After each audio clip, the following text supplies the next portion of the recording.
Good evening, friends. Hope you had a good weekend. Hope you are having a wonderful Monday. And hope you're ready to play more Monster Train, because that's what we do here. We're doing the dimensional challenges still. We've done most of them. We got a couple left to go, so that's what we're going to do. So, the two that we have unlocked at the moment are Cheat and Repeat, which I know a lot of people have complained about. So, blast the enemy to bits through their defensive techniques. We have Tethys and Luna. All spells gain holdover, and minor bosses enter with Stealth 5, and enemies enter with damage shields. Which is, not great, especially since Frozen Lance can only hit the front enemy. If it could hit, any enemy, it would be much easier to knock off damage shields, which is important. Tethys can still potentially do handheld totem and get sweep, though, so that's something. And obviously we can hit things with like Witch Weave or with Luna spells. Hello, Joe, how you doing? Good to see you again. And then bigger isn't better. Your units get bigger as they gain upgrades. So we have Penumbra, extra upgrade slots at the start of each turn. Spawn a follower on a random floor, which is not great. Again, there are other clan combos that could really well utilize this, but not this clan combo. I'm okay, thanks for asking. How are you, sir? I am alright, still a little maddened by my computer issues, but I think I have a workaround, so if you hear audio issues, let me know and I will cry, and if you don't, I will accept my current situation at least.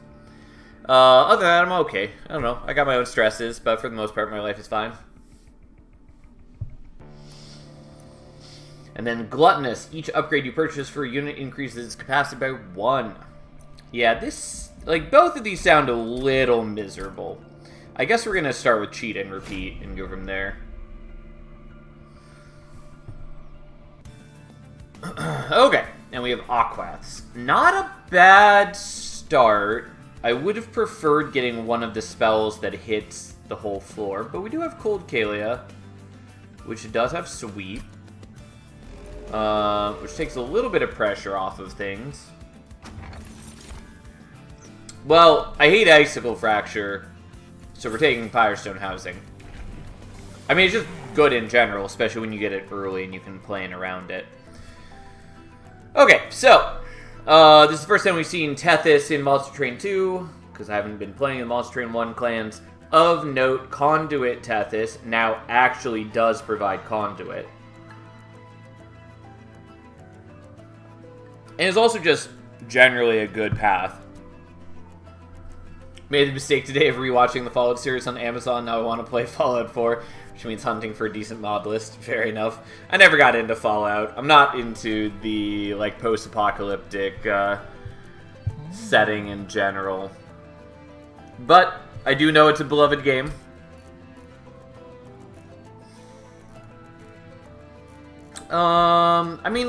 Conduit is quite good. I kind of want to take Chillwind, but I'm pretty sure we're taking Conduit, because it just does help with a lot of things. And the minus energy is less an issue when we have Conduit Tethys. So we're going to set up like that, and then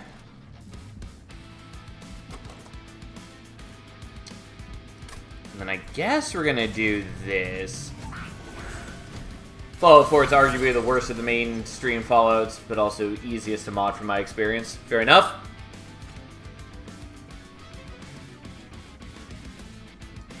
Oh, and they do have holdover, which is good to know, and does make Conduit Tethys much better. The problem is I kind of want to play the Spear Steward, but I think we're okay with just doing that. I didn't actually need to use the Witch Weave, but I'm okay with getting it on the following turn. Well,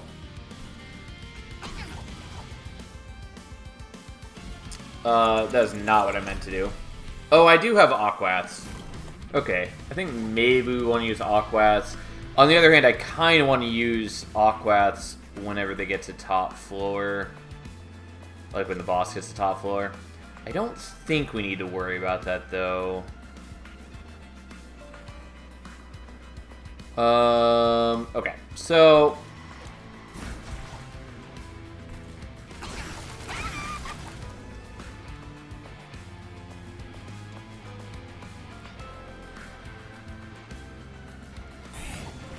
Okay, so we're doing it this way, so then we can actually get some damage on him.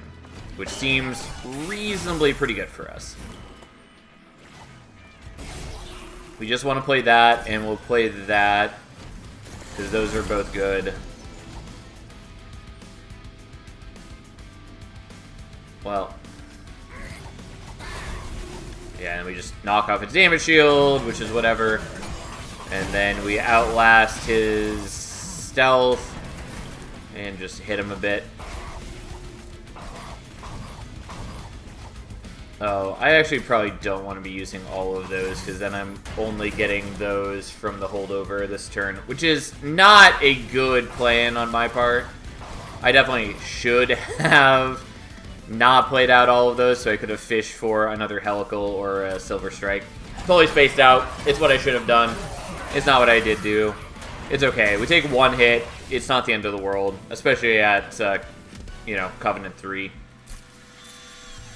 But it was a mistake. Okay. So, the Flash Freeze is okay here. Another Helical I like. Crypt Builder is pretty solid. And with Conduit Tethys actually having Conduit now, it does even more damage than normal.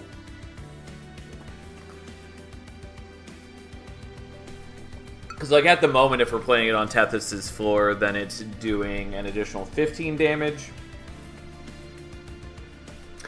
How much do I like that if it inherently has holdover? I like it a decent amount. I think I just like more Helicals, though. But, on the other hand, like, Attuned can be very strong.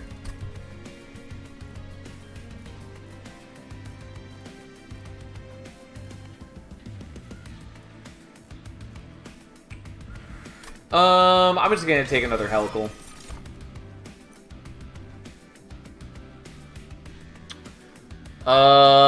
Moon Pixie's sort of interesting, especially because we have more capacity, since Tethys only takes up one capacity. I'm gonna skip, though. And I do want the Merchant of Steel for a number of reasons, but I think I want to go for the Luna unit. Although if I do that, I don't get a Merchant of Steel till here.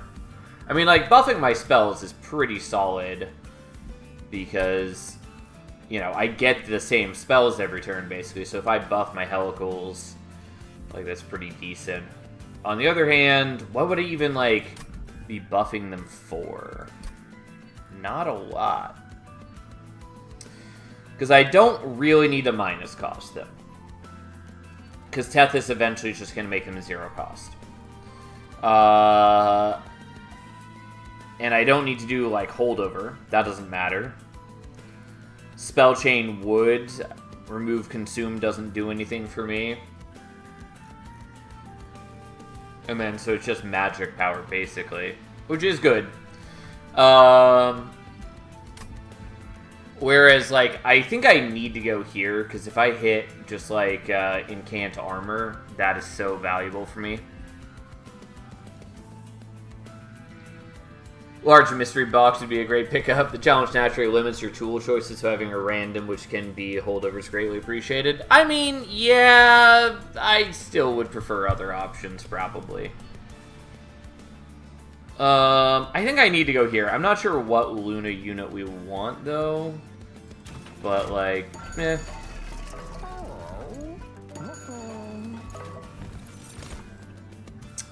Yeah, that's about what I expected. Silent Sentinel's fine. I'm not, like, super excited about it, but it's okay.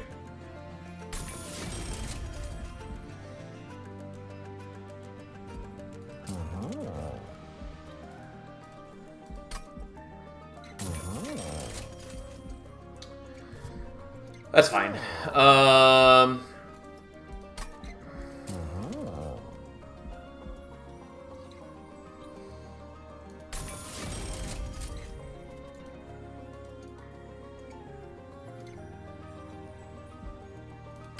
Sure, that's good enough.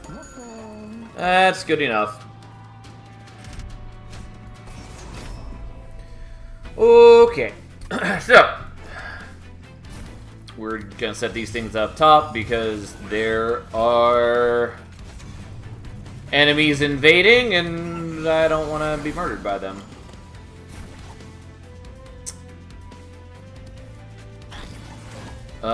I suppose I don't really need to get too fancy here because I'm already killing them all anyways thanks to the Frostbite. Start with the Frostbite. Legitimately not bad for us. I am gonna not play the rest of those. I really shouldn't be playing anything except for like the Helicals.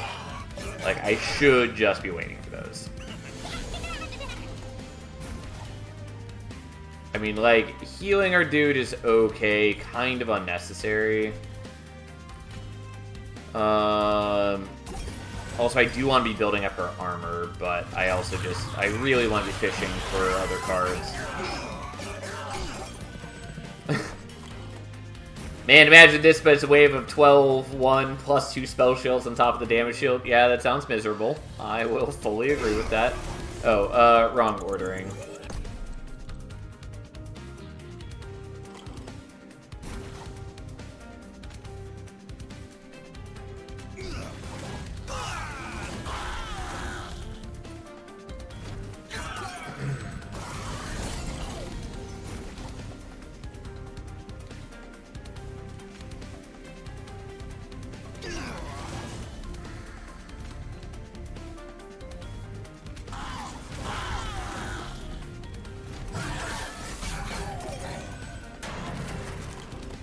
Okay. That's basically all we wanted.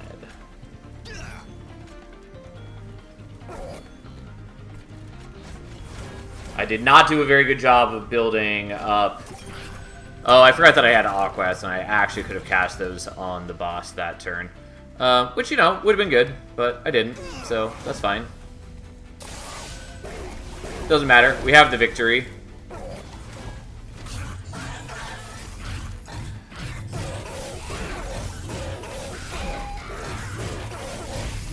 Ta-da! Look at us go. Truly the greatest of all time. We're not taking Mollusk Mage. If this were Monster Train 1 and I could fuse that Mollusk Mage into something, I would. Crypt Builder is a maybe, but no. Moon Pixie is okay, but no. Oh, I actually kind of want the Celestial Storm. I mean, the Celestial Storm would have been good other than the part where I don't have phase control. Still would have been good, though. Spell Chain is definitely a thing we wanted to see.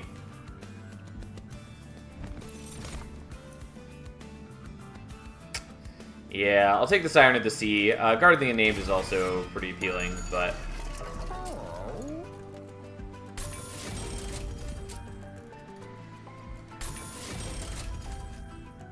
Mollusk Mage promoted from fusion fodder into endless conduit fodder. Big career change. Yeah, sure enough. Is there anything I want to re-roll for? Not really, although I could get the like plus 20 and consume basically is all I'd be looking for. Don't really care.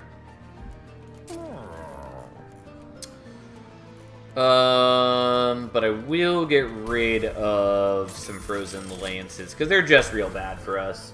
They're incredibly terrible. I mean, that's not bad. That is bad. Yeah. We'll take Perkeo.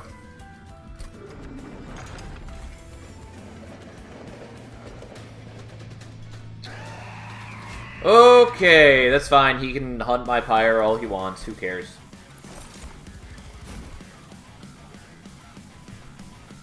Now, the question is, do we want you on the Tethys floor? And I think the answer is no. It's not ideal, but I think this is just better for us overall. Just because it helps get rid of the spell shields and all that. Okay, we're not going to play those, even though it pains me to do so. And we're not playing that, because if we wait, it will convert, which is what we want.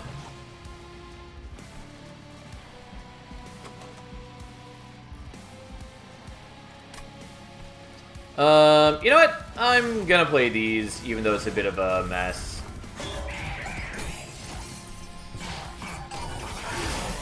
Oh.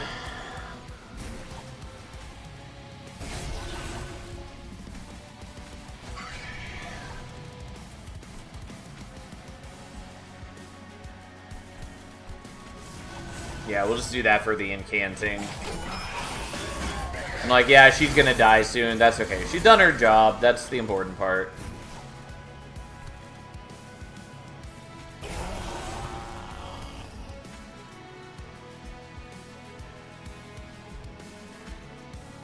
Yeah, there's no way I'm killing you with the Silver Strike.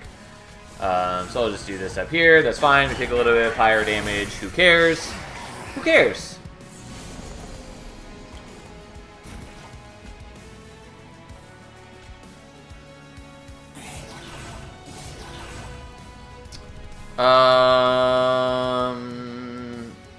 Three-turn cooldown. You know what? We're actually going to do this slightly differently. Wherein we are going to activate that ability, then do that, and that, and that, and then not use the Witch Weave and sacrifice the Smooth Steward.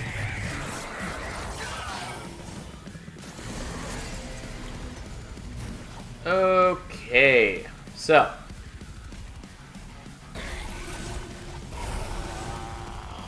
Oh, slightly different ordering.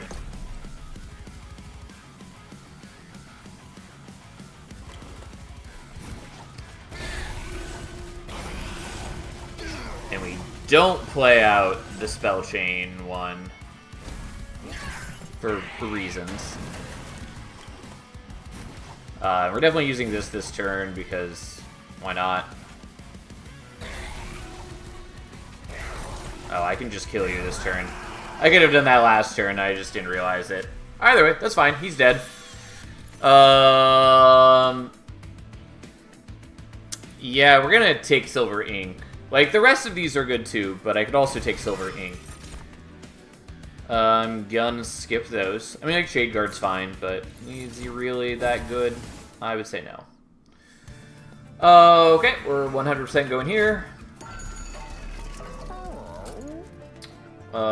Sure. Unfortunately, I'm rather broke. Ooh, I do like Ethereal Sealy. It's a lot less good for me, though, given that I don't have ways to be generating Conduit. I mean, it's still a 1 capacity Conduit 5 unit, which is, like, not bad.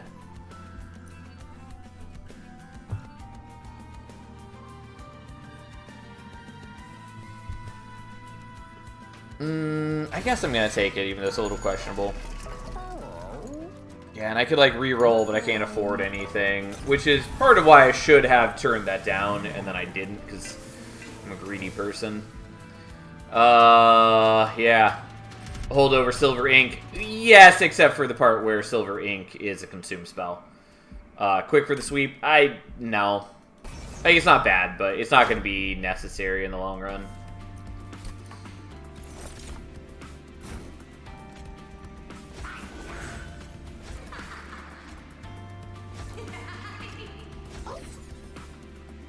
Oh, kind of wrong order. I'm not gonna bother resetting the turn, though.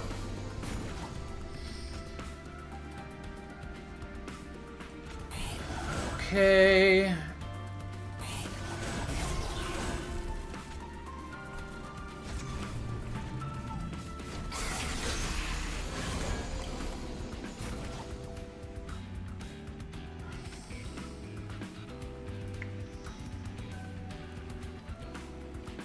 Yeah, that's fine. We'll do that now. It's not something I'm wild about, but...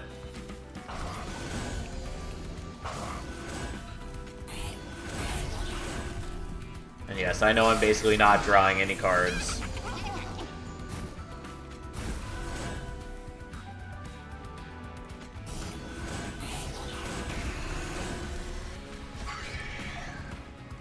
I mean, the attuned one is still worth using, so we'll do that. Oh no, you escaped because I didn't realize. Well, my bad. Wow, I should have gotten the collector. That was 100% my fault. Okay, this is what we want to see.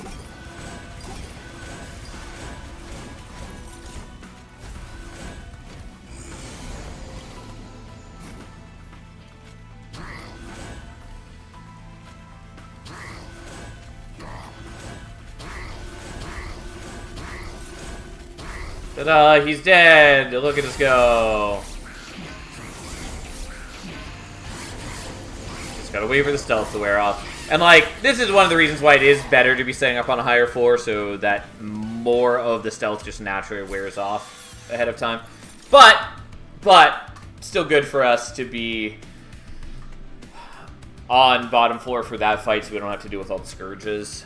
I don't really care about Spike of the Stygian. Ice Storm...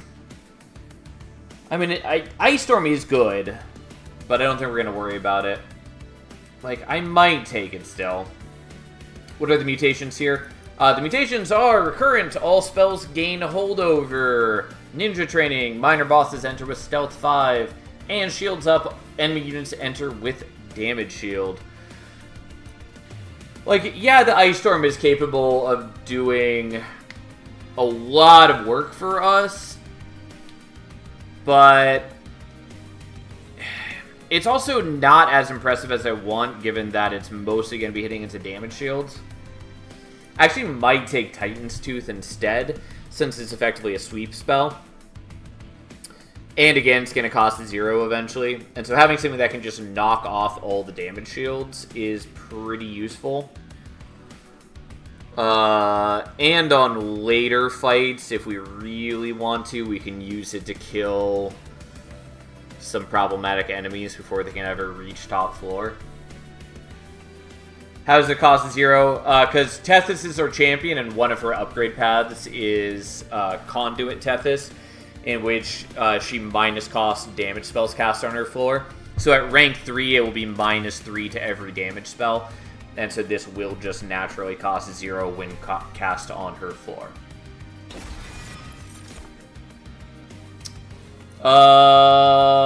Honestly, the Glittering Drought is not terrible. The spell weakness is also kind of cute. I don't really love it, but technically we could bully bosses with this.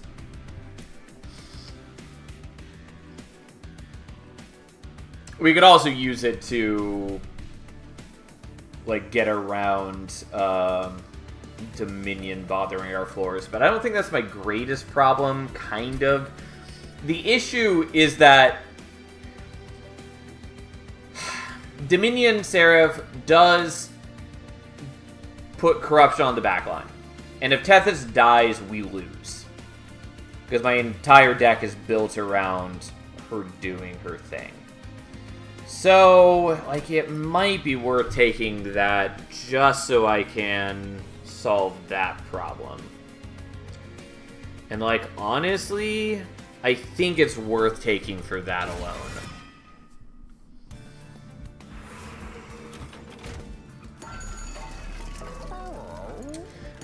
The duping, by the way, would have been good for us, but going here just does some really helpful things.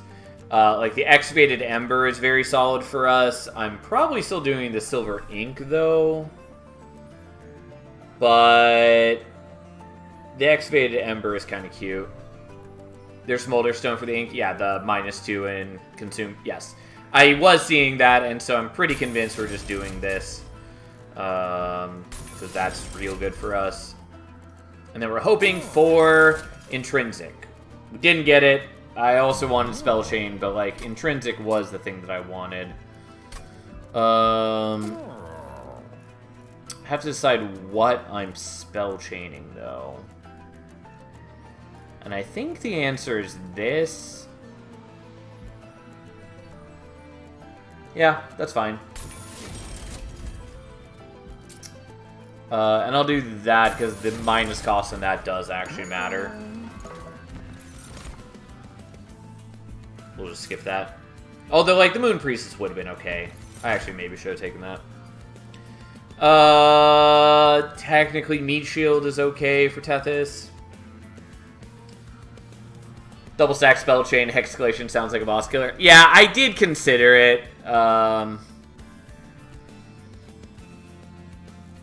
I did mean to take the double stack, and then I totally spaced on that as I got distracted by other options. But that's fine. Yeah, I'm not gonna take the Meat Shield, even though it's vaguely useful.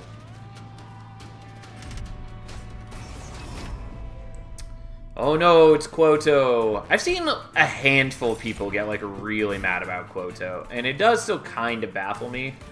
He is just the easiest boss. Just, like, by a wide margin.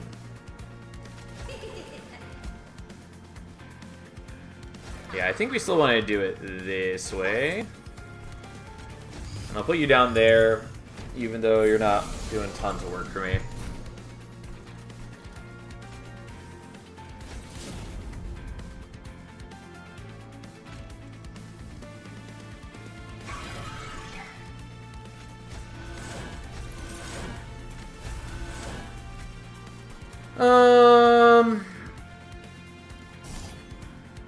Yeah, I'm not gonna bother with the lands. Like, yeah, it's holdover, but like, and attuned, but so is everything that I want now.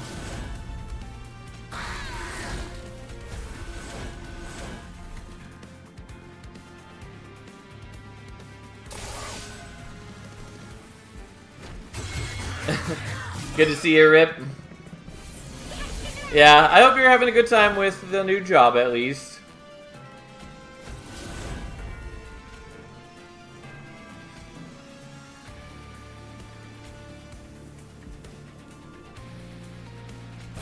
Yeah, these guys do a lot of damage. I mean, this is all I need to do. And I do kind of want to get past those so I can get to real cards. Yeah, job is great, just wears me out, but keep this on while I sleep. Well, I appreciate that. And glad to hear that the job is enjoyable, despite being exhausting. Okay, having the sweep now is appealing.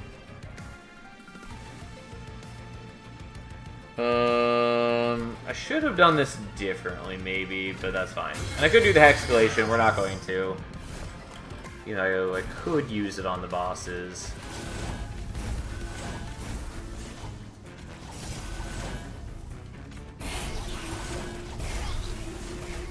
We are definitely using all the Helicals, because that's what they do. Honestly, you should have used the Helicals down here. That's fine. I mean, like, playing it up top where we get to Incant is still good. It's just less necessary now. Kind of.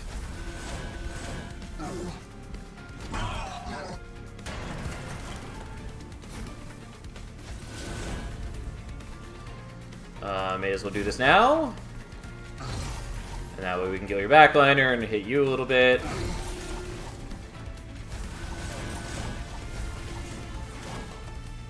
Yeah, that's fine. We can use that. It's not going to be very impressive next turn, but that's okay. And then we do this, and we do this, and we do this, and he just kind of gets exploded because our spells do a non-trivial amount of damage now. I am going to skip on those, though the Ice Storm is probably worth taking. Yeah. Do I care about this? Great question.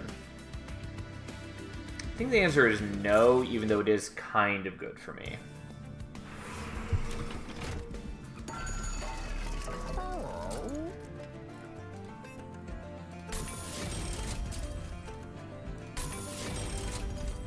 Okay, we want to see more incant armor. Yep.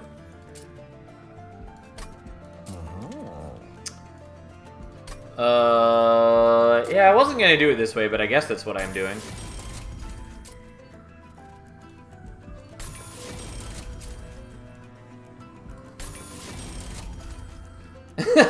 Sal keeps refusing the good dream, feels bad, man. I mean, it would be good, it's just that we have better things to be doing. Sorry, Bone Dog. We're just taking your pendant. At least you're not only a glorified card removal this time around.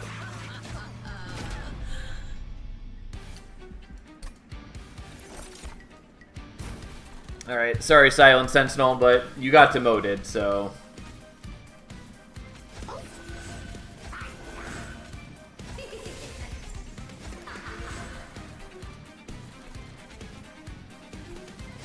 yeah, whatever. Here we are.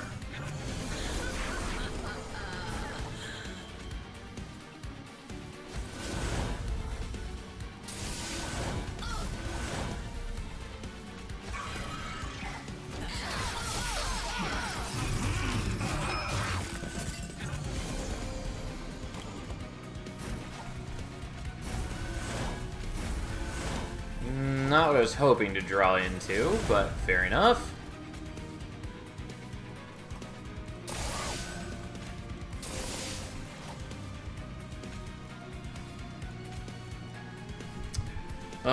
It would be kind of nice to kill these guys on this floor. Yeah, fuck it. That was actually way better than I wanted to. You can let him join the floor with Hex Escalation at least. True, but I didn't think about that. I mean, I thought about that on a prior fight, but not here when it mattered. Oh, I didn't actually want to use that one. Whoops.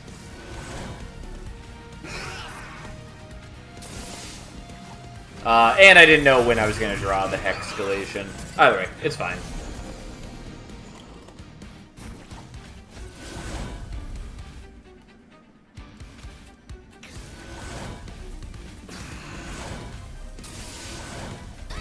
There we go.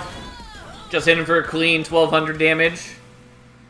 Who needs to draw most of my spells? Yeah, we'll take the Tidal Turning, probably. Although, like, Deep Offering, also very strong. I don't really need the Tidal Turning, but I'm still going to take it just as a matter of safety. How did I scale my spell damage? 2 different ways. Oh, and we didn't actually draw this one, so it didn't get transformed into the Excavated Ember. Well, fair enough. Anyways, so, Invocation is kind of cool. It's kind of cool. It's a weird card. Anyway, so number 1, we're using Silver Ink, which gives plus magic power to spells in hand, and applies Attuned to all spells in hand, which multiplies the effects of magic power by 5. And then secondly, we're using Hexcalation on Kael, which gives spell weakness 2 every time we play it, which doesn't fall off at the end of turn. It only disappears once he's actually hit by a spell. And so across multiple turns, I was applying spell weakness to him, which for every stack of spell weakness, it doubles the damage that the spell would deal. So we had fairly high damaging spells, and we had a bunch of spell weakness on him, and so it just hit for 1200 per strike.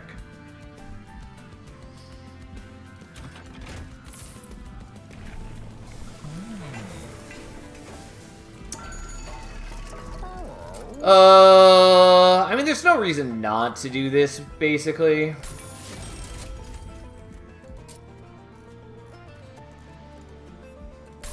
Whatever.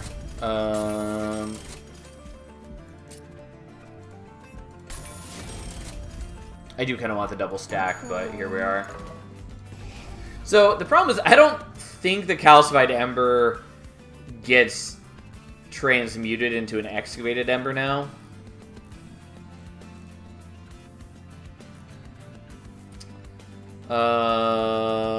Which means I probably have to get rid of it myself.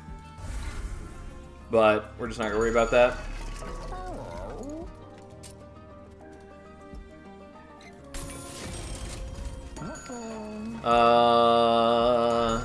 You know what? We're gonna do this on a Silver Strike. Are we?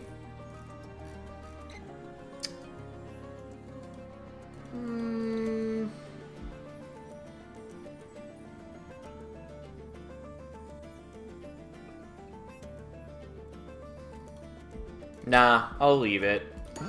Anyways, here we are.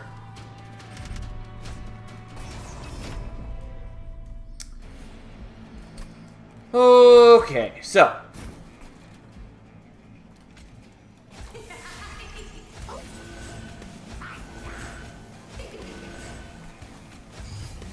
There we go.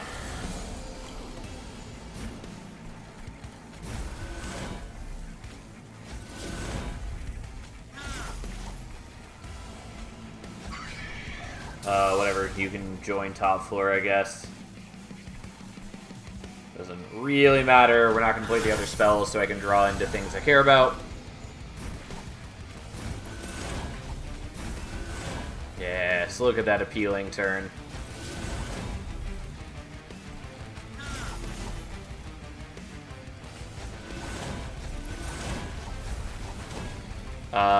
I may as well do this. There's no downside to doing it, essentially.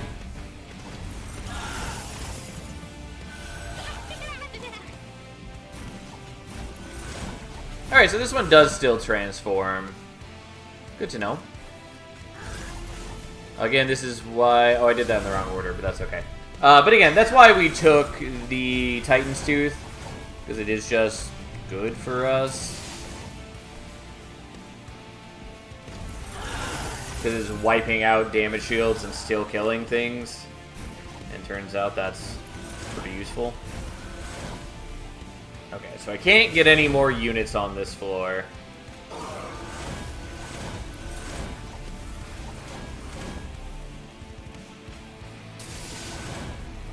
I should have used the Hexcalation. I didn't. Because I could have used on one of the heavies here and then shot them and yada yada yada, and I didn't, and it's fine. It doesn't really matter. Because we still have more than enough damage to kill these things. Not particularly worried about that.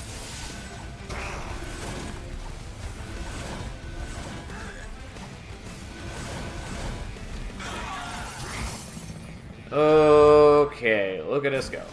You're basically all dying.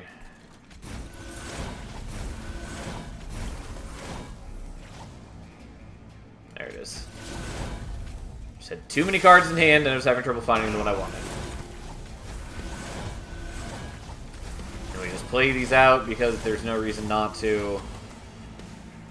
I guess I'll now play those ones out. Oh no, it's a Thane! Like, I still don't get to kill her this turn, but whatever.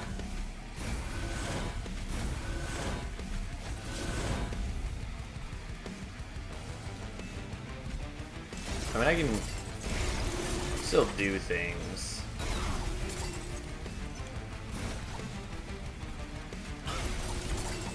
But, she's still dead anyways. Doesn't matter that she made a statue to block for her. Okay. We're gonna skip him, though the Ice Storm is probably worth picking up there. And the Attuned Bolt is not bad, but we basically have better things anyways. Thanks for being here, Fury. Thanks for resubscribing. It really does mean a lot to me. Hope you're doing well, my friend. I think we're going here, even though I also think it's unnecessary, and I think this is legitimately probably better. But we're doing this anyways. And we're making another Siren, even though we are basically never dealing damage with Sirens.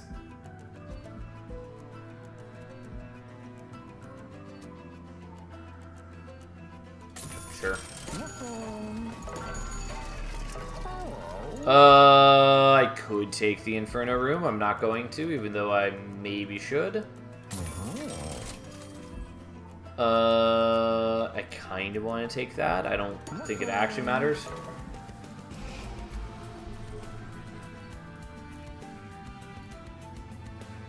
For upgrade slot spells. This is not the one that has the extra upgrade slots on cards, if that's what you're thinking.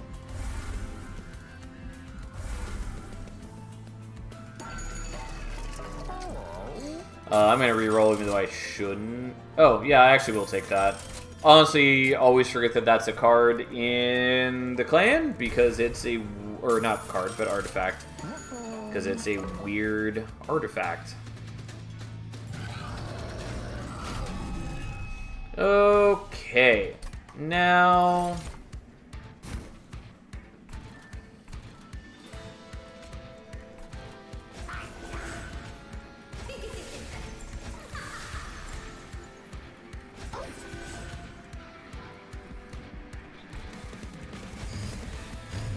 I'm gonna try it like this, I guess.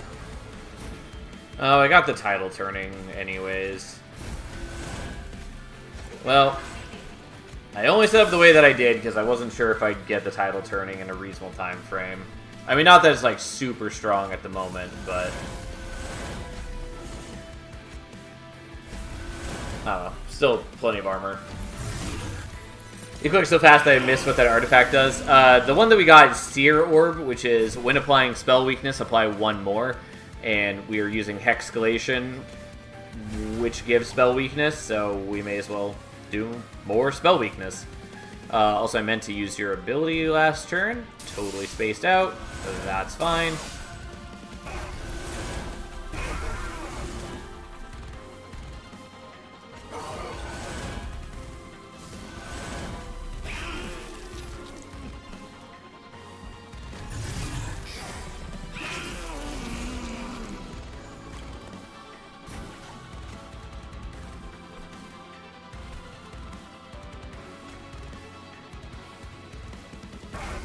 Haven't hit the silver ink yet, unfortunately.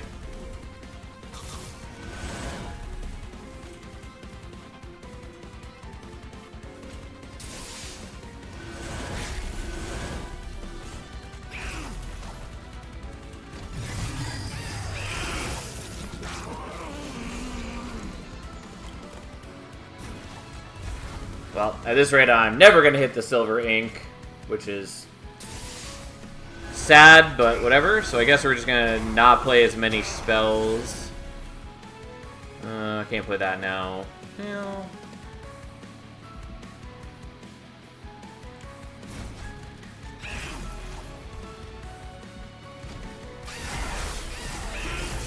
Okay.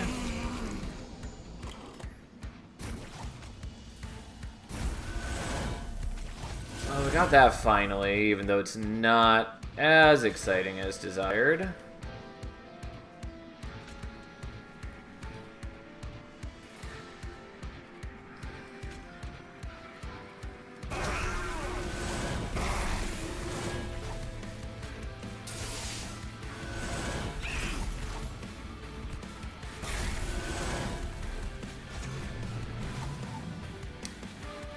Seraph is probably dead to a Witch Weave now anyways. Not quite yet, but close.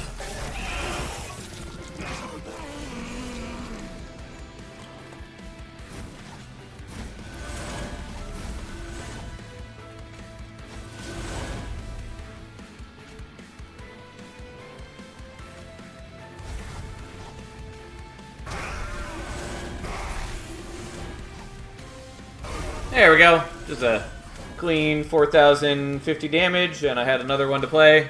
Obviously, it wouldn't do as much damage without the spell weakness. There we go! It was fine. Could have done that better ways. It's okay. I set up where I did because I didn't know how soon I would get the title turning. And getting it turn 1 mitigated a lot of the concerns. But I didn't know I was going to get it, so we ended up with kind of a little bit of a messier fight. Also, drawing the silver ink sooner would have been helpful, but getting the Hexcalation at the beginning was at least important. Again, it's so weird unlocking these. I'm just I've spent thousands of hours with these clans, and I forget that these things were originally locked once upon a time, and so it's weird to be unlocking them again. All right, look at us go. That was not terribly difficult. Which, to be clear, we did end up with some good pickups, like, early on. But, I mean, overall, just wasn't terribly difficult.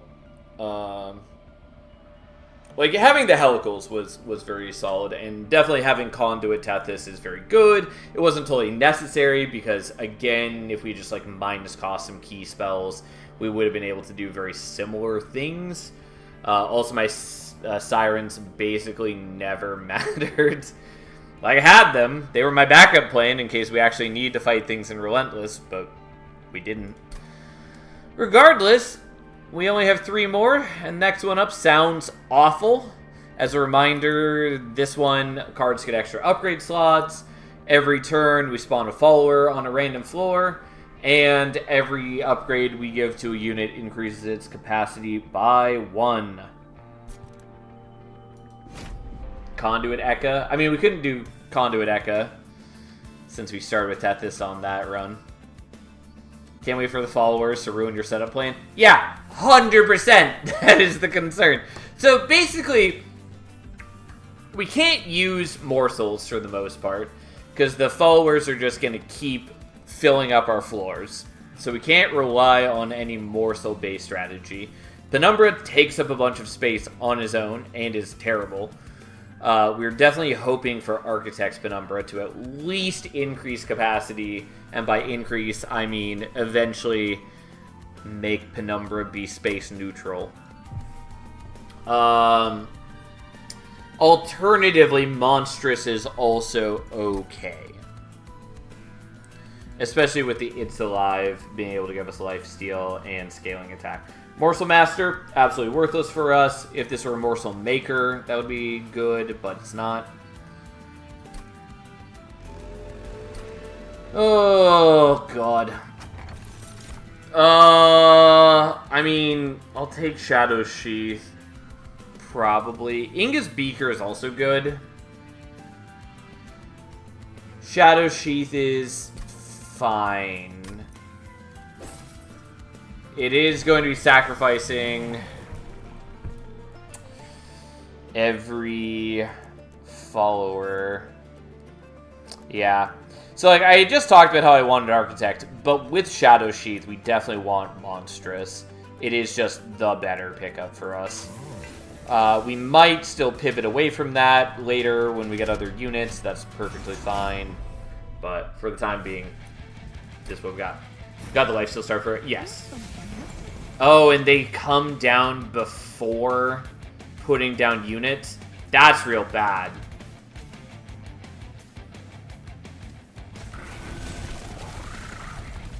I thought they wouldn't come out during deployment, but... Alright. Well.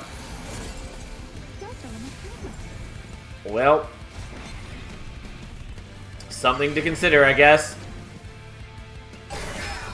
And again, like, in a different clan combo where I could actually, like, buff them up, it could do decent work for me, but we're not living in that world. And they are purely just a waste of space. Becomes a huge problem later without a capacity upgrade. Yeah, unless you're doing things that... we are using this now because I want a red. There we go. Yeah, unless you're doing things that are essentially capacity agnostic, like when you've already done all of your units in deployment phase. Like that's fine then.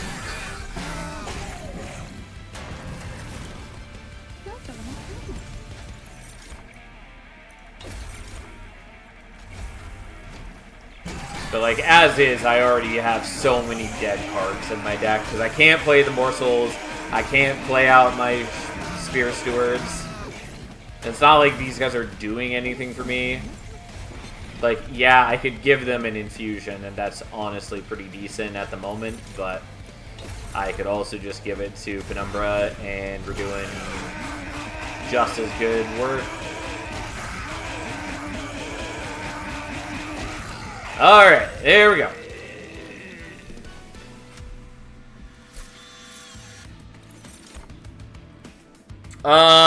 I do like Mind Collapse. I don't think we actually need Mind Collapse. Do I have it listed what the... That's not what I was looking for. That's what I'm looking for. Yeah, so we have seen Monsters 3, which has a 120 HP by base, which is still pretty low.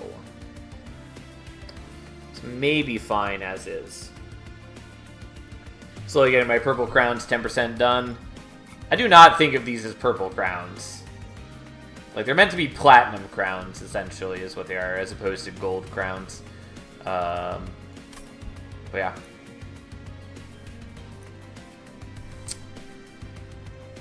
Also, I still hate the stupid card details banner. At least it doesn't flicker anymore. At least it's just static on the screen. That I appreciate. Anyways, I don't know. Prismal Dust is not bad here. I like Prismal Dust a lot as a card. I may be willing to take that here. Still playing this game. Didn't it come out like weeks ago? Yeah, good to see you, Prototype. Oh man, we all know I'm going to be playing this game for a while to come. I mean, like, there are other games coming out that I am excited to see as well, but... Turns out Monster Train 2 is real good.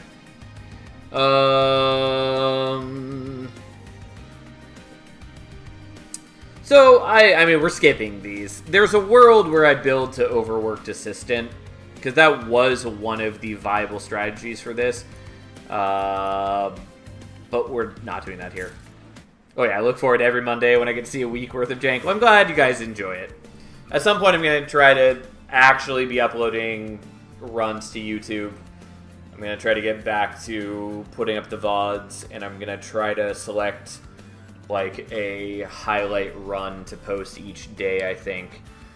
I was going to start doing that weeks ago, but then I was having the computer problems that have been driving me crazy and honestly depressing me greatly. So, going to try to start doing that maybe this week. So I got to go through every VOD and determine what runs to pull out. At the very least, I know I'm doing the 8 million damage Grail run, because, like, that's a run worth seeing. It got a little samey towards the end, but it's still exciting to see the number build up. Anyways, we don't need an Umbra unit. We're definitely going here. I don't know why I'm even considering it. Especially because if we see a holdover for It's Alive, that's pretty good. I don't... So, like, I kind of want to do this. Because, like, the remove, consume, double stack, -2 on, like, Prismal Dust is pretty good. It does suck, by the way, that one of my starter cards was Packed Morsels when I already basically can't use my normal morsel cards.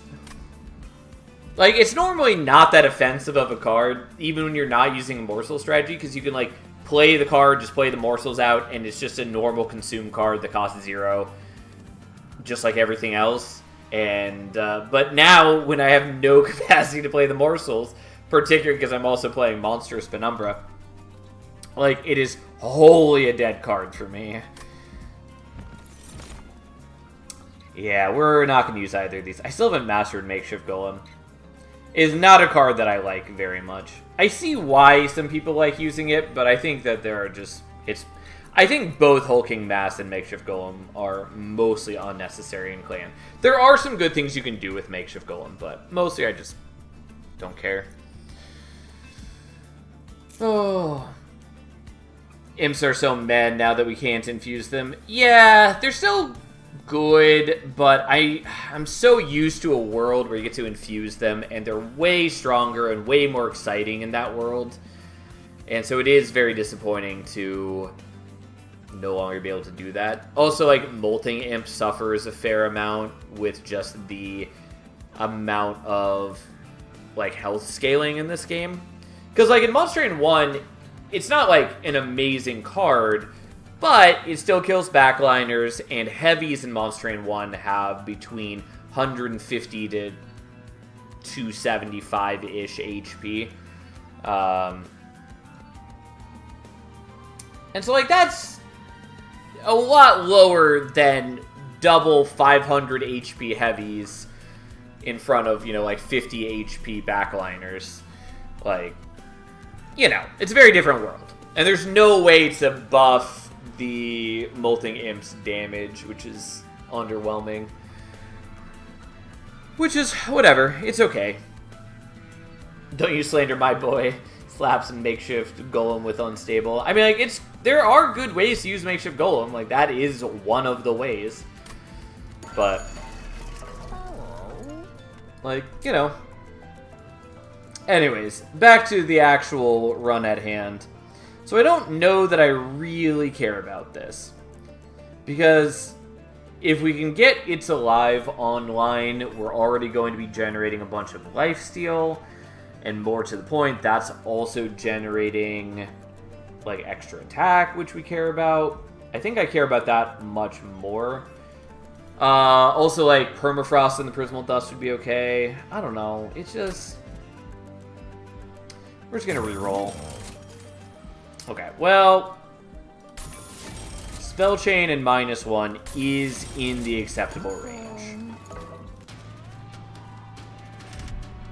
I just really need to refine my deck so we can actually draw the cards we care about. At least I have full Ember now. That's something.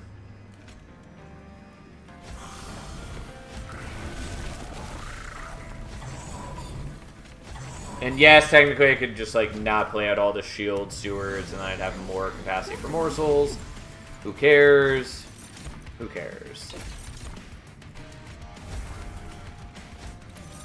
Technically, it's a little bad to deprive myself of enemies to kill, because then I'm not getting the extra stealth stacks. Oh well, it's fine. Still worth doing.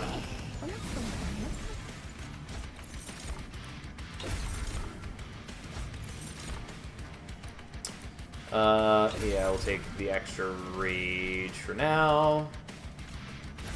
And we may as well give you a morsel. I could have also blocked with that morsel. It's whatever.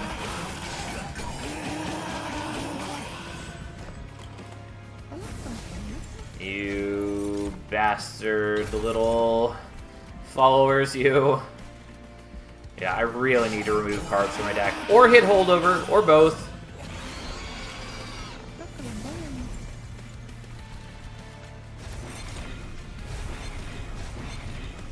Okay, like, that's not bad. That's not what I meant to do. I was thinking that it was a secret ingredient for a moment. It wasn't. It was not.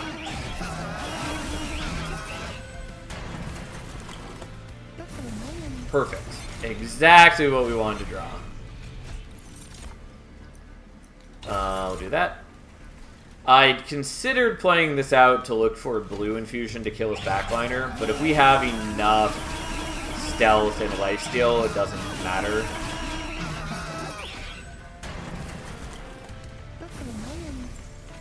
Yeah, and even as is, we're good. And now, we're even better.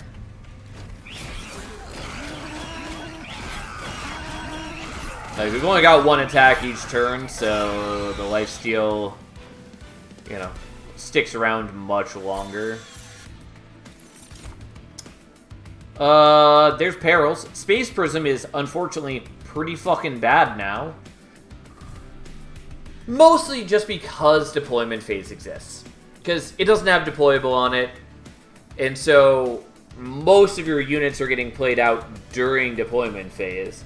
And so if you can't get that capacity during Deployment Phase, doesn't fucking matter. It still technically has uses in that you can use it after Deployment Phase to give yourself more capacity to play like morsels, but like, it lost most of its purpose.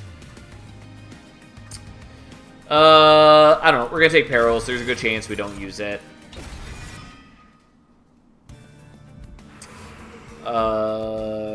Okay. Sure. We'll go here. That's not what I wanted. Steward's quarters.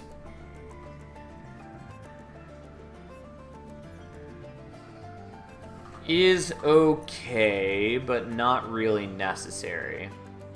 Because even a single capacity upgrade means that max rank Penumbra will be 6 capacity, and even if we get the follower on that floor, we'd still have enough to play it out. So we're not going to worry about that. We're not going to worry about Electricity Chamber. We are definitely taking Organ Harvester. I don't think it, like, super matters. Yeah, that's the thing, is I kind of wanted Void Armament, too.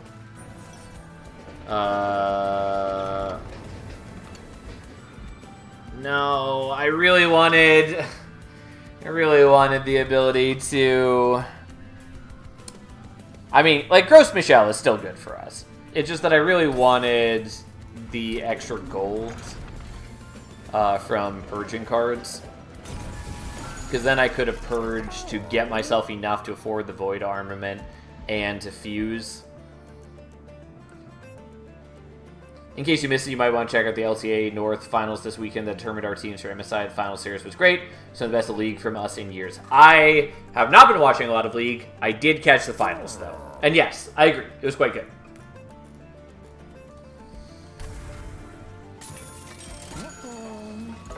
Alright, I'm disappointed I can't get Void Armament. Whatever, we're fine.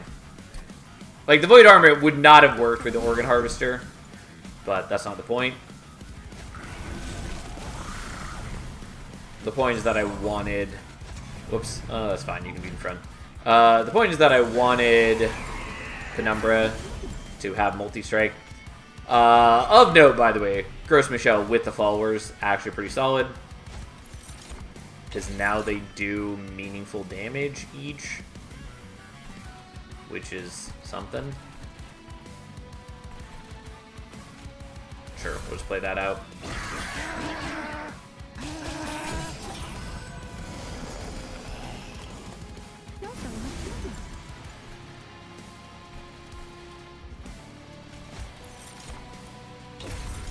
Whatever. Well, until someone eats the banana. I mean, that's fine. We'll get secondary banana even then.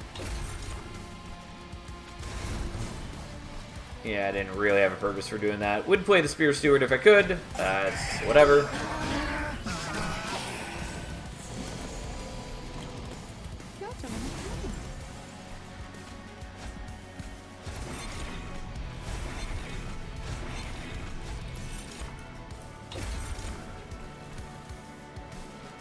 Yeah, whatever.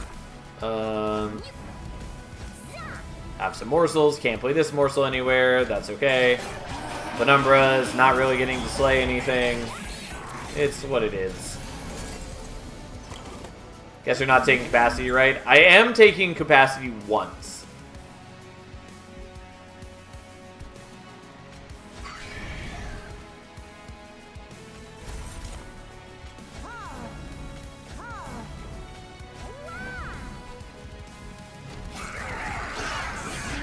And other than that, I'm probably just taking draw. But I am taking capacity once.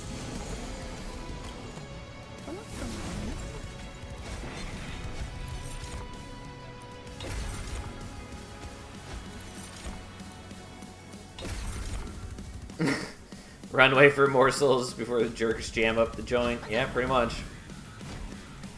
Monster 3 without capacity sounds unplayable. You would be correct. I mean, obviously we don't have to go to Monsters 3. Like, that's not a requirement, but it is what we're gonna do. Also, I guess we're just buffing this guy up, because who needs it? Ta-da!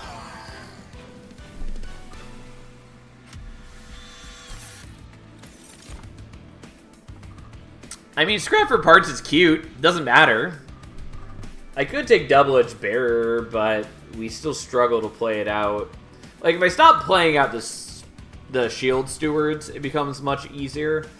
Because we have way more time to play it out then. And also, if I'm taking capacity, it still is just way more playable. Also, Forever Consumed feels real bad in a world with Moonbeam. Whatever that Luna spell is that deals damage X times. It's essentially Forever Consumed with slightly lower scaling in the clan that has tons of access to Conduit, but can actually kill multiple enemies. It is dramatically better than Forever Consumed, and it's everything I've ever wanted Forever Consumed to be, basically. Like, Forever Consumed is okay. It can still do some work, but it's not a great card, especially for a rare. I still take the Bear as secondary equip. Like, I lean towards taking it. Just getting multi-strike on Trampling Penumbra is pretty solid for us. And we don't really need the Reanimate if we're getting Slays, because we'll just be getting Stealth. So, I'm fine to take that. We're definitely skipping these. I'm taking that. We're probably taking Draw later. I would love to remove a bunch of cards. We're going here. Monster 2. Especially because Glutton is absolutely worthless for us.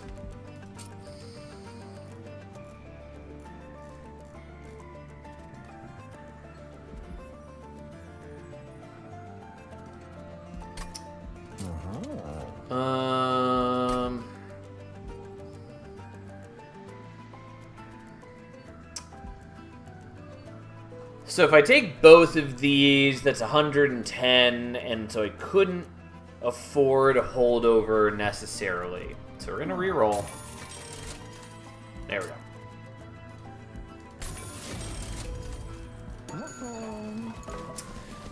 Done.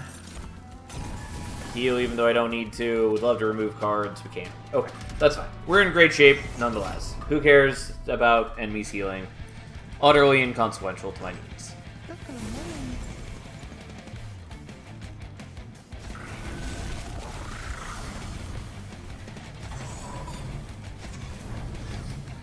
Okay.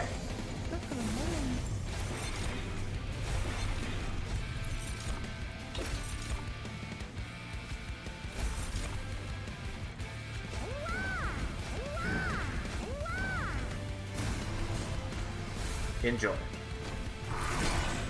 Because there's no downside to using the perils in that manner. So, here we are.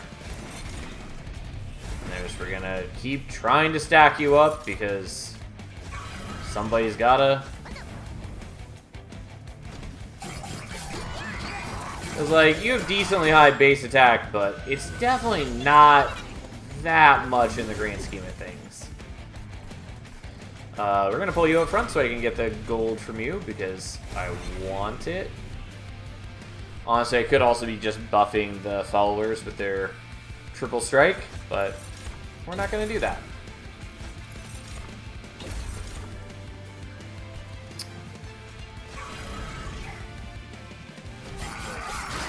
I could have played a Morsel bottom floor. I don't care. It's fine. We don't want it.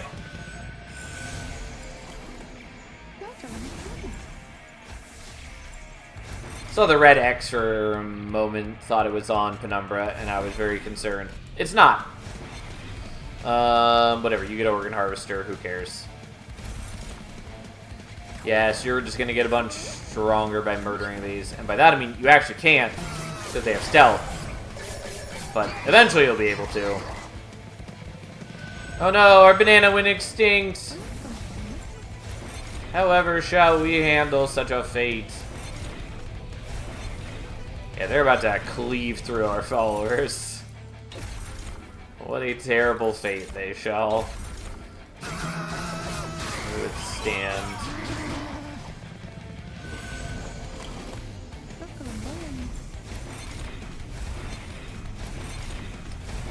Alright, well.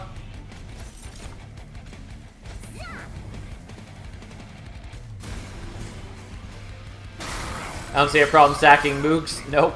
It's fine. We're in pretty good shape, I gotta say.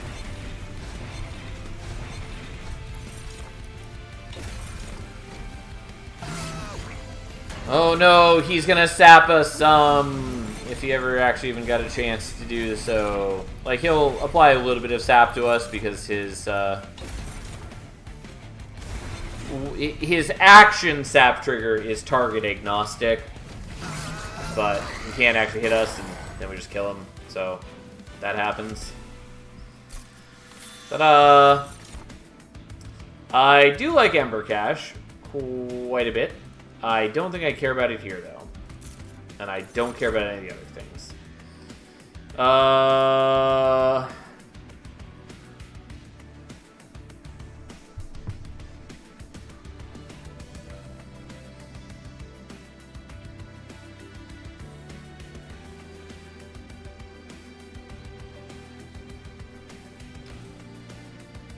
How you doing, King of Steam?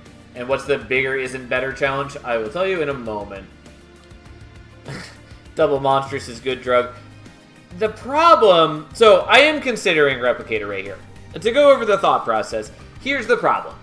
The problem is that, number one, I have to lose equipment to do it, and I don't really want to give up the Double-Edged Bear. I could put deployable on the Organ Harvester and use that, and then like look for intrinsic on this or something and dupe him turn one. So like that is an option.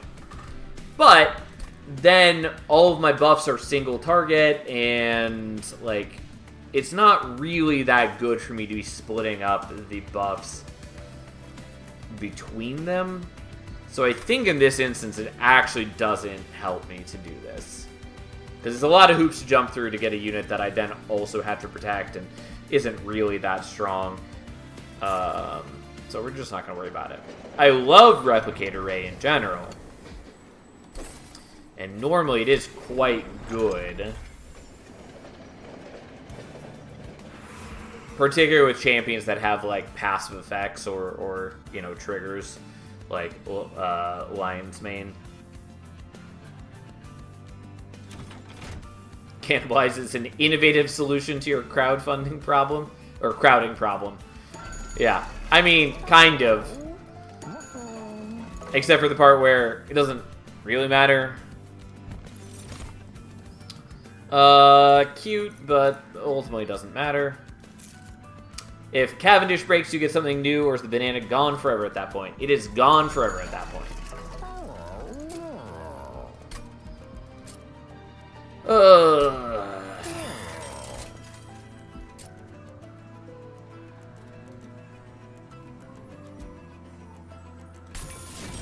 We'll do that. I don't care. It's fine. I should just spend that money on removals. Well, we're not taking any of these because I don't care about any of my other units. So it doesn't matter. We're just going to keep getting rid of things. The more I can get rid of those, the more I hit these few spells I actually care about. And our game plan is pretty set at this point. Okay.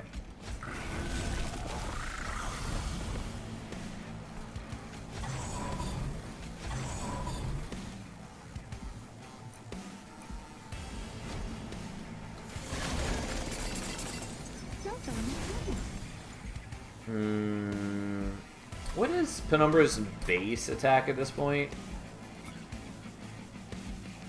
Yeah, so Cavendish just isn't doing anything for you. Which is weird.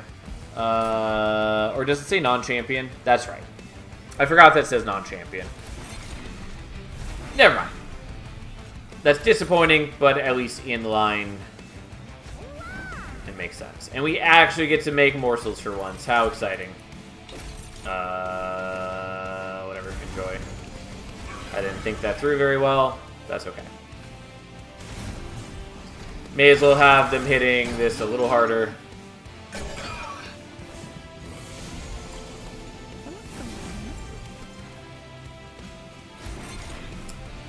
So what did these challenges do again? Just spawn small units. That's right. I forgot to answer. My apologies. So, for this challenge, we have Zoom Enhance. All cards have 1 additional upgrade slot. Influential at the start of turn, including at the beginning of deployment phase. Spawn a follower unit on a random floor, which are these guys. They take up 1 capacity. They attack 3 times and have 1 HP. And we are in a clan combo that basically has no way to buff them up. So, well, like, we have some ways to buff them, but, like, not as a group, which is the way that they would actually be really valuable. And Gluttonous, each upgrade for a unit increases its capacity by 1. So, that's what we got. So just, capacity is a much bigger problem overall.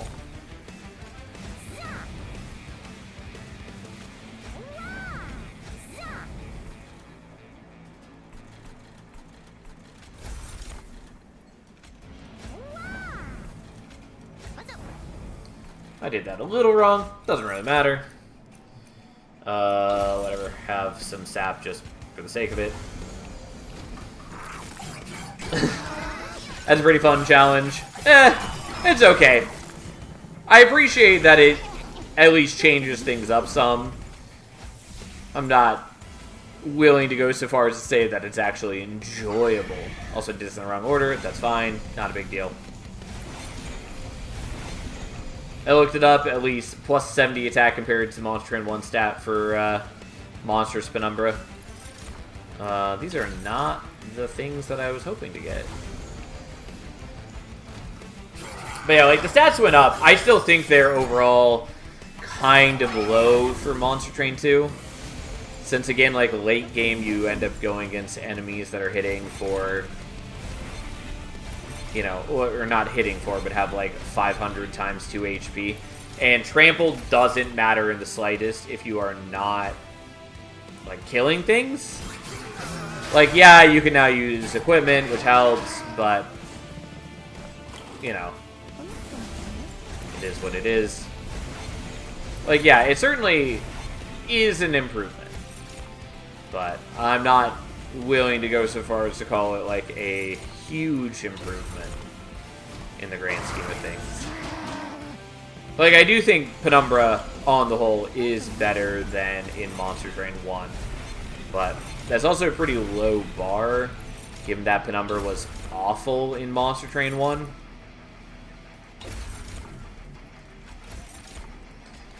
Honestly, I don't need to be doing more rage at this point. I just need more lifesteal.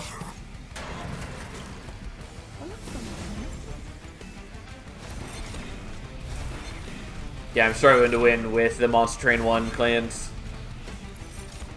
Yeah, they're okay. I think they're in a decent shape currently, not amazing for the most part. Like, again, I've talked about this before, and there are some powerful things that the Monster Train 1 clans can do, but a lot of them are being kind of propped up by some weird jank. Like, for instance, Primordium is stronger than ever because you can equip equipment to it. And since you can make equipment deployable, you can put the equipment on Primordium in deployment phase, and then you're immediately giving out multi-strike or plus 60 attack or whatever. Like, it's a huge increase. But does that really mean that, like, Umbra's in a good spot as a clan? No. Like, yeah, there's other things about Umbra that kind of got better too, but still, like, I don't know. I don't even think it's really healthy for the game for Primordium to be able to do that. I'm not entirely sure how you go about fixing that, mind you, without, like, ruining Primordium's general identity. But it does feel weird that you can... I don't love it. That's all. We don't really need any of these. Like, Shadow Sheath, it has us basically already sorted in what we're doing.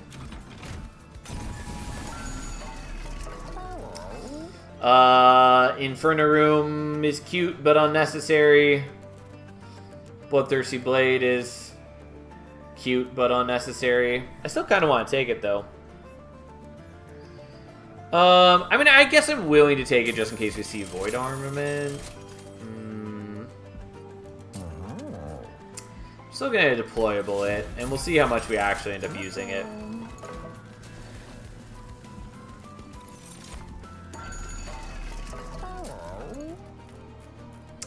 Because in the ideal world, we just start using it instead of the double-edged bearer for a variety of reasons. But we'll see. We'll see what happens. I don't know if we can actually set up on bottom floor with you, but we're gonna try. I don't remember what the starting stats are for the first couple waves, though. Looks like the answer is decent enough. Though it would have been nice if I had left room for a morsel and could have played a morsel here. I mean, I don't have morsel cards in hand anyway, so it's a moot point. But it would have been nice to have somebody else absorb the damage shields. Not the damage shields, the corruption. Again, not that it really matters. We're going to have tons of lifesteal, so unless we're taking enough corruption that we're going to die to the corruption, we're going to be okay.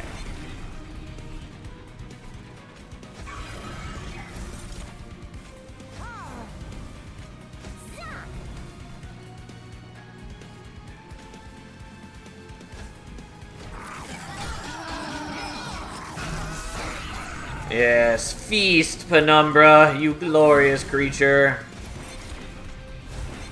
Again, as much as I shit on Penumbra, I will say I do think he has a cool visual design. That's something.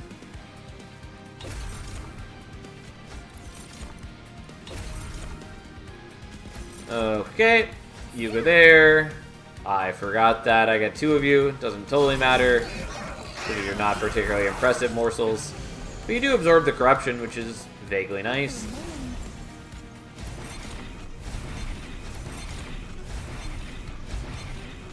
We are not going to actually use the double-edged bearer.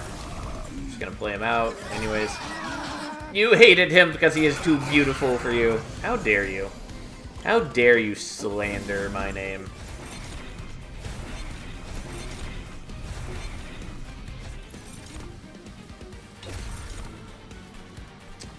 I don't really have anywhere to play out the morsels, so we're not going to worry about it. Gonna give him the damage shields to Penumbra. It doesn't really matter. He's losing things thanks to the corruption every turn.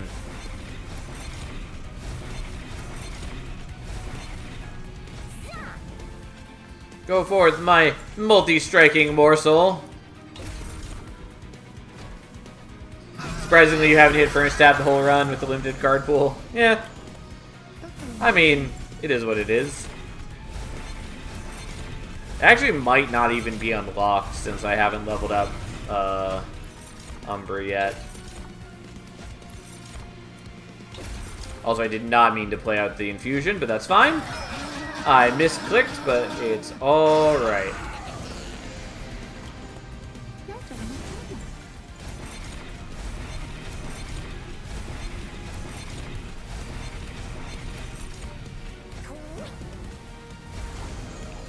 Should be available because I got it during my rodeo of this challenge. Fair enough. Ta-da! Here we go. Look at Penumbra. Living the dream. Oh, there it is. Yeah, I mean, that's still pretty good for me since I have a bunch of zero-cost things, so fine. We're just going to take draw. The extra Ember is sort of nice, but we're just not going to worry about that.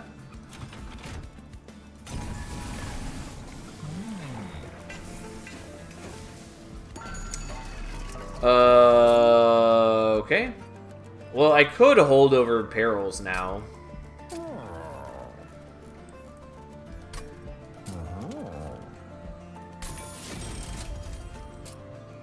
Which maybe I do. I guess so. Like, it mostly doesn't matter. But I'm gonna do it anyways, I guess.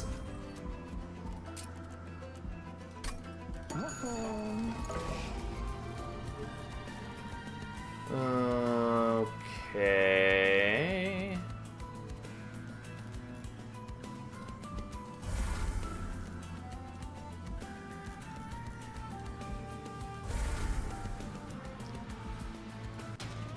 Alright, here we go. Oh no, it's Rax! I mean, the reanimated is legit actually annoying for me, but we'll make do.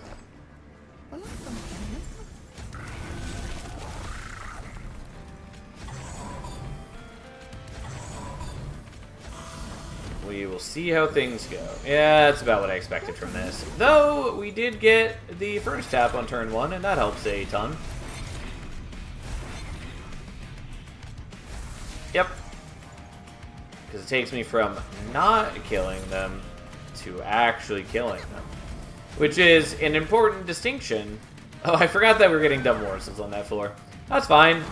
I would have done the damage shield morsels had I remembered, but whatever. Oh boy, look at that. Truly exciting. Zero Ember.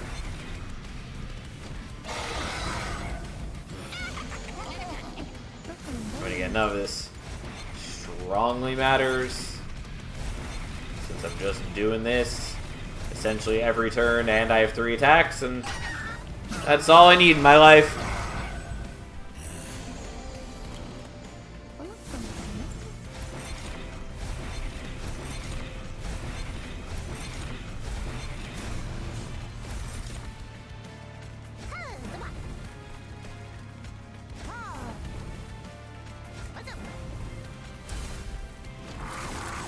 Look at us go.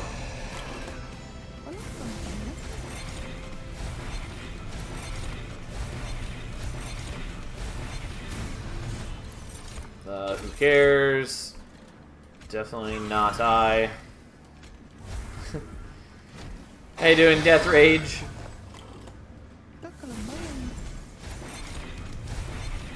It's so alive. It is indeed quite alive. We have pumped quite a lot of living into one single body. He's just chilling on 20-some lifesteal, because he's not even burning off most of the lifesteal every turn.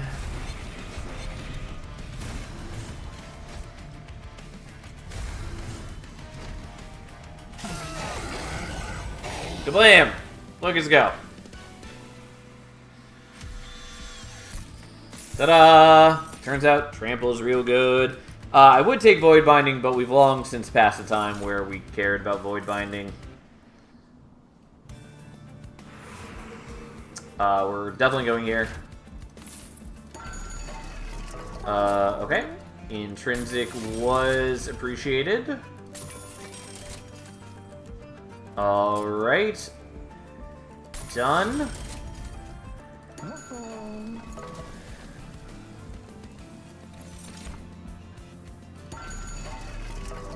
Does not matter, does not matter.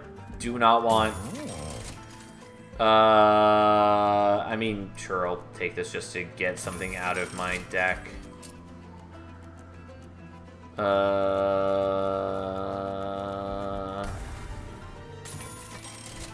Probably should have just removed more things. That's fine, here we are. I could do more, doesn't matter. As many multi-strikes as Penumbra has hands. I definitely misread that as heads for a moment. I'm like, what are you talking about? He does only have one head. Those hands are rated E for everybody. You're not wrong.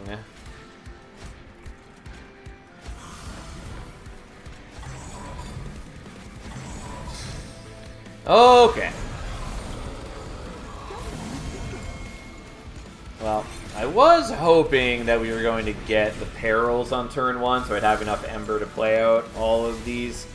As is, I'm unable to play one of them. It is fine. It's not a big deal.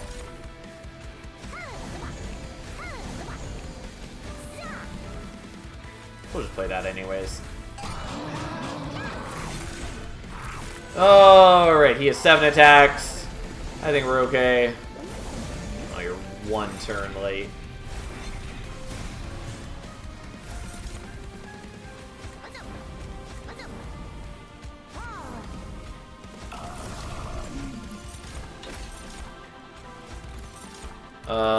I actually should be doing this differently.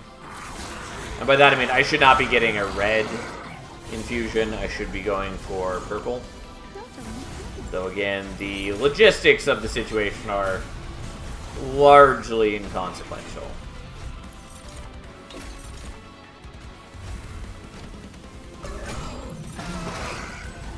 It's just not really important. Oh no, we're making the enemies stronger! I mean, it would matter if we were actually, you know, attackable on this floor. It's just that we're not. Well, he's real dead. I'll tell you that right now.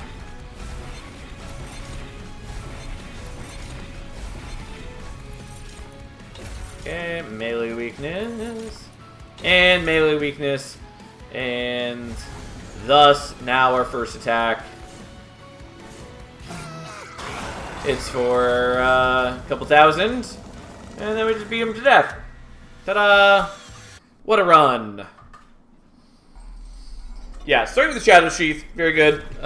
Getting the holdover on the It's Alives made my life a lot easier as well. But I also could have just removed a bunch more cards from the deck and done a similar thing. Here we are.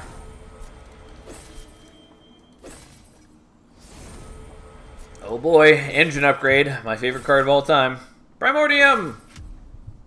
I do like Primordium. Alright, up to 19 of them complete. Only 2 more. And I don't have any idea what these ones entail. Oh, I do actually know of this one vaguely. So, Revenge of the Collectors. Collectors have come back with a vengeance to collect your soul. So we get Pyreborn, Stygian, once again with the boring Proto-Heart Cage. A fair number of them have had Proto-Heart Cage, which is whatever. So, Skull Collectors. Collectors no longer retreat and have increased stats. I don't know how much their stats are increased by. Also, still weird to me that you can, like, click on these and highlight the border. It serves seemingly no purpose. Oh, just to double check, by the way. Have you guys noticed any audio interference, any crackling on the mic or anything like that? I did tests, and I don't think it should be happening. But, sounds normal? Great. Love to hear. Because it's been driving me fucking crazy. Like, if it comes back, I'm just gonna die. I'm just gonna die. But whatever. Anyways, return on investment. Spawn an additional collector in battles that already have a collector. No surprise that the Evil Collector challenge is going to have extra collectors. And then enemy unit center with damage shield. Okay, good to know.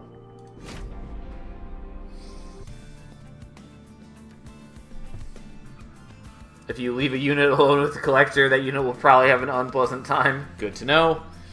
Didn't really want to start with the Alchemy. Helical I appreciate, though.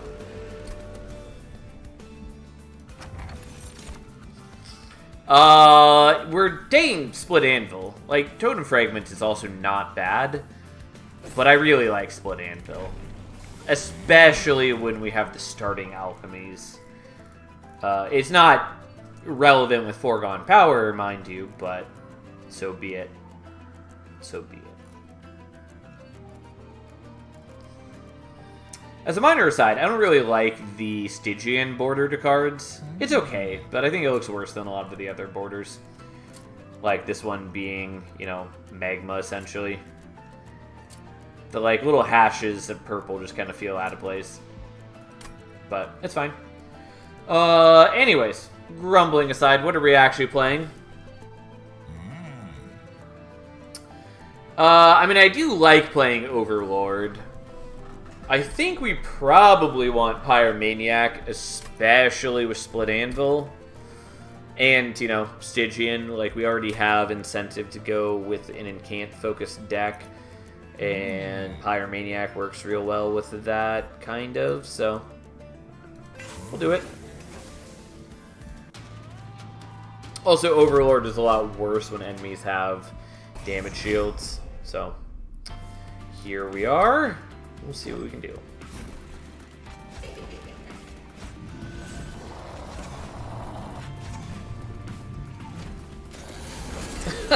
Overlord Phoenix trying to get a collector's like trying to hunt a honey badger. Good to know. Yeah, this is not ideal. Yeah, foregone powers, not my favorite.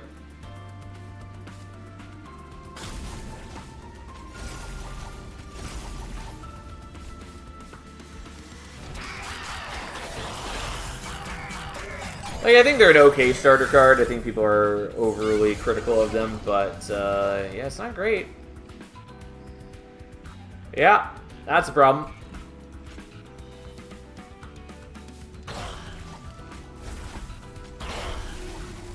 Oof.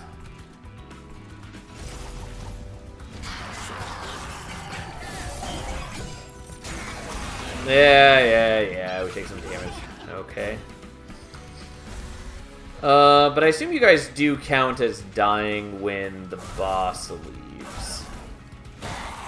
So we can always get you that way. Though I don't know if I can actually beat the boss. That is a problem here.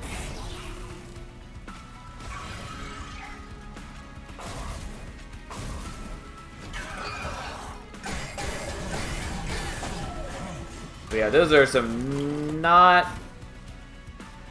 non-small damage collectors. Unfortunately, the foregone powers are worthless. They don't change floors, that's interesting. I mean, that's just how collectors normally work. They never change floors, so I'm not surprised by that.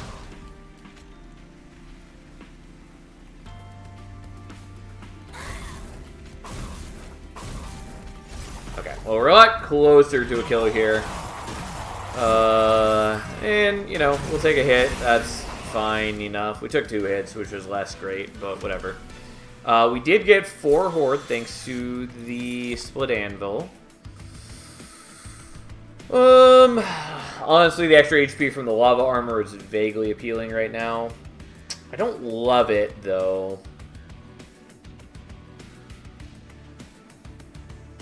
It's really not what I wanted. But I will take it, I guess.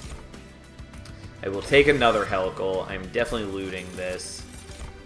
I'm probably taking the Flaming Talons, but honestly, Medallion of Superiority is nice. It's not relevant yet, but... yeah, we'll take Flaming Talons. It's very good. It's weird how in this game, Tethys and Stygian feel way better to play now, whereas Rector feel a little weak, especially early. I mean, Stygian was always good, and Tethys wasn't as bad as people make her out to be. Like, yeah, she was still on the weaker end of things in Monster Train 1, but, like, people are way too critical of Tethys in Monster Train 1. Particularly her Conduit path is still very good. That said, yes, she is definitely a lot better in this game than she was in Monster Train 1, at least with the DLC. Not what I was hoping to see here. I really wanted Magma Cultist. Fine. I'll take a Miser. I don't love it, but that's what it is. And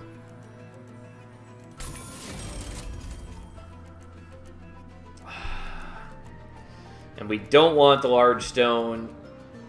The speed stone doesn't really help us. Okay. That's not what I was hoping for, but I am willing to take it.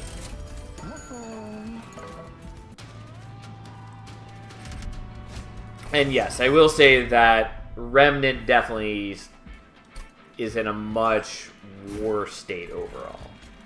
Again, they still have some good things they can do, but just like the other Monster Train 1 clans, I feel they're fairly skewed to certain cards and strategies, which I don't love, but it is what it is.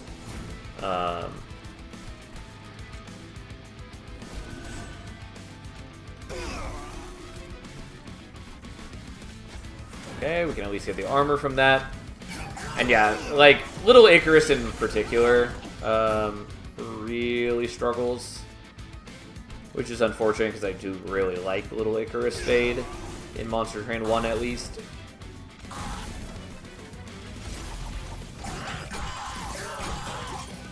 But with her being just so just a lot fewer monster training or low health enemies. It's just way harder. It's just way harder to get kills on her. Yeah, unfortunately, we still take the hit here.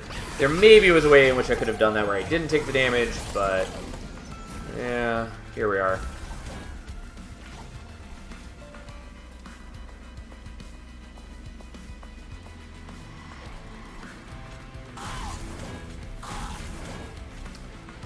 I just want the armor is the main thing here. Although I maybe should be doing the Pyrogel elsewhere, but I think the armor is pretty useful for me to get.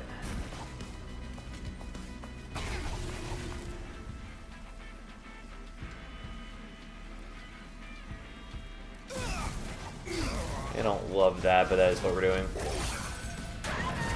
Slays on her are very hard with low base stats. Yeah, that is the problem. And it's the sort of thing where I wouldn't be surprised if that gets changed a little bit in a balance pass.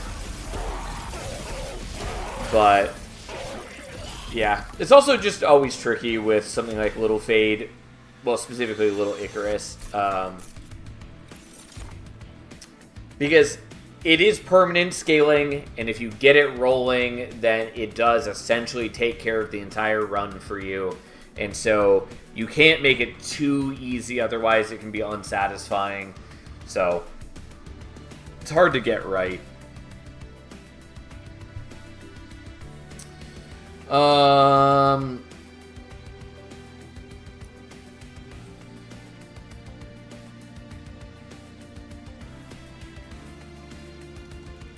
Yeah, I don't think we need another alchemy here.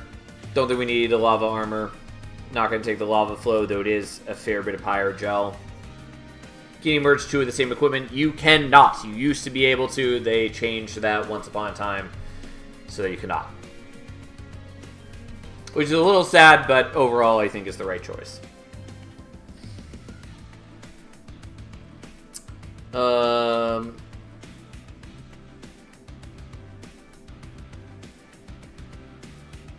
Side note, back when I had expected that an eventual Monster Train 2, back when I was just wishlisting the game, back when I expected that it would still be the same Monster Train 1 clans plus like 1 or 2 new clans.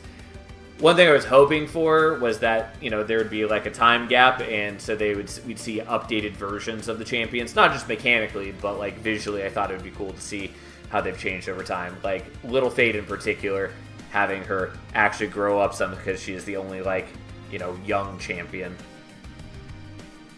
Like, it's cool for her to still be her normal look. She looks cool as is, but I thought that would have been kind of fun to see how her visual design would have changed. We're not taking the lava flow. It would maybe be good, but the problem is, like, I just really dislike that it's a consume card.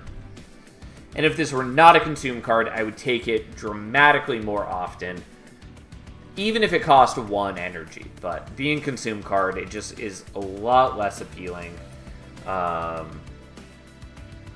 I'm going to skip it. We're going to take the offering token for sure. We're going to loot. We don't really need this. I still might take it, but currently, my only way to generate Horde is with the Alchemy.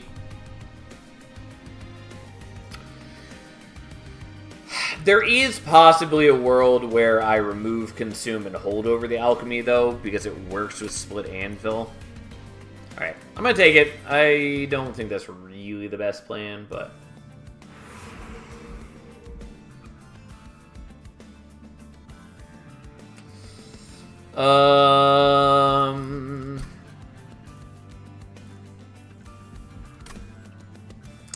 Don't think we're going to go for the Stygian banner. So I guess I'm going to go here. Don't know what I'm looking for. Like, Hell Furnace is always good. Zone of Silence is kind of a maybe. But I think we're going to skip.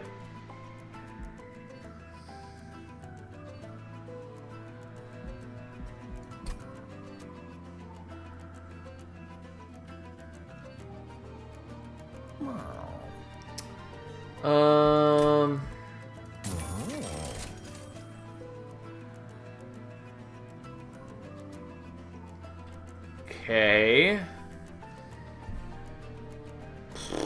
How do I feel about that? I feel decently about it, although I'm not great on defense. So, here's the concern. I could fuse the Bloodthirsty Blade to the Lava Armor, which is okay. Alternatively, I fuse the Bloodthirsty Blade to like the Swift, the like Swift Seal, Quick Dagger, whatever it is, which would be quite good, but I don't have that here. And I'd have to go to another Merchant of Arms. That's also just not perfect in a number of ways. I think that is still what I'm going to aim for. But, I don't know. My deck is not in a great shape. It's in an okay shape, but...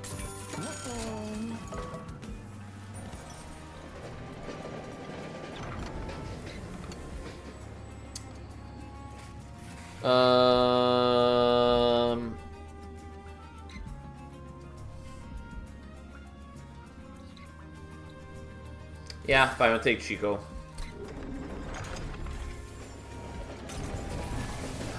Alright. What do you got for me? Alright, it's knockback. Which is fine-ish.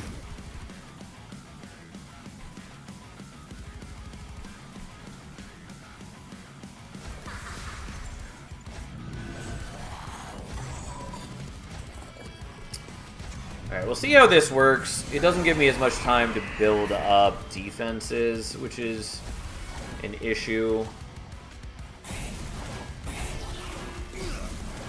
But yeah, I probably should have saved his Dragon's Breath for when Archeon's here, although he's not here on this turn anyways.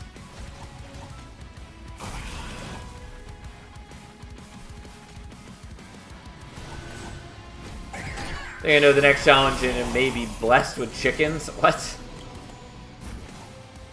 Oh, may it be Blessed with Chickens. That makes slightly more sense. Still weird, though.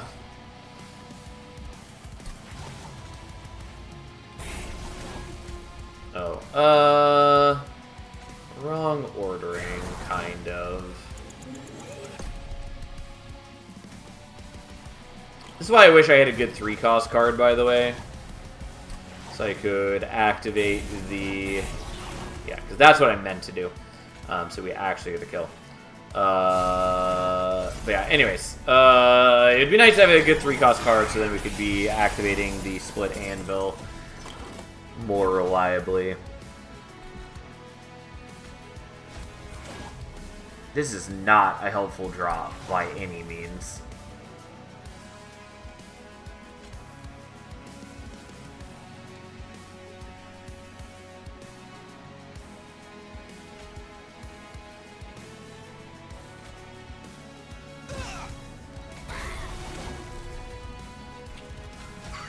Well, she's not quite dead yet.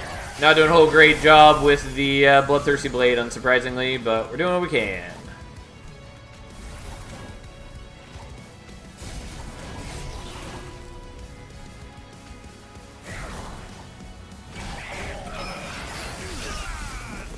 Okay, you've got some level of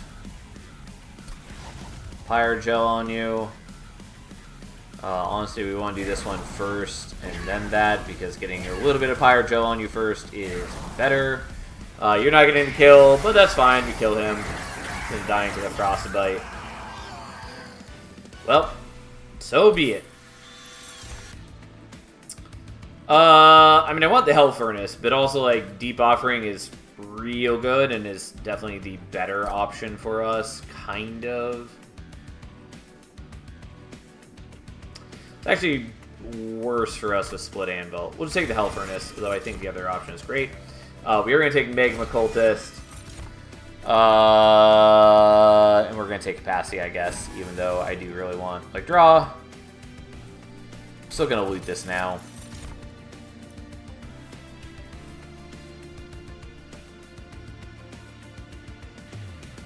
Fine. It's very underwhelming to our needs, but...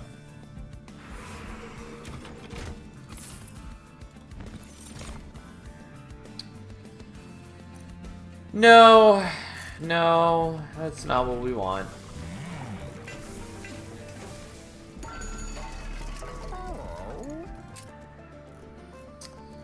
Okay.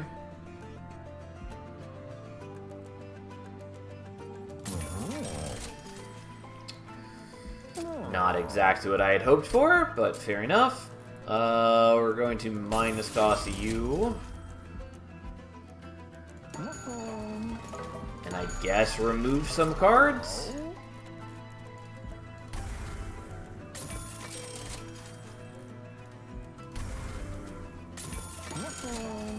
And call that good, I guess. Here we are. Alright, enemies get multi-strike and yada yada yada. Here we are.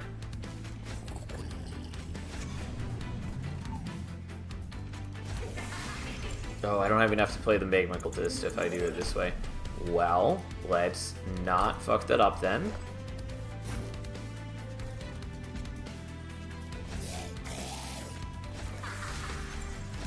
I forgot that I just have enough capacity for you. I guess I could just set you up on bottom floor instead. I guess we're gonna do that. It's not perfect because again my defenses are bad, but they're what I got. So we'll see how it goes. Oh yeah, I did forget there was an explicit reason I didn't want to be setting up on bottom floor in this one, because I just agonized over the fact that there were the corruption dudes. Alright, fine. We'll accept that Corrin's gonna try to bully us, and we'll do what we can to try to murder them first.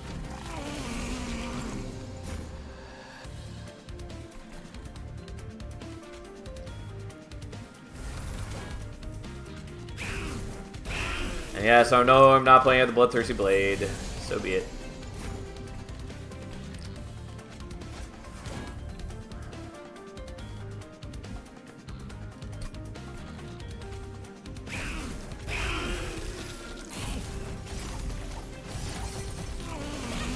Okay.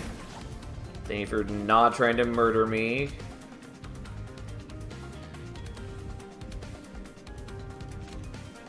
Do this just so I can create some armor on my dudes.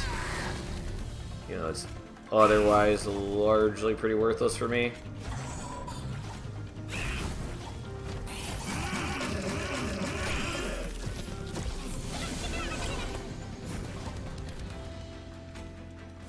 Well, I do want the Hell Furnace, but I also would like to avoid that.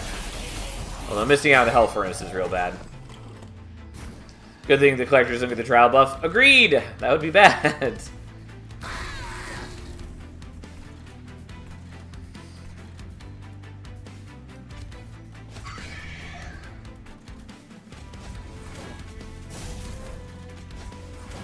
I just do not generate a lot of armor.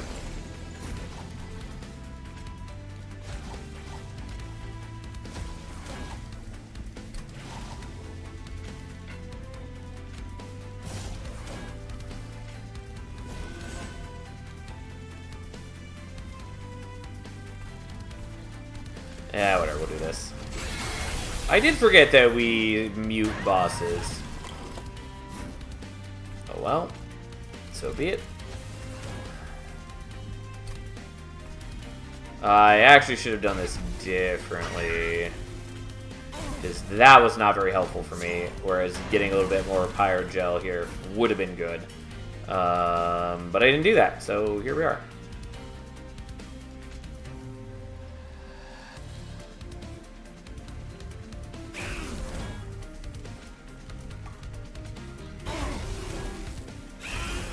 Yep, there we go. That's all we needed. Like, yeah, you have one less thing to kill to power up the blade.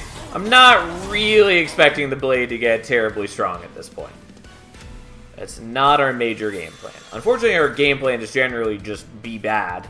The Dragon's Breath, huge pickup for us, by the way. We're going to continue looting this. I will take that, although I also want the Medallion of Superiority.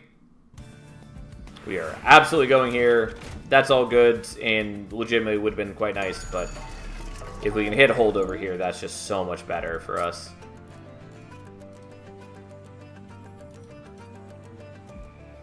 Sure, I'll only do that. No. You bastards.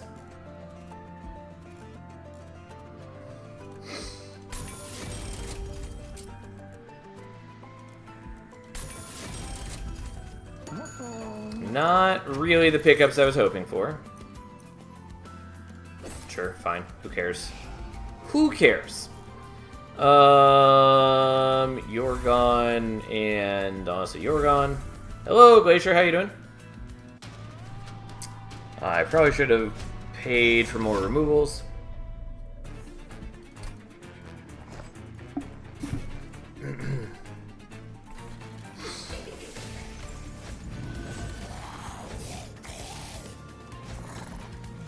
What is this challenge? This one is Revenge of the Collectors! Collectors no longer retreat and have increased stats. Spawn additional collector in battles that already have a collector, and enemy units enter with damage shield.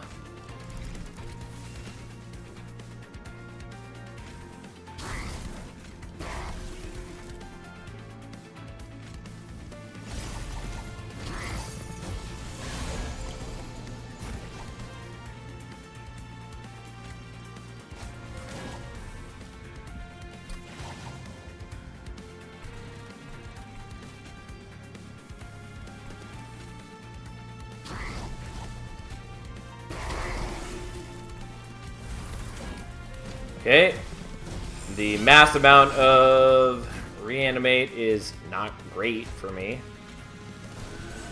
but it is what it is.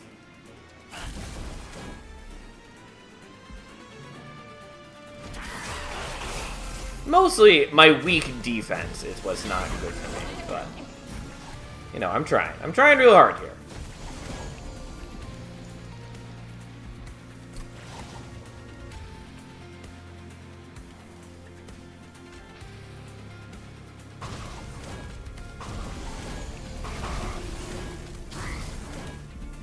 Fortunately, I can't play out that alchemy at the same time as the Dragon's Breath.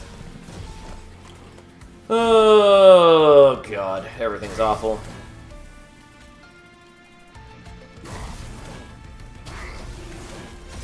Okay, she barely survives. That's something.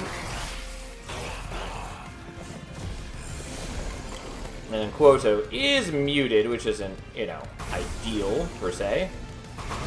But it is what it is.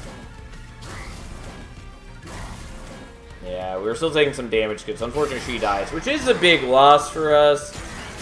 Also, Quoto isn't gaining or losing Titan skin yet, which is, you know, not ideal, but it's fine.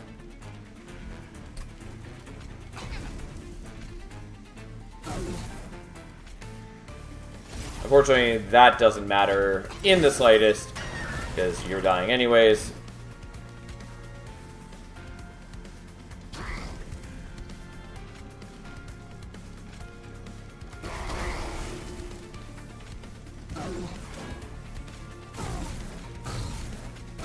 There we go. It's not great, it's not clean, but we survive. Ta-da! Turns out, applying a ton of Hydrogel with basically everything you do is very good. I don't know, payoff is okay. Also, I didn't get the Prismatic Dragon Scale because it's the first battle where I've taken damage, basically. I mean, I like the Mind Cage. I don't think it's great for me. Greed is good. I mean, it's not great here. It's okay in that it knocks off damage shields, but I still don't super want it. I'm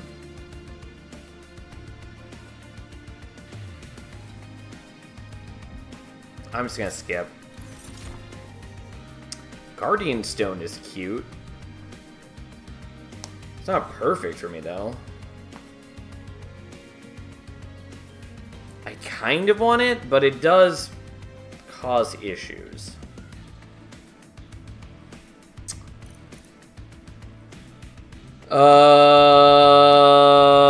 Fine. I'll take it. Even though it's not perfect, we're saving that. It was very underwhelming.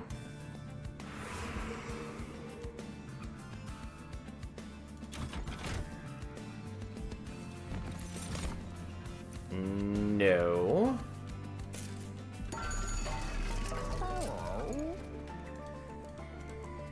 So I guess we're doing this.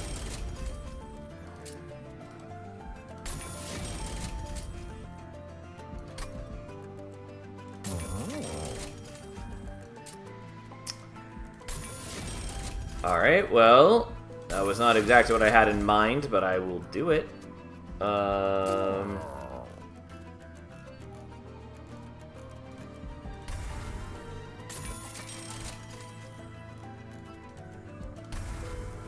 Yeah, I mean, this is fine. It's whatever. I'm gonna have to, you know, change up my floor composition slightly, and I might end up taking Ember here instead of Draw like I was going to, but that's fine.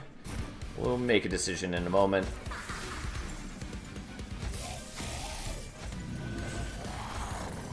But I think we're fine, especially being at low Covenant. Like, I don't need things to be... Yeah, that's disappointing. Expected, but disappointing nonetheless.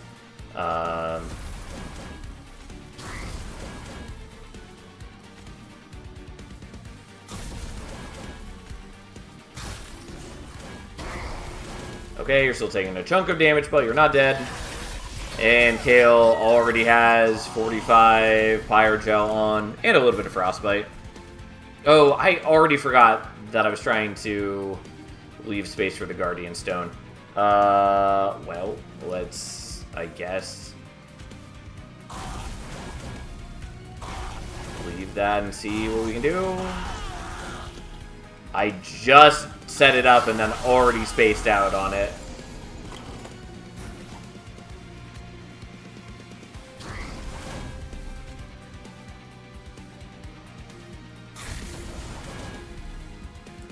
Yeah, not great. I don't play the Bloodthirsty Blade. I don't play the Alchemy. My Coccalia dies. But...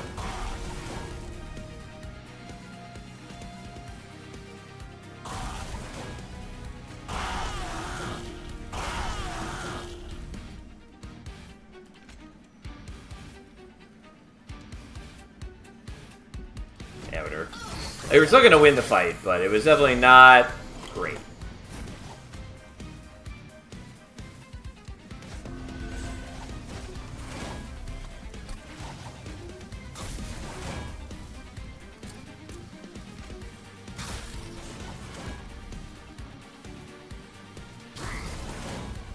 Okay, Miser dies, whatever, so be it.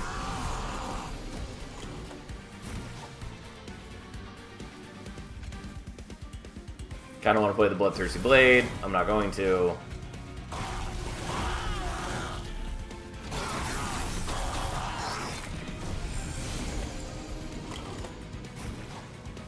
You got lifesteal, whatever, so be it. These things happen.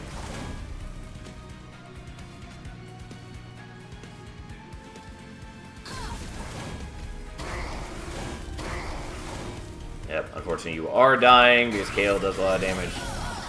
But on the flip side,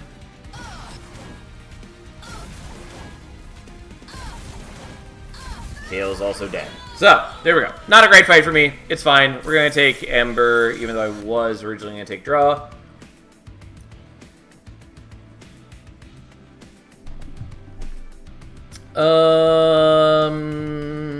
Yeah, I'll take that, even though it may end up being worthless. We'll find out.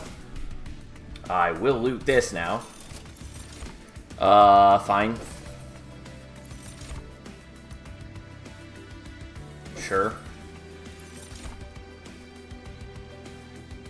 I don't think we want Shattered Halo, but I'm also not going to take the time to figure out what is in the rare pool for these clans. Like, it would be okay, but it's not what I chose to do.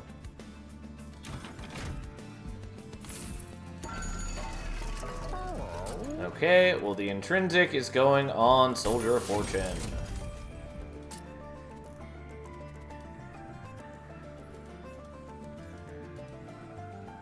fine. It's not really necessary, but...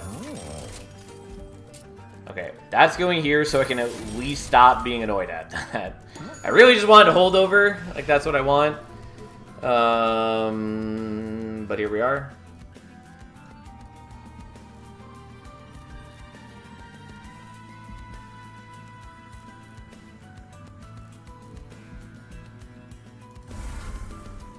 Also, I really don't need my equipment now, but I'm just leaving it because we got it. Regardless, we're in pretty strong shape overall. Yeah, the minus Ember per turn is annoying, but shouldn't be a big deal. We are going to remember this time to leave capacity open. Okay, thank you for cooperating. So turn 1, we get to draw him, who now has 60 Avarice and 60 armor.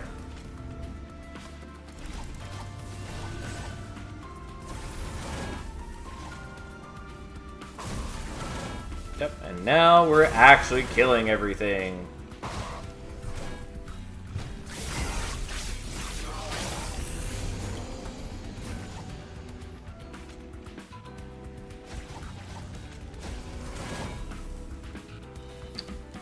Okay, well, I do that, and then that, and then that, and we're good. Damn, that's a money totem. Yeah, he is.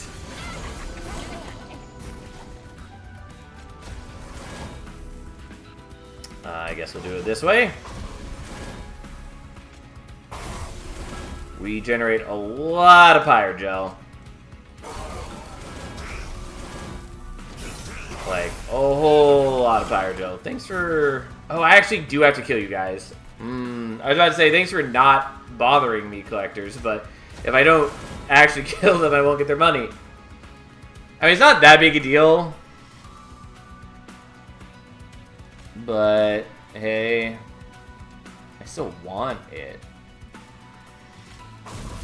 Though I do think it's more important that I kill these guys. So, you know, that's what we're going to do.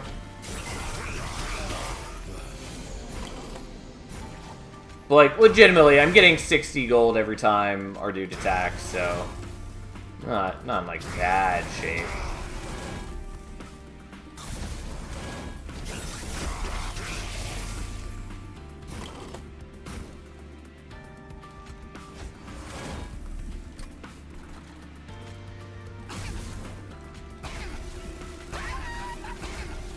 Well, I can at least kill one of them.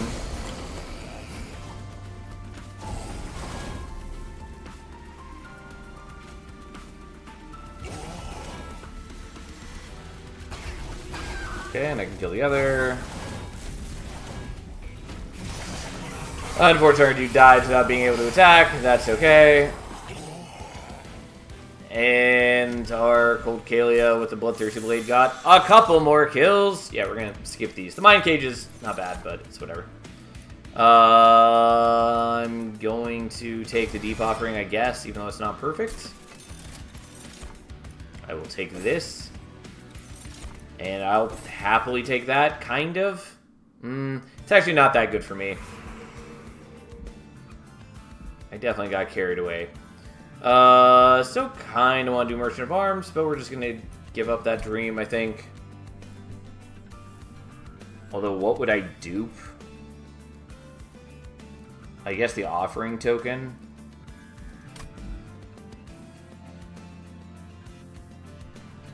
Yeah, I don't know.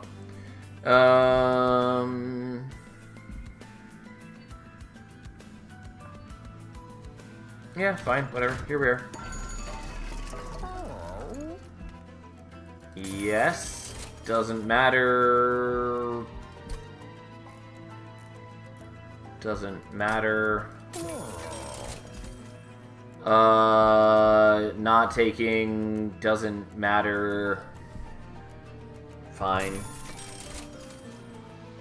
Piracy housing and money, and multi-check of the money printer. That is what I was hoping for, was to get the extra upgrade slot, but nope.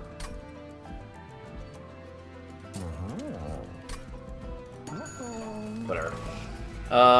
We are just gonna get rid of the Miser now. Although I kind of could have still used him. It's fine. And honestly, I don't know that I care about the Deep Offering. I guess we'll still keep it.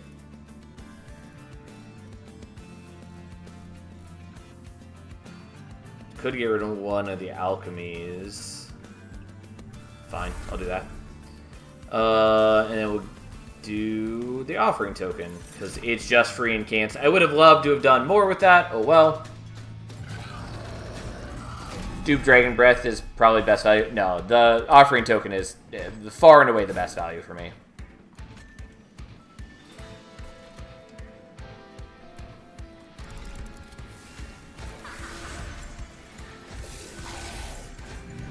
It'll be apparent why in a mere moment. Because, so first off, we do that. Unfortunately, I didn't actually want to dupe that. Bear with me. Okay, now we do this.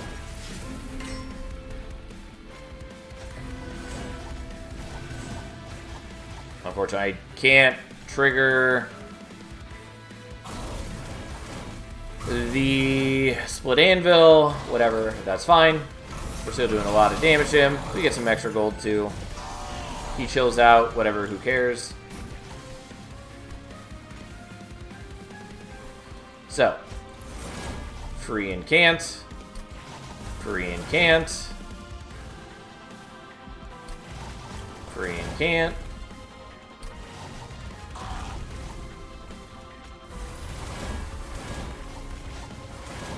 Just a whole lot of free value for us. That sounds like I have the damage shield. It is not great. Like, we'll be okay overall, though.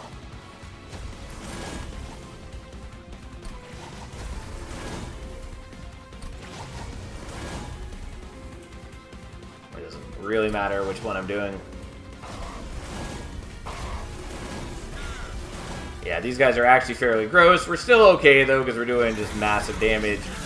Even if I'm buffing these guys up to doing tons and tons of damage. Which is, you know, not ideal.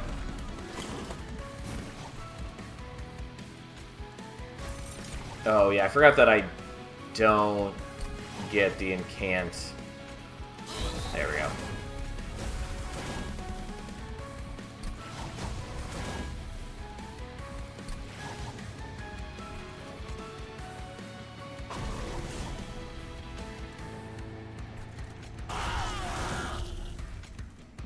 Yeah, whatever.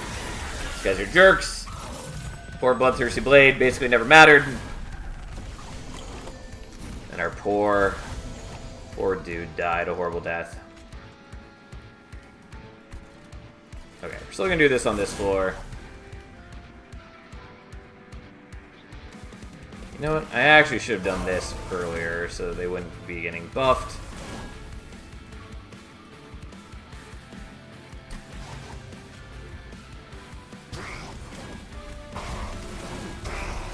And there we go. Ta-da! Hundreds of Pyrogel tends to do some work. Yeah, we barely had to fight the Collectors that whole run. Like, it was largely inconsequential to us. I mean, like, they were spooky. They do a lot of damage and had a lot of health. But we just basically never had to fight them. Anyways, it worked out well. It was a bit messy earlier, but we got there pretty easily overall. And there's only one left. I still have so many of the story scenes to do just because I have not... Like, I haven't been stopping to do them during stream. And so I basically am only doing one per day. Oh, this is this one. I remembered people talking about Fragile Pyre one. And now I understand why Ether was hoping that it would be chicken heavy. The chickens being the amalgams, the enemies that deal damage directly to the Pyre. If there is no one on the floor. So, Pyre is fragile and is forcing your units to rise to the occasion. So, final shard. Start a battle, apply fragile damage shield to your Pyre. So, it will die when it takes any damage, but it blocks 2 hits for free. And I'm sure this is high enough that we get the Vengeful Shards. Yes, unsurprisingly, it is. Ratio there of ascend friendly units at the end of each turn. Gotcha. Yeah, I can see why this is very rude if you get the Amalgams, because that's just very difficult to deal with. Yeah, that is just not great. And restore 5 health to all units after combat. Okay. And we get Pyre of Savagery. Fine. Sounds great. So, yeah, that's a problem. There's not a ton I can do if I get the Amalgams. There are technically a couple ways that we can deal with it. Like getting Zone of Silence or getting Stygian Tome. Unnamed Tome is its actual name. Again, it's still just weird to me not to have like the purple hash marks around these borders. Whatever. But yeah, getting Unnamed Tome and like holdover, remove, consume on it, so that we can just mute them every turn is like basically another option. There are technically other options, but they're largely unlikely.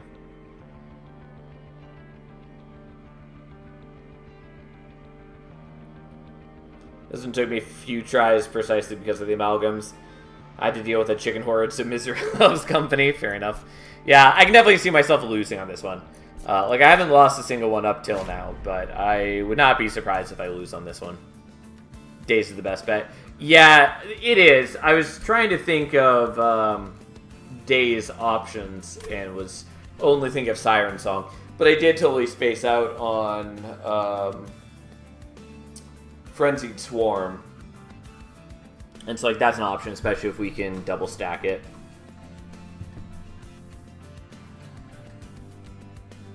My strat was having a lot of units filling up mid and top floor and ascending the Amalgams. Yeah, but I was trying to think of what actually ascends in this clan combo, and there's not anything that does that, other than, like, Siren Song.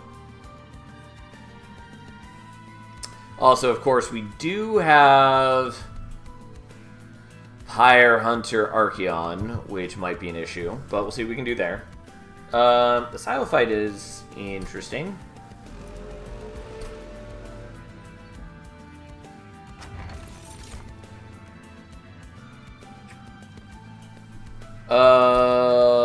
Okay.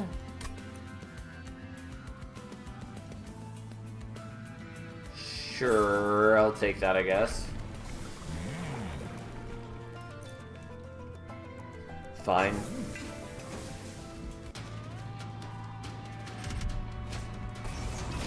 Yeah, the Midas Emperor Paternity is bad. It is entirely possible that I'm going to lose at the beginning.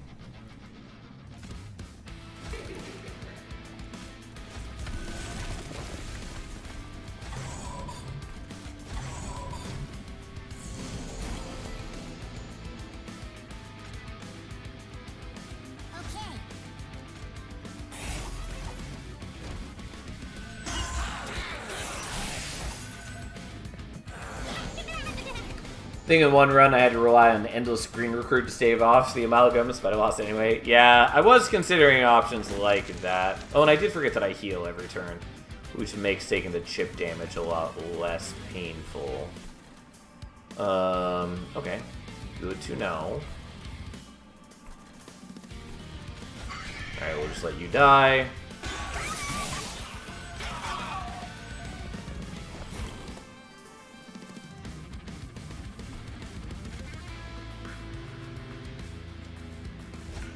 Yeah, I'll lose the damage shield to that.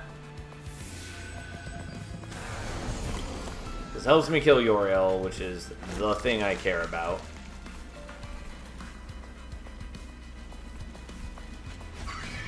Unfortunately, the stewards are going to steal a couple of kills, and I would really love to not have that be the case.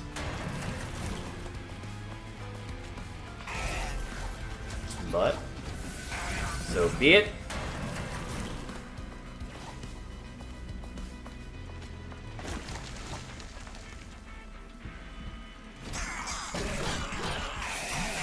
Unfortunately, they steal kills, whatever.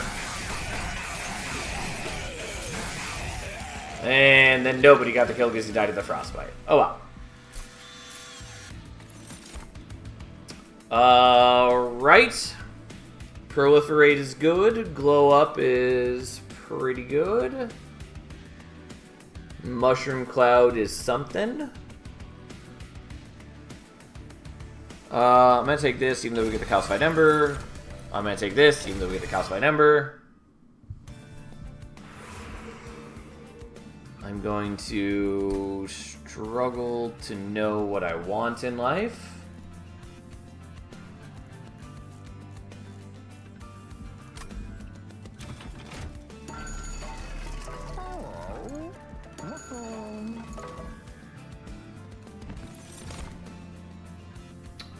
I'm going to not take that.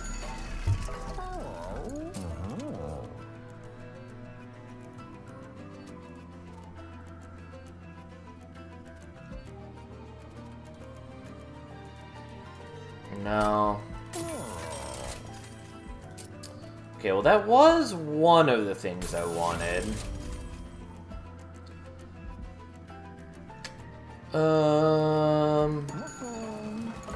I guess we'll leave that as is and see what happens. I don't really have a great game plan set up, but here we are.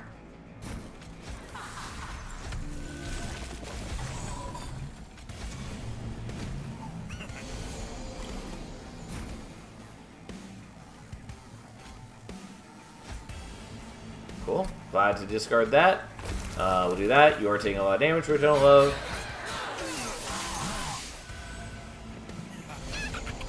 And now we try to block here, because I have to, even though I would really prefer to play out the Calcified Ember if I could.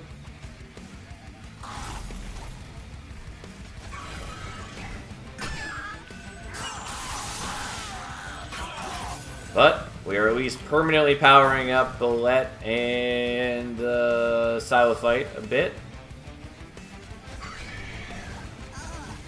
Which is basically what I care about.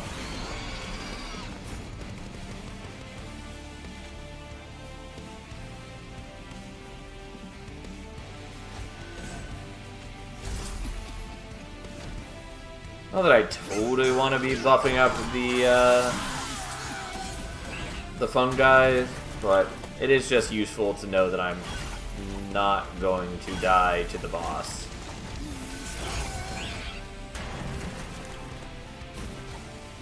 Okay, we're fine. We can play that out. We still have damage shield, so we should be good.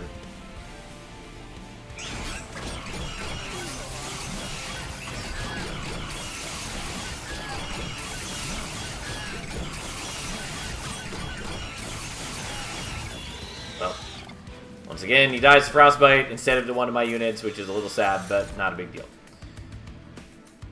I don't really have anything to be propagating. Like, they're sort of things. I think I still probably want to take the Glow Up. Gooey Flask is pretty decent, though.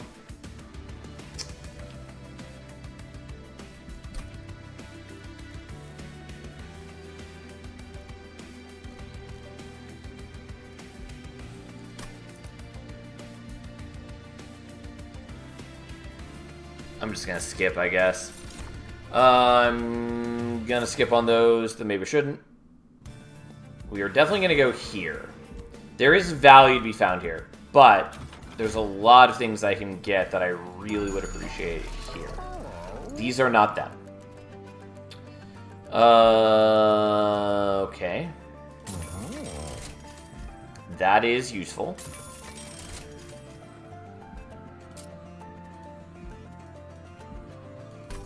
Fine. It's not what I wanted, and I still kind of want the Fight Club. I mean, like, it's good. Mostly it's just, it helps save me later. Alright, fine. We'll take it. It was not what I wanted, but it works out pretty well for us. And by that I mean I would have preferred to have gotten my unit buffed all the way first, but it's fine. Okay, now the question is, can I survive him? And I am uncertain that I can.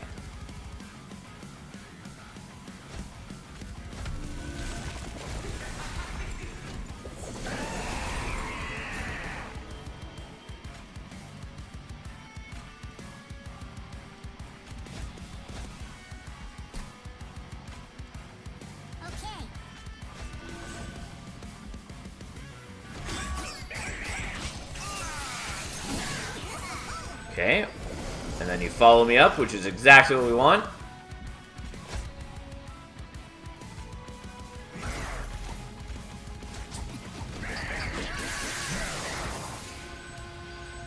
And then you follow me up, which is what we want.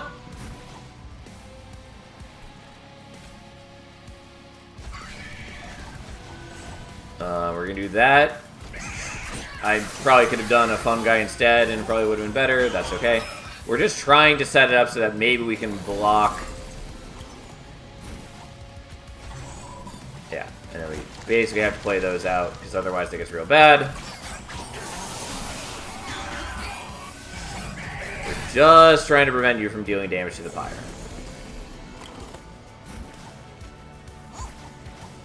Okay. Oh, I didn't even have to play that out. I could have discarded it. I mean, it's not a big deal, but... Take a little bit of extra damage thanks to the spell weakness. It doesn't really matter, because it's a very weak spell, but hey. Well, honestly wish that I could just not buff you, but we'll do it anyways. I would very much like her to get buffed. Or Bullet. Bullet would also be quite appealing. But here we are.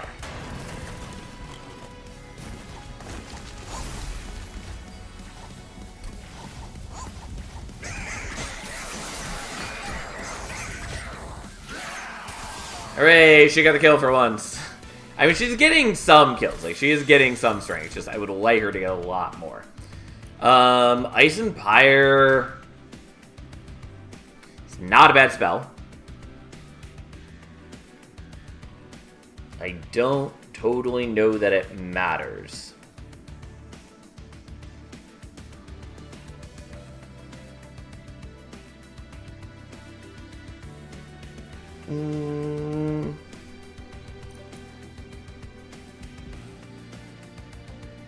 I'm gonna skip. I could probably use it, but I'm not doing it. Balm of Bellow is interesting. We're not gonna worry about it. Also, maybe we should have taken the name of Siren. We didn't. We're taking Ember.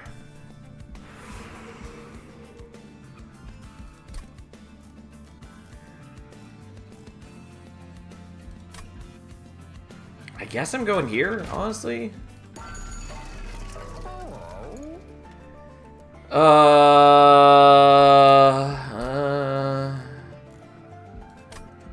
I don't really need the tuning fork. I also don't really need the versatile Ember Staff.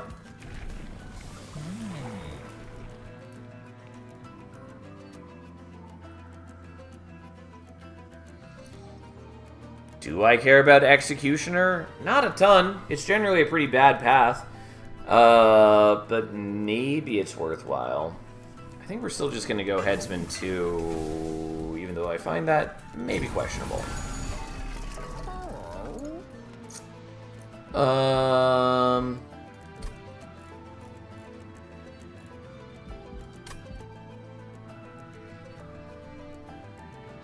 Sure, I'll take that, I guess, even though it's all of my gold. I meant to click on this first. Oh well. One Horn's Tome. Huh.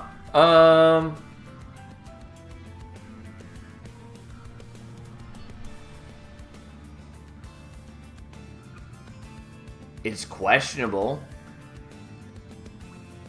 But I'm gonna take it anyways. I guess.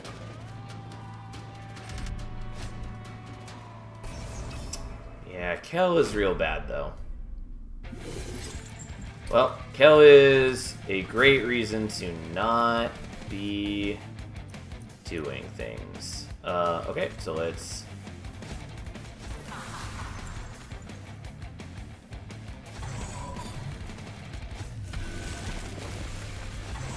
you're gonna get a bunch of corruption at this rate, though.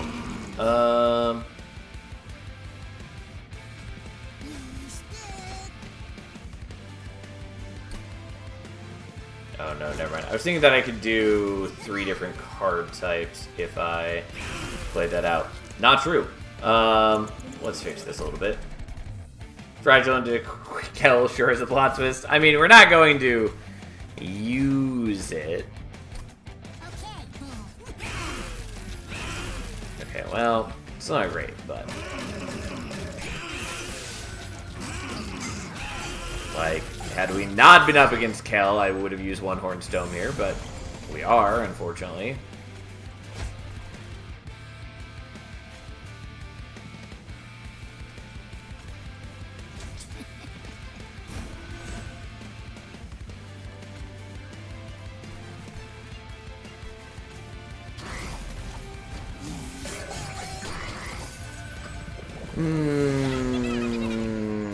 Well, you're pretty dead. I guess I could give this to you so you get the regen. I think we just want it here, though.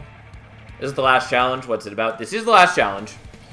And our Pyre is fragile, but starts with 2 damage shields. Fragile being it is killed if it takes any damage. All of our friendly units ascend at the end of each turn. So they naturally just stack up on top floor.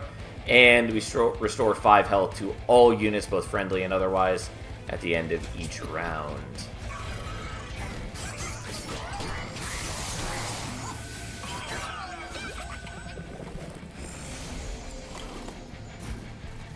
Oh, not using that.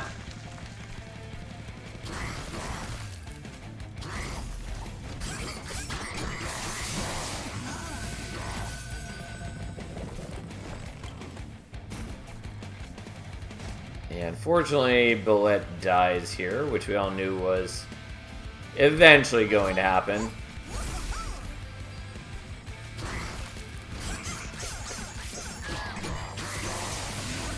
And yes, I know he could have killed some of the backliners earlier. I specifically didn't want to.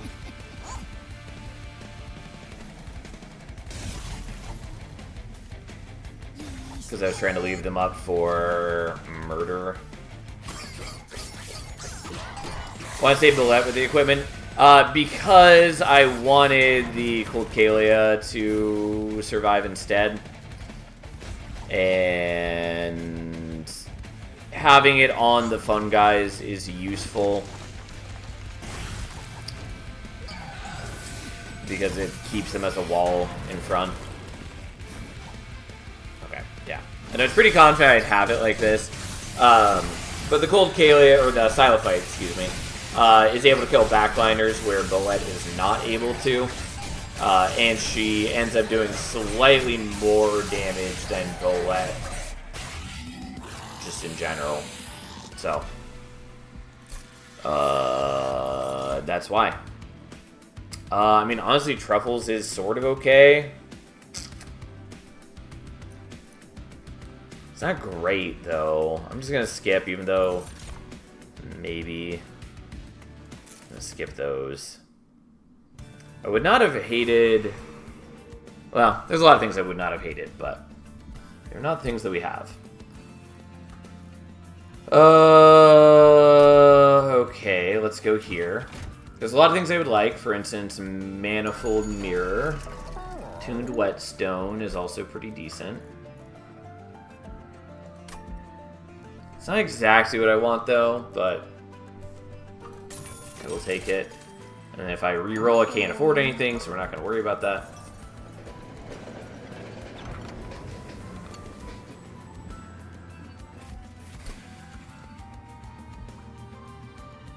Sure, that's good enough. You can have that. I'm not going to keep rolling for the Golden Wings. They're good, obviously, but it's just not happening. So...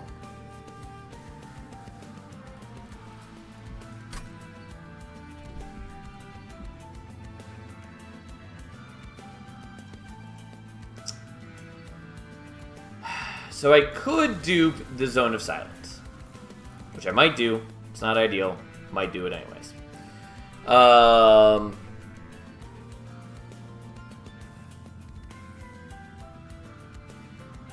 Because then if I do end up against the Amalgams, I have a defense. Like, that's good. That's what we want, basically.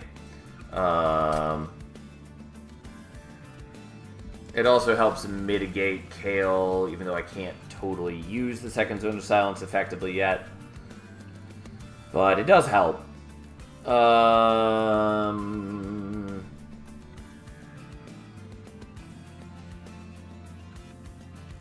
other than that, I don't really care about duping most things. Like, I could dupe the Silophyte, which is not bad. It's not amazing for me either, though. We're just gonna do this, I guess. Part of me wants to hold out hope that we'd see Manifold Mirror later, in which case it wouldn't fucking matter. And having two of them is just worse than having one of them, but whatever.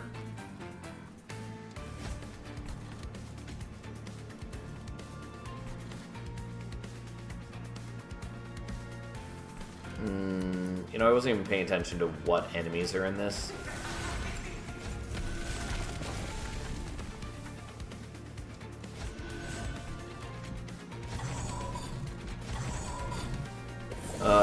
Yes, these guys. Gotcha. Also, I forgot that you have flight. Already forgot about that.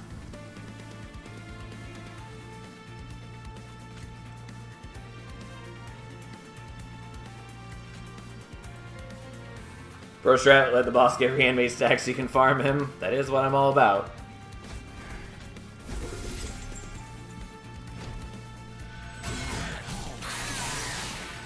Okay.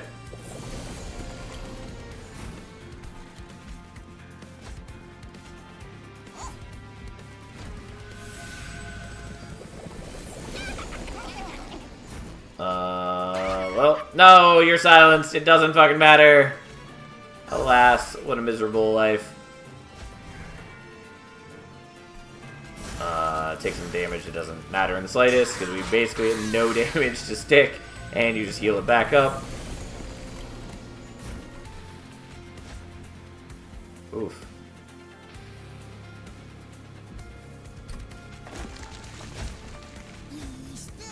I mean, she doesn't die. That's the important part. But it was still rough.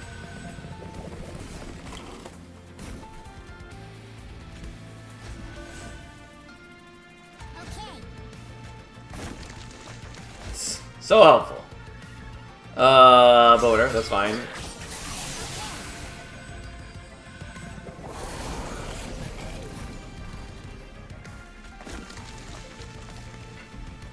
I mean, the only thing that matters here is buffing up our fungi, basically.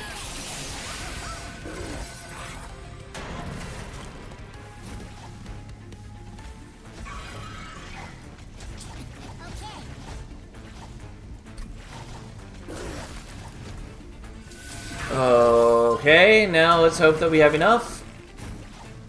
Oh, we actually do win it here. I thought I was gonna have to move more, but I guess I don't, so we'll leave it be. I mean, I do a fair bit of damage, so... I just really thought that I would need to move the Silophyte back.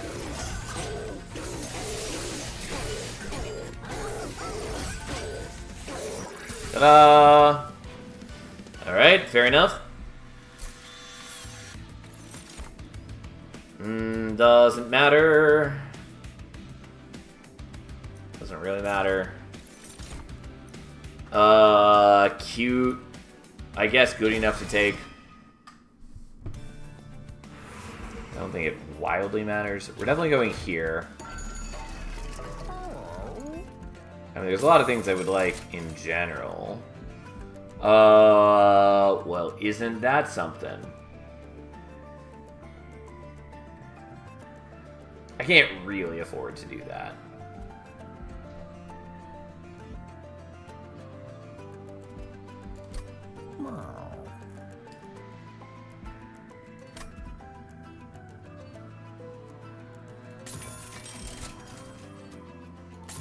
Oops, I didn't actually mean to do that, but in that case, we're just going to do this, I guess.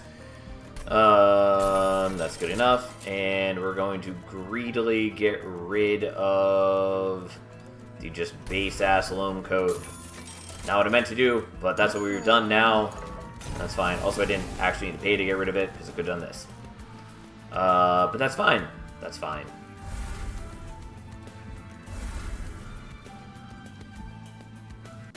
Fair enough. Here we are. Okay. Good old Kale. Being all Kaylee and all that jazz.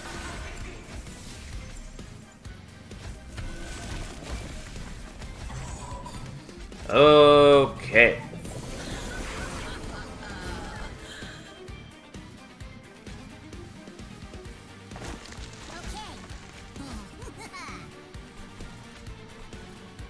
Enjoy your frostbite, my dude. Okay, here we are. Now, like, I could fly you down to a lower floor, but we're not gonna do that. Except now I drew the Zone of Silence at the wrong time. Not a big deal, but whatever.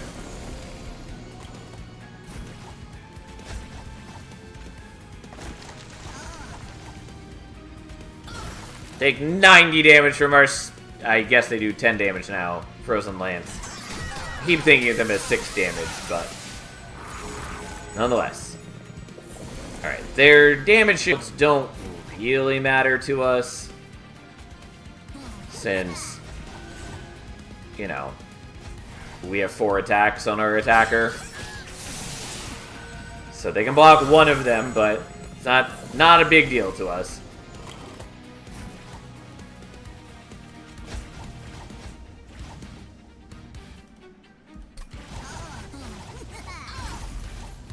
Alright, well, Kale's almost dead. Not quite dead, though.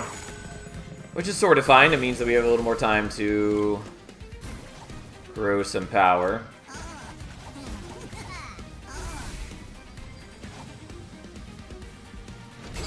Well, I'm pretty sure we're going to kill Kale on this coming turn, which is a little sad, because it means that then we're missing out on some more kills. But, not a big deal.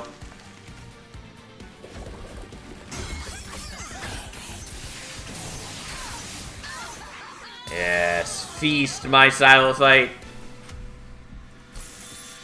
Okay, I mean the Ice Empire is kind of cute, doesn't really matter. Horfast FG is a no, and Deadly Variant is a no. We're taking more Ember, because that's just what we're doing. You're up to 87 attack, which is okay. Could be better, but it's fine. Yeah, I mean, we're going here. That's just what we're doing.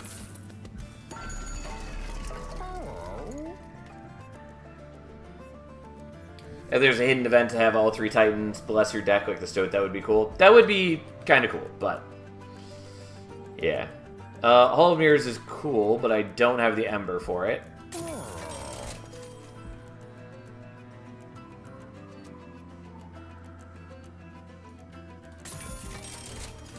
We're already becoming fragile anyways.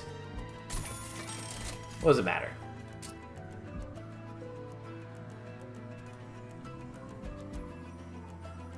I'm going to do this, even though we're not actually going to use it in deployment. Fine, who cares? Propagate. We don't actually meaningfully have things to propagate, but so be it. Alright, my deck is, you know, skewed and awkward, but... I mean, we're going to do this. It just means we're not going to play out the fragile stuff right off the bat.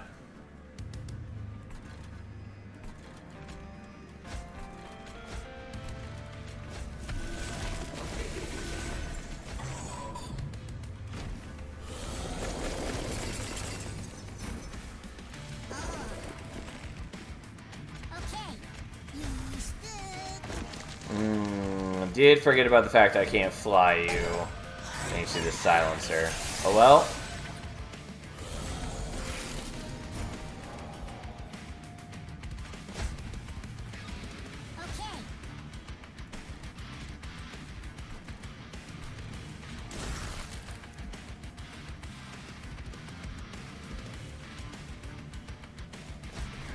So you take less damage because you're not attacking into the spikes as much, which is important.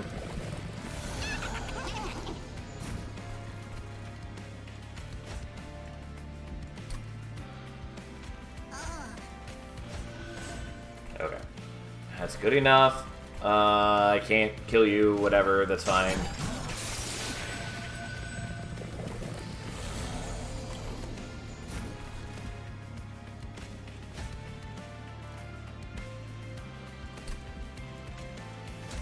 I did forget that I have Zone of Silence here, so I don't need to worry about the Unnamed Tome. Yeah, I get less fungi because Billet's not getting the kills now. And so therefore he's not propagating. Oh well, that's fine.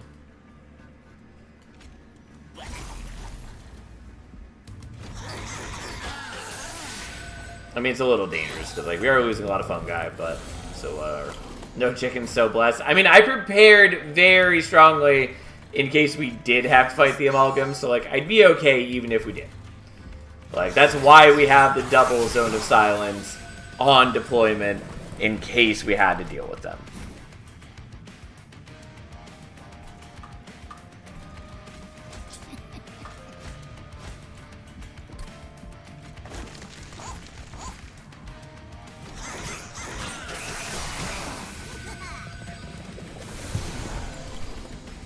Alright.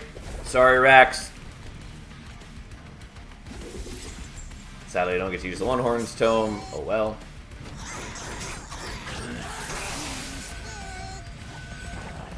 But yeah, we're just, we're not gonna let Rax get stronger. Well. I could have done the Versatile Ember Staff for once, but oh well. Okay, so we should be fine as is.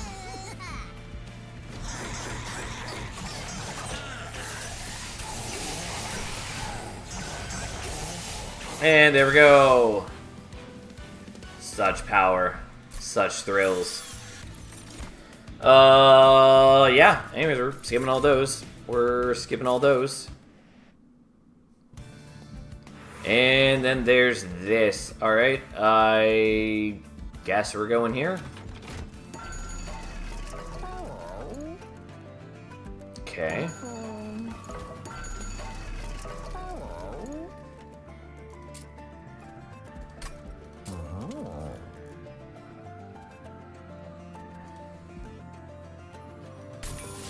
What's your Squid's attack up to?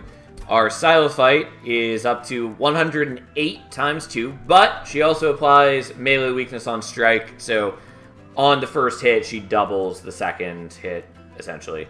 So yeah, she's doing a lot more per hit, basically, but that's what she's up to.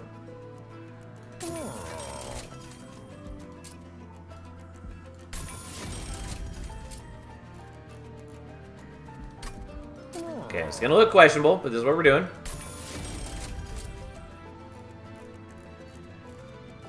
And then whatever, enjoy. Okay. We're gonna buy Twin Minds. Create a copy, permanent copy of the first consumed card played each battle. We're gonna remove a Frozen Lance. Who gives a shit? And we're gonna copy this. We don't need to, but we're doing it anyways. Alright, look at this go.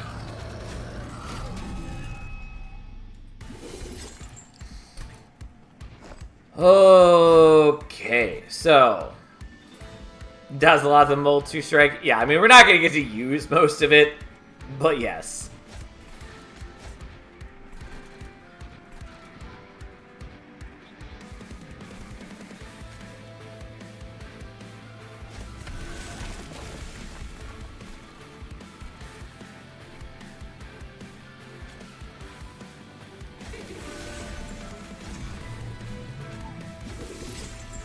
Okay. Well. Yeah, you do enough to kill him this turn, which is what I was hoping wasn't the case. But, fine. We'll just leave that be, I guess.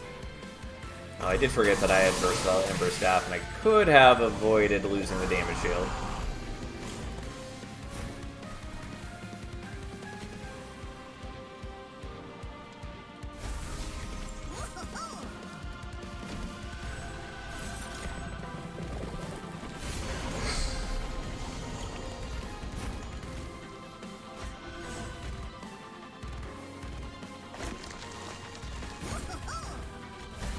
Well, I sapped myself a little bit, but not a big deal.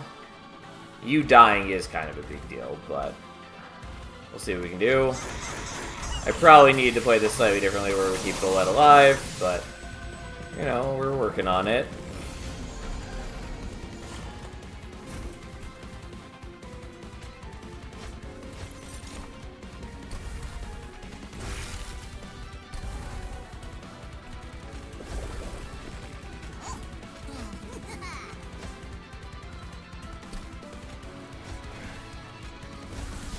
Alright.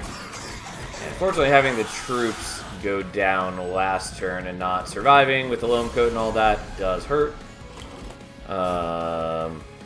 Hurts quite a bit, honestly.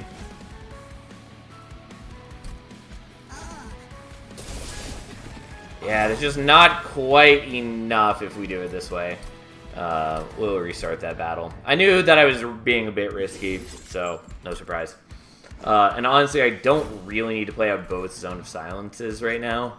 I think what we're doing instead is we're doing it this way. Because that's just generally a lot better for us.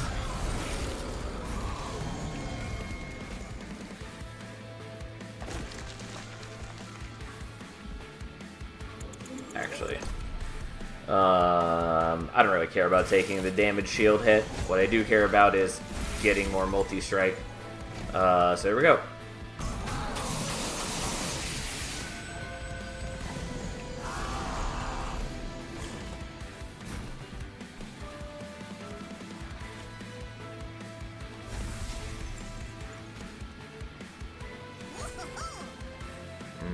Maybe we should have done the proliferate.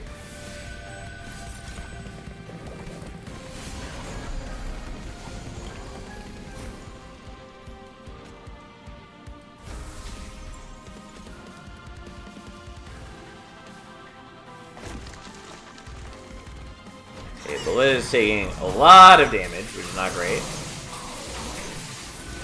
Which is maybe untenable. I did really want quick on the silo fight, but that never materialized.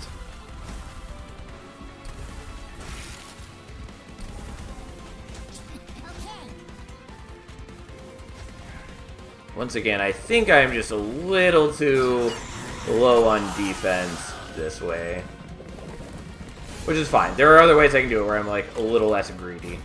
Oh, no, there we go. That's all I needed.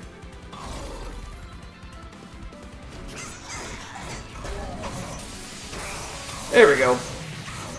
Ta-da! Turns out, just don't be quite as greedy in the final battle.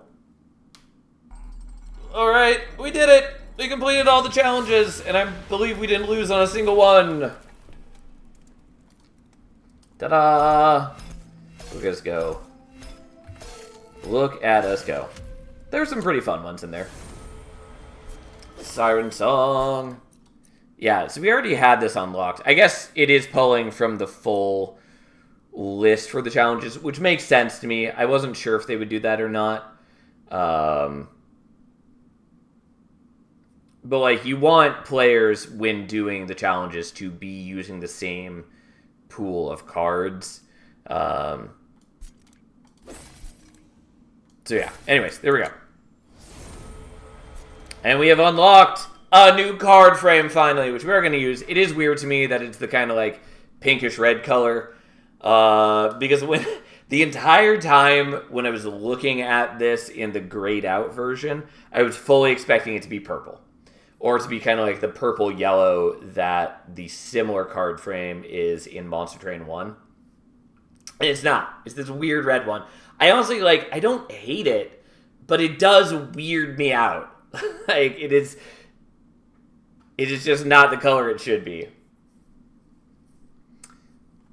Or the crystals are a different color. Well, yeah, that's the thing. Is like, I mean, oh, you mean like the crystals being a different color from the rest of the frame?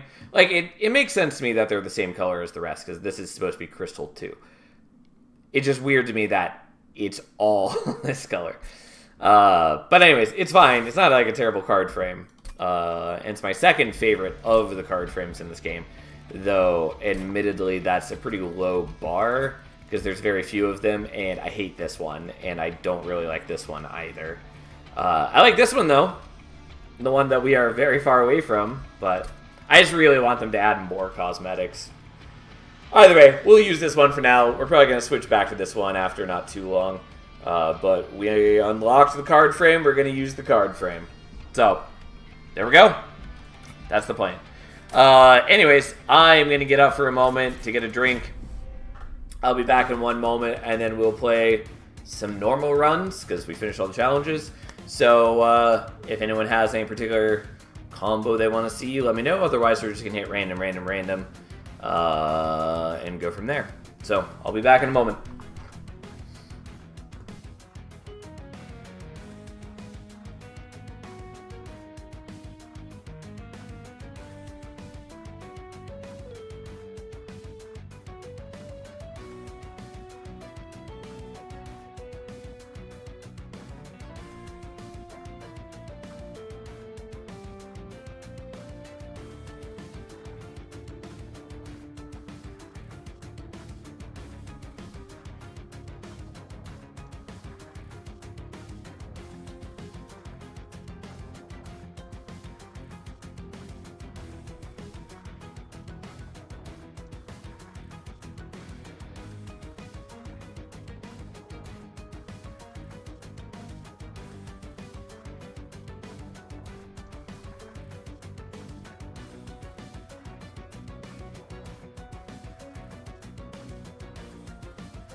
Alright, I'm back. Which challenge did you like the best? Great question. Let's take a quick look and evaluate that, because I don't remember them all offhand. I mean, the first one was pretty easy, pretty fun. Just makes equipment stronger, basically. Not really a challenge, but it does change how you play, which is, you know, what I want out of challenges is I want them to meaningfully change how I'm playing. Yeah, this one was okay. Calculation Station with the front-loaded Ember. It ended up not mattering a ton because we just stacked a bunch of Reanimate and Unstable and blew everything up without having to actually even consider the math. But, you know, we made an interesting deck out of it, or at least a vaguely interesting deck.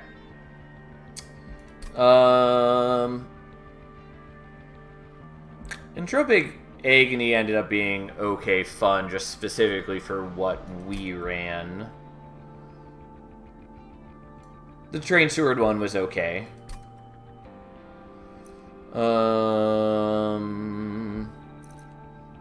This one ended up being fun, just because of, again, specifically what we got, because we got Volatile Gauge, which allowed us to largely ignore the spells costing extra. And so we ended up doing a very spell-heavy deck and just blew everything up, which was pretty cute.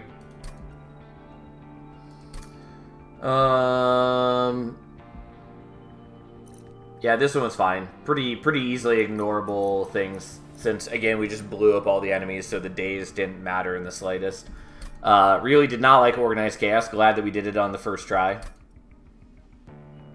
Did not enjoy this one, though, again, glad we did it on the first try. That was okay, I guess, just because it did feel more threatening than a lot of the other ones did. And so I liked that part of it, but it is definitely an annoying set of mutators. This one was cute. I like the idea of them trying to emulate us being like the enemies, where we have quick for once and we auto-ascend. Yeah, I don't know. I mean, like, a lot of them were okay. Most of them didn't, like, stand out too much to me, but they were fun. They were fun enough to do. Anyways, looks like we're going to do random. I should probably start enabling the Monster Train 1 clans. I still just want them to get reworked. But you know what? Fine. We'll do random. We'll see how it goes. Full random. Let the Monster Train 1 clans in for now. I might change that later, but we'll see how it goes. Okay, so we got Fierce Greed. We have Umbra. Pseudoscience is not a bad card. Honestly, I'm still weirded out by the new card frame. It's going to take some getting used to. Prismal Dust is a good card. Kind of unnecessary when we're also stacking Reanimate, possibly. But we'll see what we can do. I don't like either of these. Like, Wing Clippings could be sort of okay for us, since we do have, like, the Prismal Dust, which is not a bad card to be doing it with. Also, there are some other good, like, Lazarus consume cards.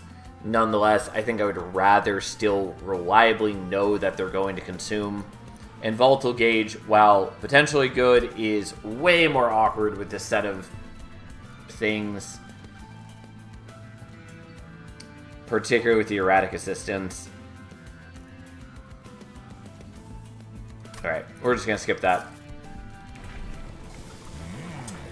Well, we're not gonna take Learning Limb, so we are gonna take Living Armory.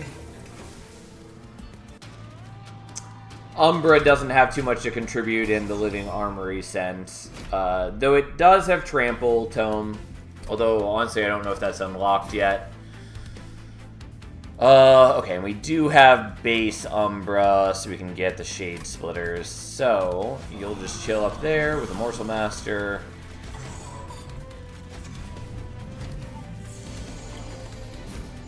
It's a little weird to be back on normal runs now. Alright, 12 spikes, I guess.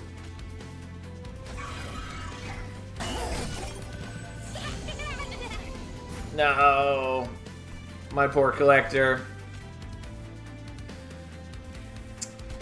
Okay. I'm willing to put you down there just so we can start buffing up one of you at the same time.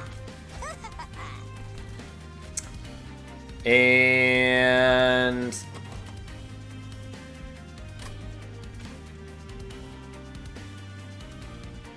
I'm going to do this there because you're just going to take some damage as is. I don't know. Like, there's a possibility that we're able to get you some lifesteal with the morsels.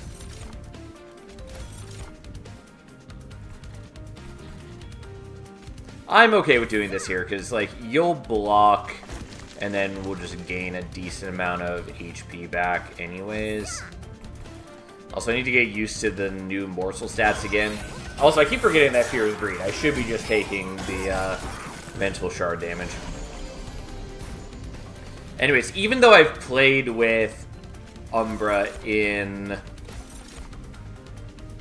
MT2, it still catches me off guard, their new stats, because I've just played so much Monster Train 1 that I keep thinking these are like, you know, a 6-1 that gives +6. And it's not. This is not how it is anymore.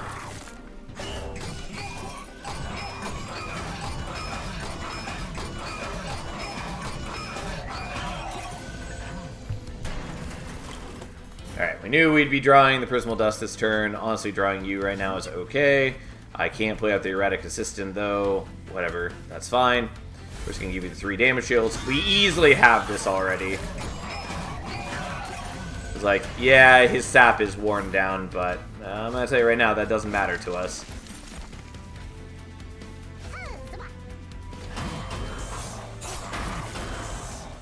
Like, we pretty easily just beat him to death. I mean, Overworked Assistant is good. We almost certainly want the Serum here. But yeah, even though it comes with the Calcified Ember.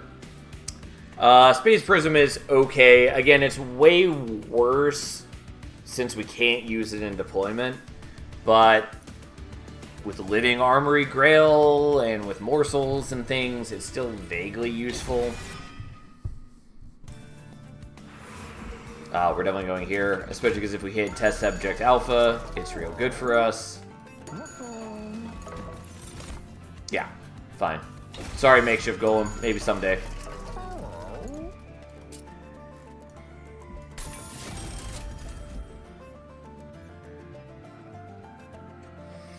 I mean, I do want to reroll, but I think we're not going to. I'm also vaguely tempted to just take the damage shields. Partly because it protects me from, like, Dominion Seraph. It also protects me a little bit from the... What am I trying to say? It protects me from the trial that has the Penitent... whatever they're called. The things have spikes. So, I guess I'm willing to do that. It's kind of underwhelming, but... I'm already basically planning to just make multiple of those and call it good. So that's what we're gonna do. Like, it is the best unit to pair with Living Armory Grail. Like, it's just a good unit in general, but particularly with Living Armory Grail, it is like the best thing to pair him with.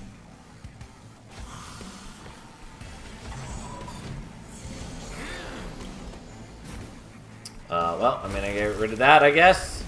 Was going to do some morsels, but I will happily get rid of that when I can.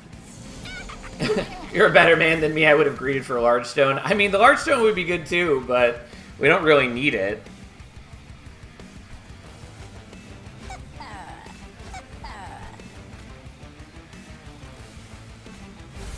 What we need is just ways to protect our team, and that's largely it. Like, you know, we need to be able to play out our equipment and all that jazz, but at this point, we're in good shape.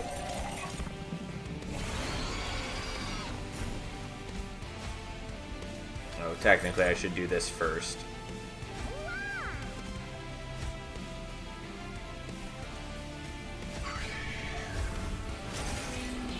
And And then actually let it proc Fear's Greed.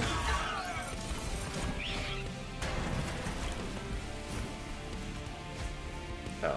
I spaced out that I had that, and I should have done that instead. It's fine, we got Reanimate. It was still good to get.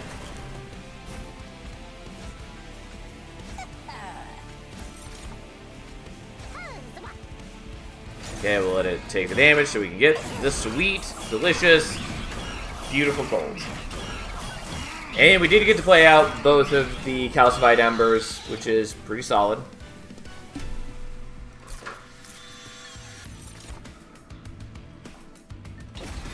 I'll take a potion kit. I will skip on these, so the immortal trade is kind of okay. I'm gonna go here, I'm pretty sure. Yeah. That's what we're doing. Reanimation Lab doesn't matter. Someday I'll master Growth Carapace. I mean, I could also just be buying more equipment to shove into Grail, which I am considering. It's not bad.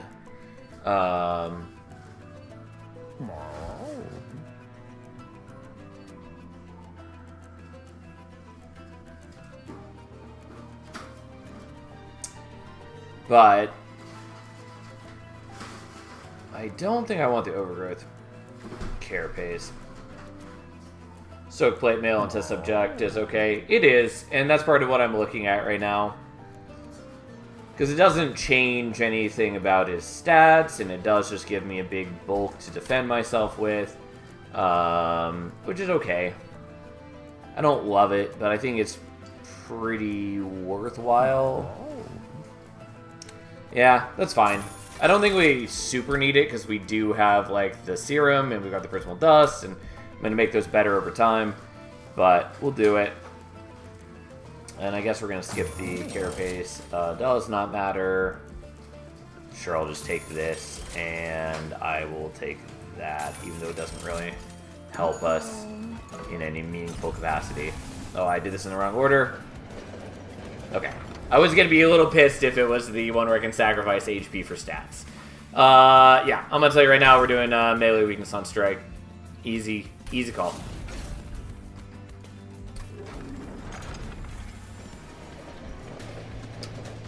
Like, without question, that's what we're doing. Oh no, he's going to damage our pyre. I don't think I've seen you take Overgrowth Armor. That's because I haven't. It's not a bad equipment necessarily, but it just doesn't fit into the way that I personally tend to play. Okay. We're going to make some questionable decisions. Okay, so I do need someone to block. I mean, obviously I could just get some morsels or whatever. Capacity first or Ember? I'm going to take Ember. Like, without question, I'm taking Ember. Felt like a bit of a waste, but that's fine. It is a bit silly. So, like, Overgrowth Carapace is very good in a lot of circumstances. It's just that those are circumstances that tend to be not how I personally play.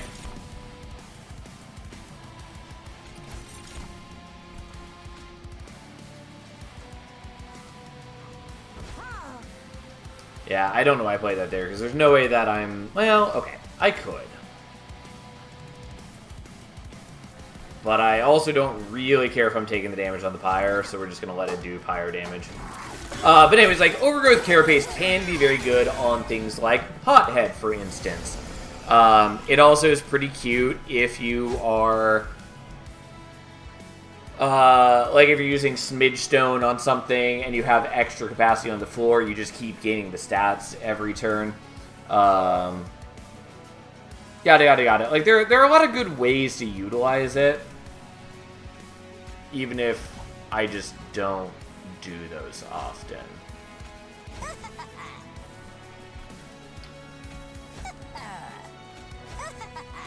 Yeah, and then we still take fire damage. That's fine. Who cares?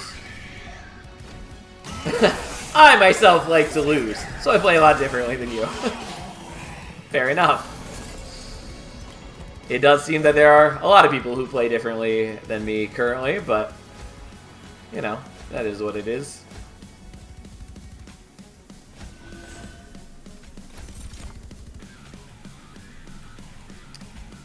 Sure, we'll just keep you safe, I guess. Oh, I did that in the wrong order.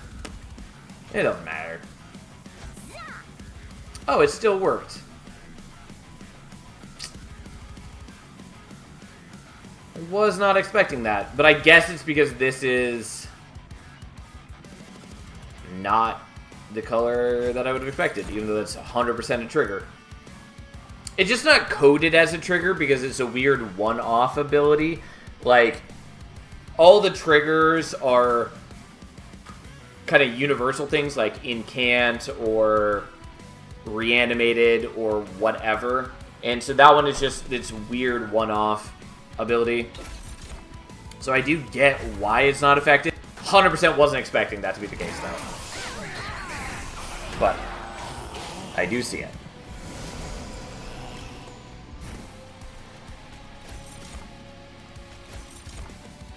Whatever. You can have some lifesteal, I guess, and you can have some reanimate. Who cares?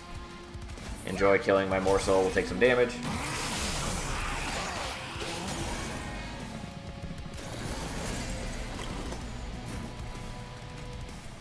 Like, I could be preventing myself from taking damage, but we have Fear's Greed, and we may as well just take the damage.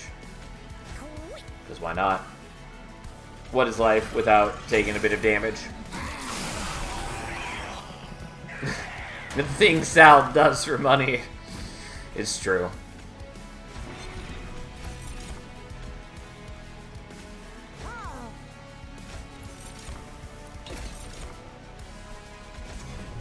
Okay.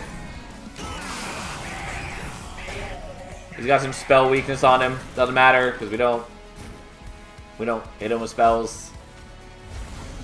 Or at least not damaging ones. Ta-da, here we are. There's a lot of things I could have done there. None of it matters. Ta-da!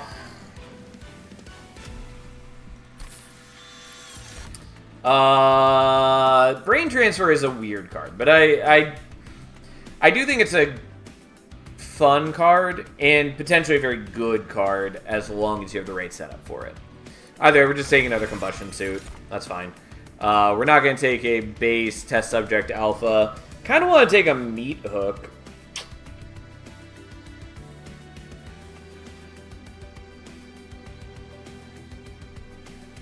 Do I want to take a Meat Hook? Kind of want to take a Meat Hook.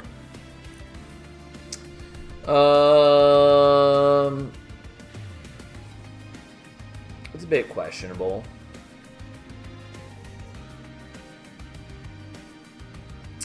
It mostly, I think, is not going to matter. So we're just going to skip. Taking an Ember for now. Yeah, and then we're going here.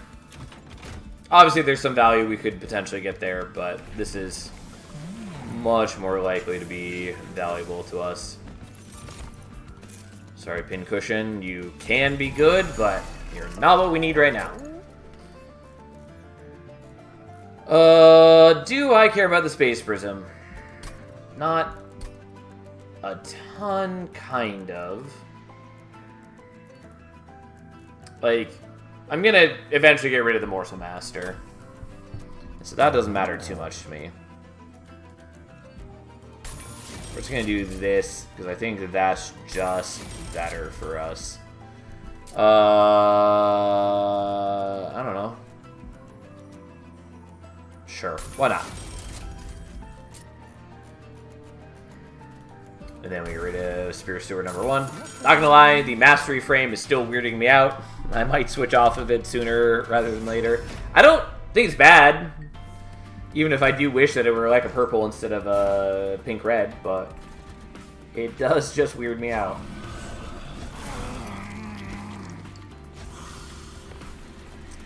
Okay, look at this go.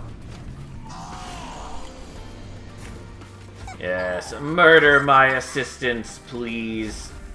And then we just do this, I guess, and I'll do that. And then we're good. I agree, the frame feels strange. It's way easier to tell if card is mastered, not with this frame. That is true. I don't think that necessarily is a good thing. But it is true.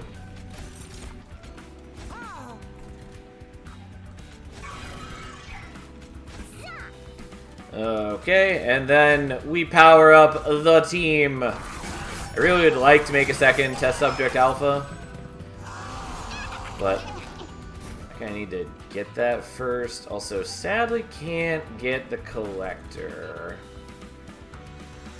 Like, there might be weird ways in which I could get it. There is one weird way in which I can get it, I think. Alright, fuck it. Why not?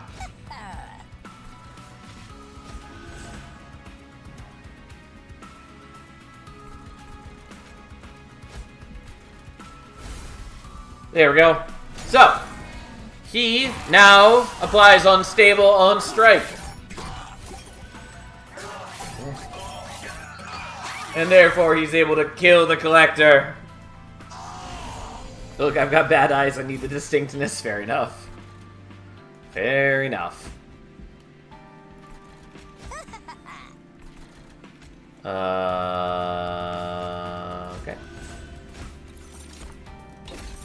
Whatever, here we are. You know what? Enjoy some morsels. Even though they're dying, that's fine. Eventually I'll be strong enough that I won't be letting a bunch of enemies leak all the time. I mean, they're not leaking per se, but I'm not killing them as quickly as I desire either. Oh, wrong order. That's fine. It still works out.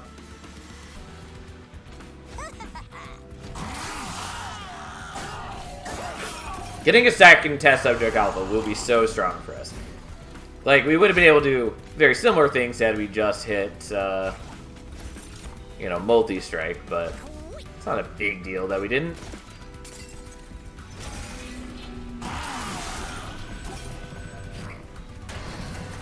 Oh no, it's Ajax. However, shall we deal with him lowering our attack power?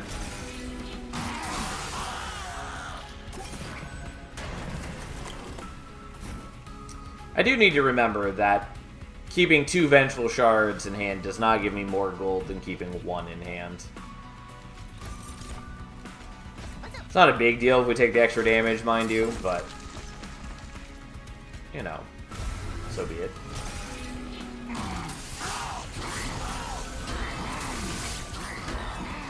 Alright, and there he goes. The mighty Ajax, who does have a very cool design, I will say. I mean, Acid Shower is pretty good, but not at all important here. Mixology is okay. Again, we don't really need it right now. Like, mixing is good. It is very versatile. It's powerful. It lets you do a lot of things. But I don't care. Not right now. I might take the Horrify.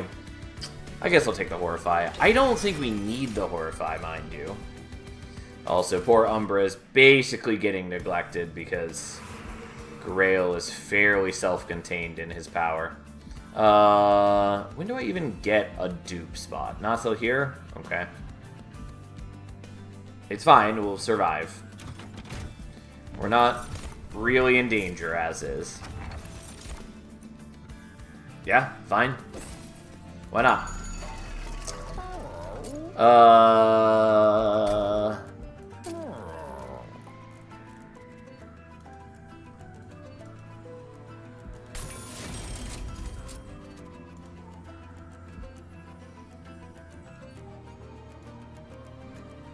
Fine, who cares?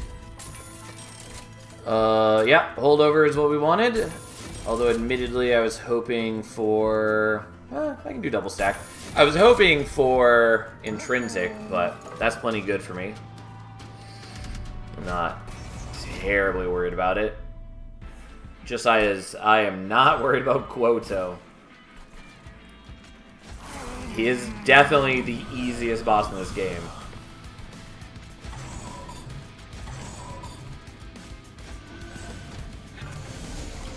Okay.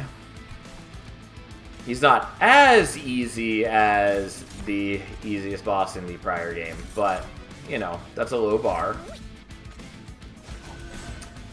And he's easy for largely the same reasons, in that he's essentially just testing your damage output, and every deck needs to have consistent damage output anyways, so he's not asking you to do anything special that you wouldn't otherwise be doing anyways.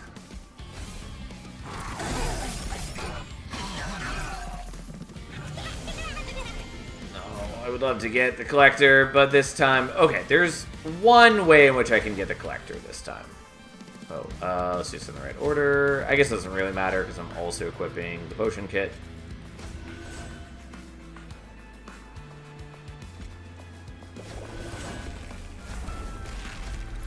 Okay, there we go. Because you still have less than 5 HP, which means that gets the kill. I also could have played out this erratic assistant before buffing, and it'd probably be better than not doing that, but it doesn't matter. I would just extract them all for their gear. Oops.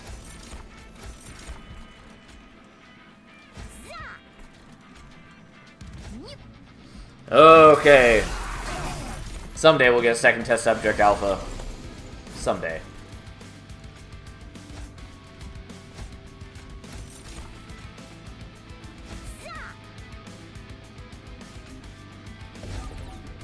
I mean, none of this really matters. Especially since he now just blows them up in a single strike. Sorry, Quoto, but it's time for you to get dazed. As we all must from time to time.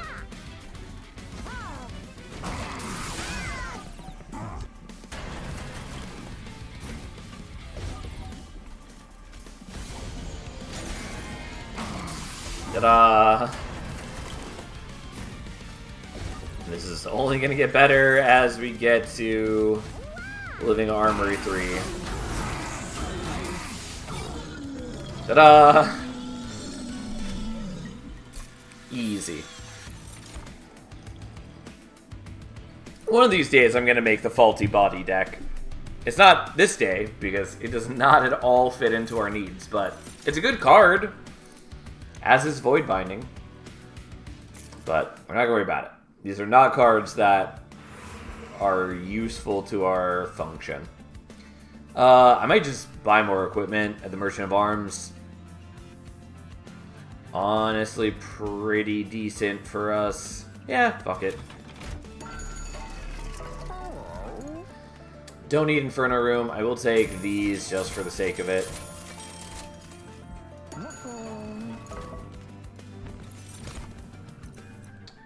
Sure. Fine. Kind of want the Fight Club, but legitimately is just not that important to us.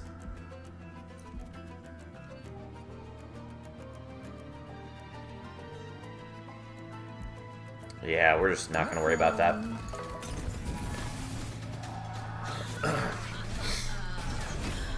Oh no, they're going to have lifesteal. I mean, it's like, sort of matters, but it mostly doesn't matter.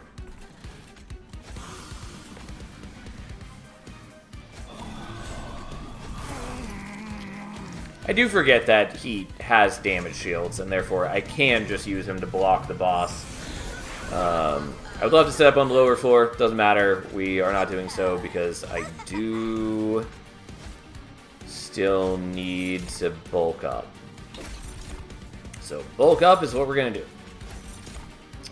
Well, I was hoping for attack morsels. Also, I kind of made myself unable to play out the Spear Steward, but we'll just live with that.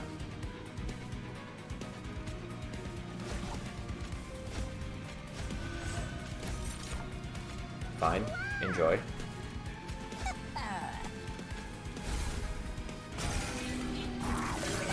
Alright, we're getting there. We're still a bit low on attack, but we're getting there. God, they do a lot of damage on attack. But so do we.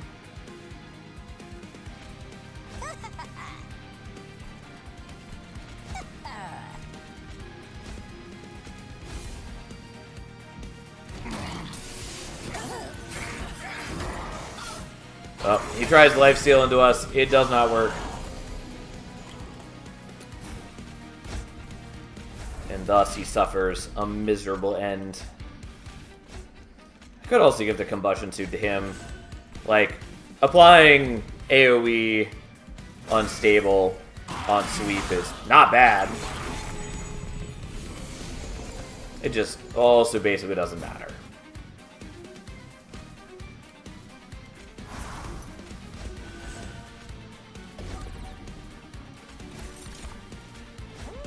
I should have played those first before doing other things. Also, now I'm wasting the melee weakness on their weak-ass little hit. Should have played them in a different spot as well. Either way, it's fine. Mistakes were made. Not a big deal.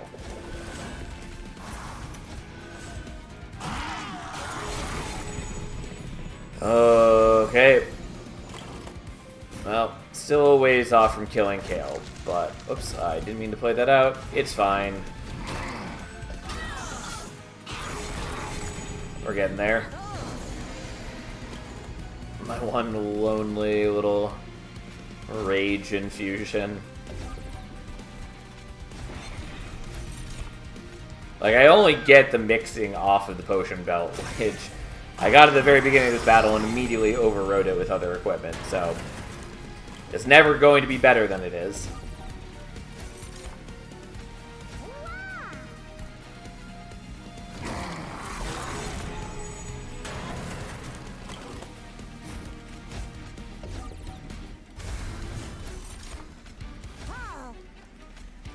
Alright, so look at us go. He's still dazed for 8 turns. He's got nothing on us. Turns out Dazed is pretty strong. Minds of Their Own is very good. It is a lot less good here, since I'm generally only equipping Grail, which is still fine, but we're going to skip it. And I think we're just going with Draw. Yeah, that's fine. Let's do that. Okay, we're definitely going here to dupe, if nothing else. We can heal, I guess.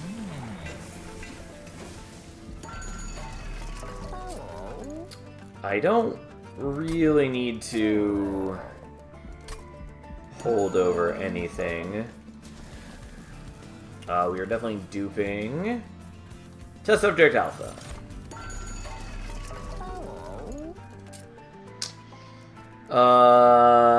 Like, I could do this. It doesn't matter. We don't need to spend the gold on these things.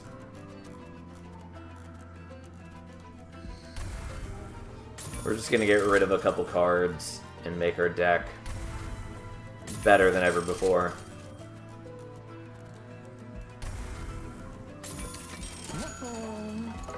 Okay, but yeah, like, our deck is just play Test Subject Alphas and play a bunch of equipment, and we're good. We don't need to complicate it over much.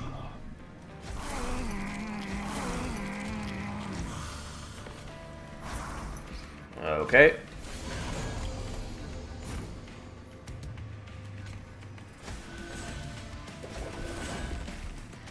Yeah, the only problem with setting up this way is that I then struggle to kill off my assistants. I only set up bottom floor because I didn't want to deal with the Scourges. But I do think maybe we've caused a bit of a problem. Yeah. Yeah. Okay. Well, I probably shouldn't have done it this way.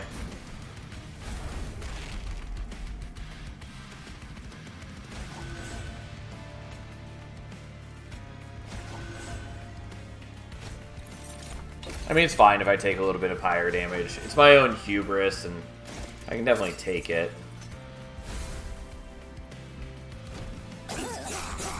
I do miss out on the Collector, sadly.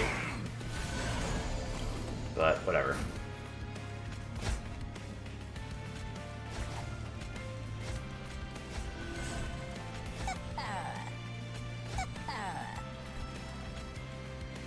Well, time to take some pyre damage.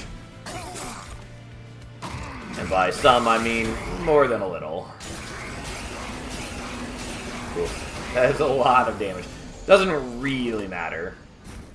We've got the HP for it. Would have been nice to have gotten the Horrify earlier. But, alas. It was not meant to be.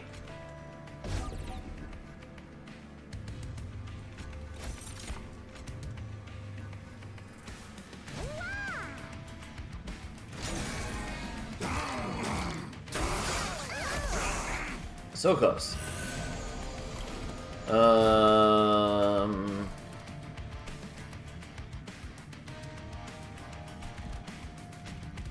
You're stupid to reanimate, you jerks.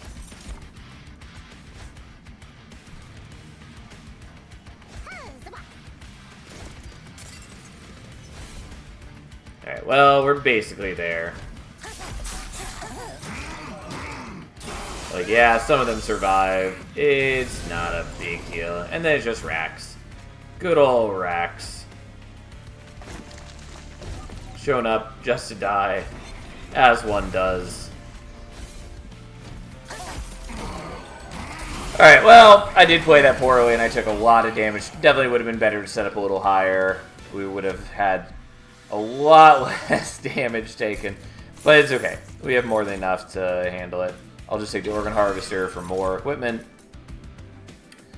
And that's all. I kind of want to take the Cave In just to bully Savagery a little bit, but realistically it doesn't matter. I've already got the Horrify on holdover, so I can stop him from harming my floors most turns.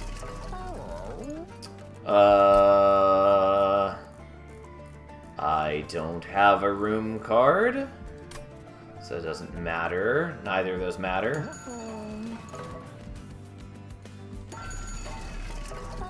And that doesn't matter because we're not on the Merchant of Magic side.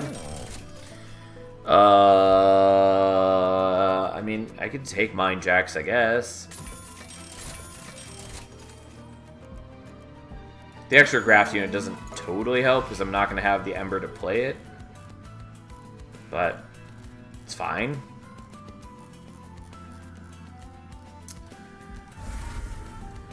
But Replicate Array, if that was offered, I totally spaced out and should have taken it.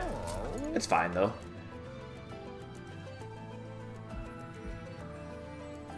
This doesn't really matter, but I'm gonna do it anyways.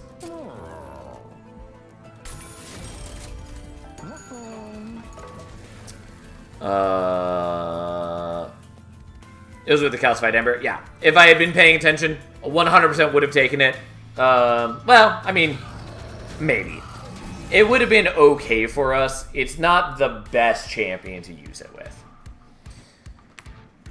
It would have been okay, but we wouldn't have been, like, duplicating his effect. Because it only triggers when, you know, we're playing equipment onto Grail specifically.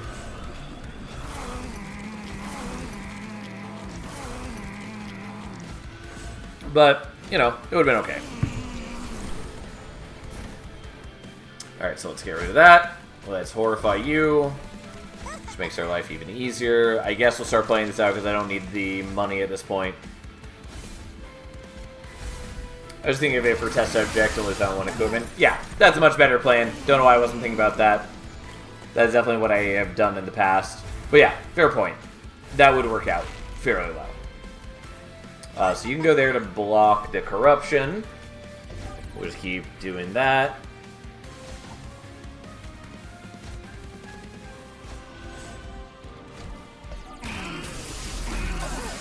And then he dies. I mean, it's fine if we get some corruption. We have a bunch of damage shields that we're basically not losing.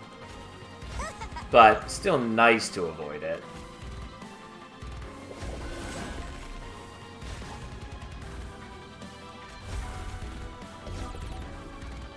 Realistically, I should probably be dazing the...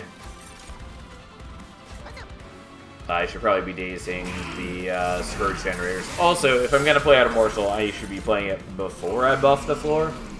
But, whatever. Yeah, we're definitely going to daze the guy who generates 2 Scourges, because that's worse. It is what we in the biz call a pain in the ass.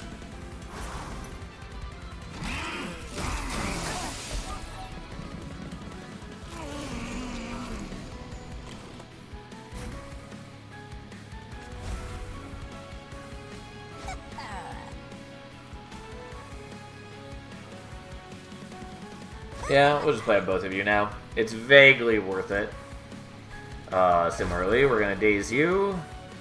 And then we buff the whole floor. And play that because it doesn't help us to take damage at this point. And then we just keep cleaving through Dominion's HP. And you're still dazed. We don't really need to be too fancy here. That's a lot of equipment.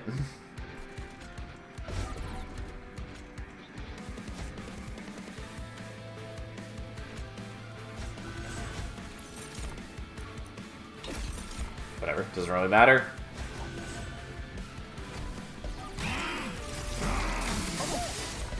Yes, go, my beautiful team.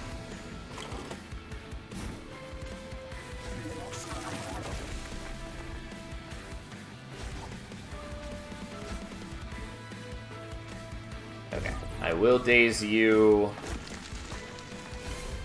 instead of the Scourge dude. Doesn't matter a whole ton. Like, I've got enough defense to last me through the end of this fight, even if I had taken a little bit of corruption there, but nonetheless.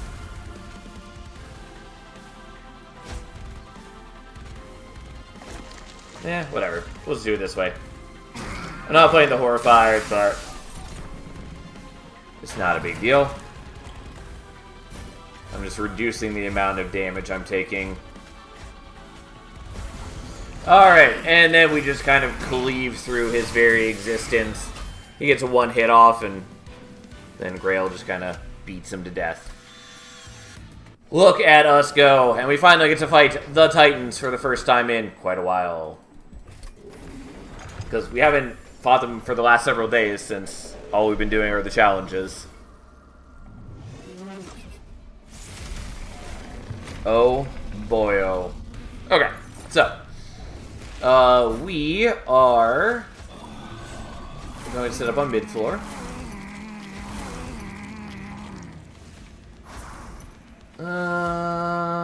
Yeah.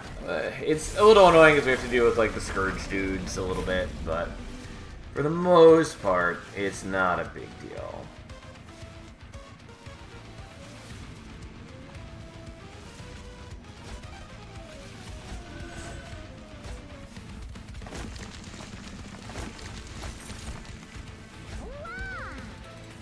Yeah, you block a shot. And you block some corruption, which is kind of nice, because then we're not losing as many damage shields. We did not get the Horrify yet, which is okay.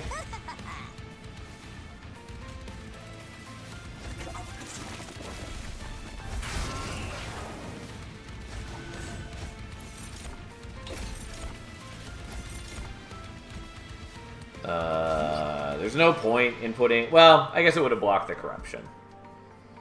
Not gonna worry about it. Like, he's got trample, so he will just cleave over the... whatever morsel I put down, but... still would have been okay useful.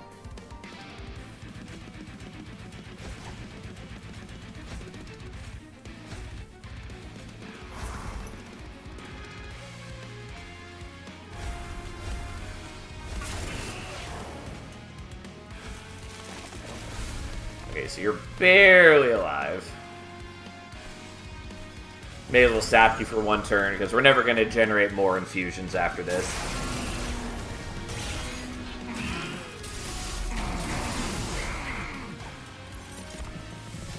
Poor test subject Alpha. He's gonna die. I mean, there are vaguely ways to save him, but they're unlikely.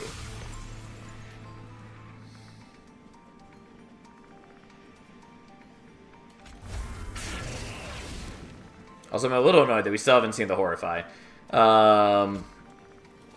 Yeah, he got reanimated, survives one more turn. Doesn't, like, tons matter. And honestly, it's kind of preferable that he dies so that the one behind him with the trample gets to hit things first. But, so be it.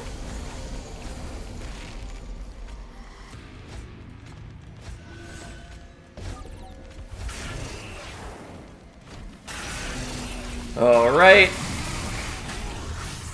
Sadly, Savagery, not quite dead. Almost. But that does mean that we have to wait for one more cycle.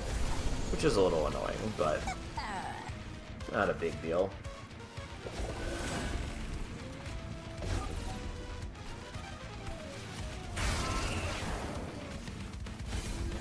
Honestly, I could probably just be dazing Dominion now, too.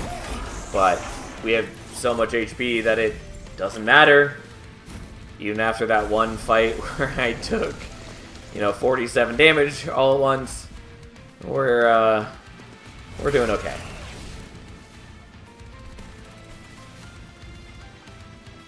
So 160 puts you down to 330.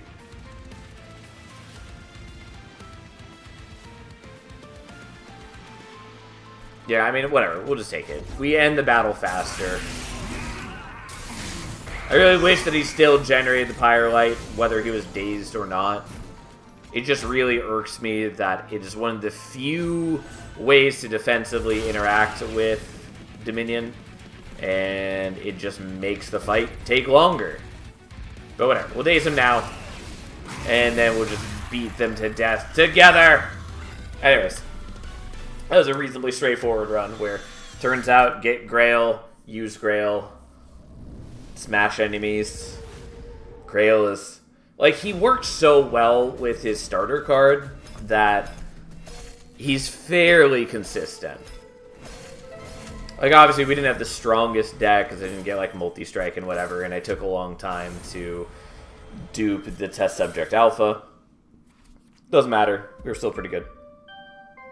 Alright, have a nice night, Fury. Good having you here as always. Also, we're going to switch this back. I do like this, but it is weirding me out just after so much time without it. I do really want to get this one, though. And I want them to make a whole bunch more. We have a new record for morsels eaten. Not hard when our previous record was 0. Yeah, anyways, let's keep going.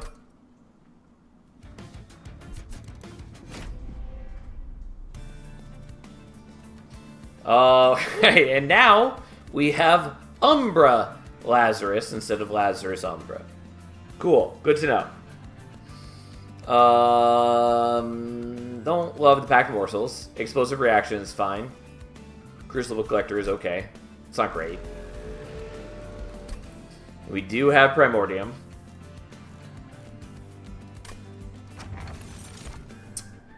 Well. Those are both interesting.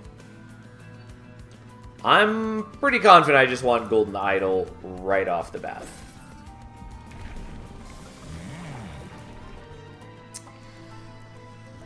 So we've got Aggressive Edible and Stalwart Snack. I think we want Stalwart Snack. Like, Aggressive Edible is good, but we also have ways to give him equipment. And having the equipment last for more turns is useful. I mean, it's fine. We'll take Stalwart Snack.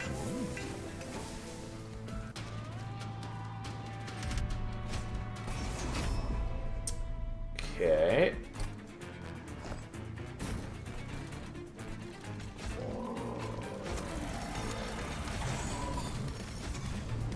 Alright, well, the first turn, you're probably not going to be that great. Yeah, if we had hit the...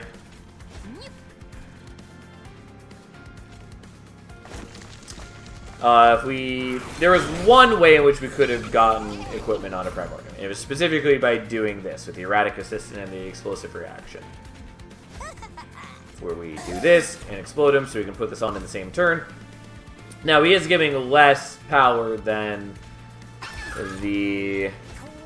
than Aggressive Edible would have.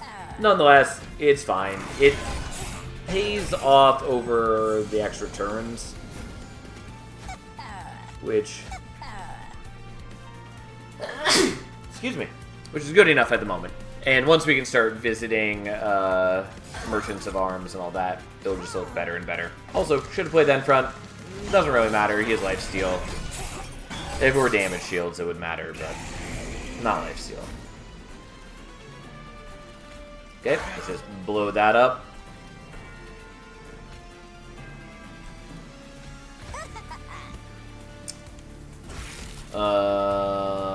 I guess we'll do one of these.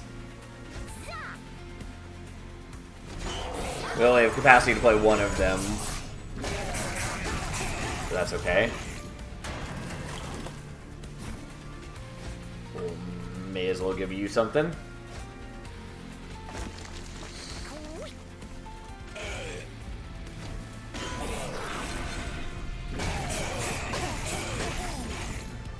Alright, look at us go. Yeah, he's no match for our mighty Crucible Collector, who has both a high amount of attack and has 9 stacks of lifesteal.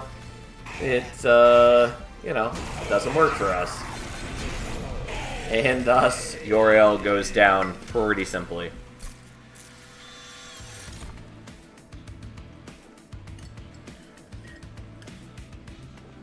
Okay. So, Prismal Dust and Perils are both good.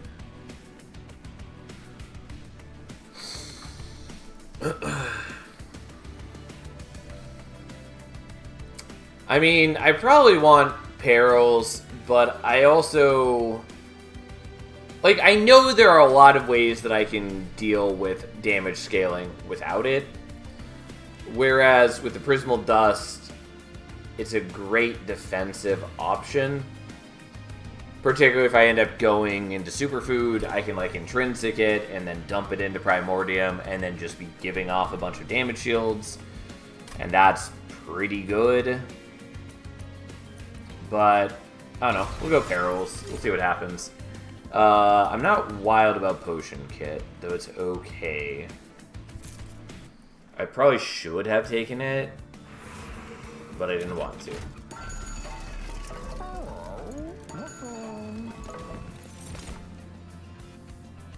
I mean, Pincushion's fine. It's not really what I want, but I will take it now.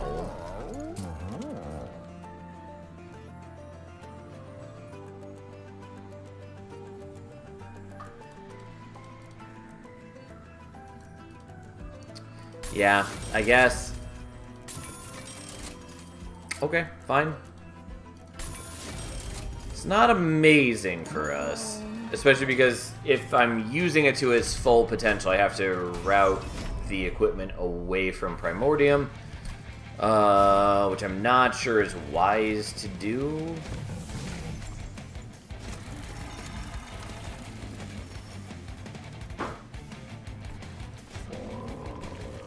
But we'll see. We'll see. I forgot they have haste.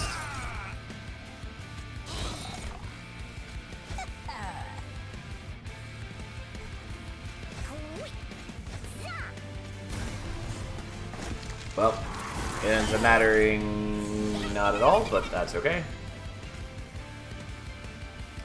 Okay, we're just gonna dump in the equipment into him for the permanent stats. We're gonna hope that that works out the way that we desire.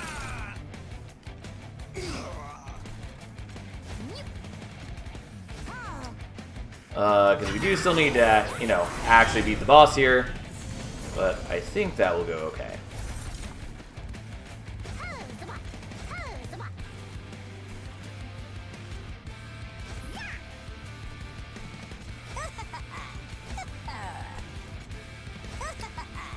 Alright, let's just explode you.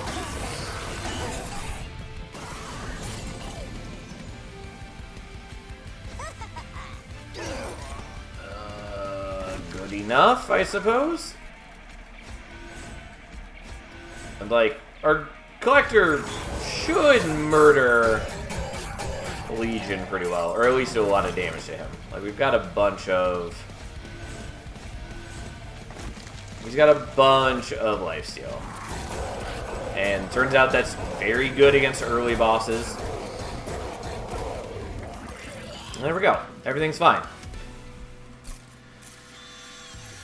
I mean, do we want another Perils? I kind of want another Perils. I guess we'll take another Perils, even though it gives me a Calcified Ember. I guess I'll take the Potion Kit. Not wild about it, but I will take it. We're definitely going here. Although, like, looking for Holdover here is also pretty good.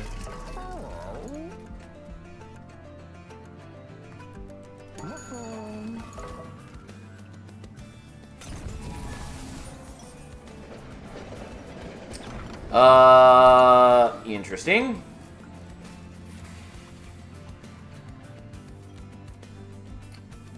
I guess we're going to do this and just get some things out of the way.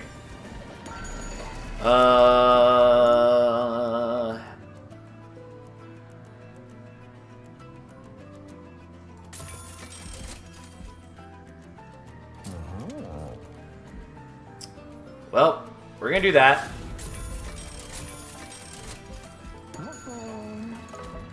It doesn't matter really if I don't hit... what am I trying to say? If I don't hit Superfood. If I do hit Superfood, great, but if I don't, it's not as good. Okay, I'm willing to sacrifice that there.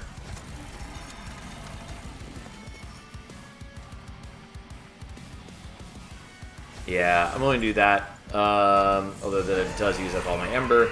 And I'm going to overwrite that later. That's totally fine. But for the moment...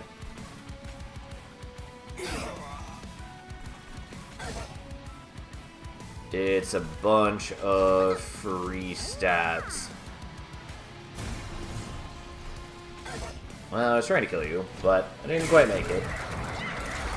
But anyways, like, we want to be building up the pincushion as much as we can over time. So, that's what we're doing.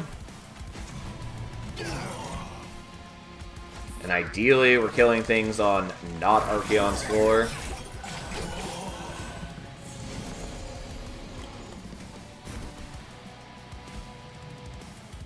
Yeah, like, we do become notably weaker by doing this. But I still really want the permanent stats. So that's what we're trying to do. We're trying to get our beautiful, delicious, permanent stats. Anyways, we'll use this. Sure. It doesn't really matter. And we're just playing out the morsels so that we don't have them clogging our deck. Like, they're kind of okay, because eventually they'll kick around back to being in our hand at a useful time, but for the most part, I just don't care.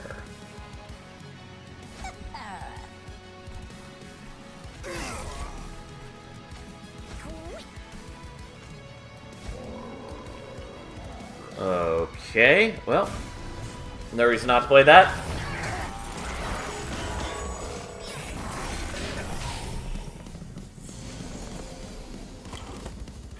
Poor Primordium is basically doing nothing for us at the moment. But that's okay.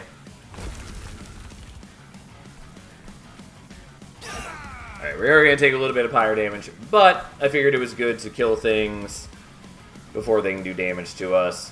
Do I care about holding on to that? I think the answer is no. And I didn't make Archaon that strong. He's pretty weak in the grand scheme of things. And I guess I'll freeze that. It's not particularly impressive, but... and our poor Crucible Collector has basically no lifesteal.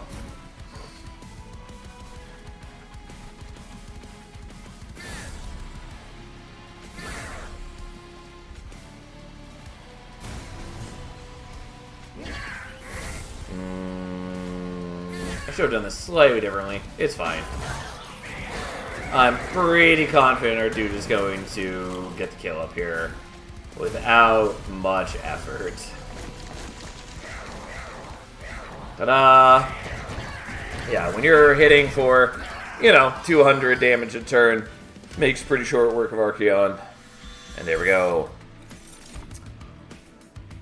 Yeah, I mean, the trample is pretty appealing. Minds of Their Own is also pretty decent. But I'll take the Umber Stone just to help things along.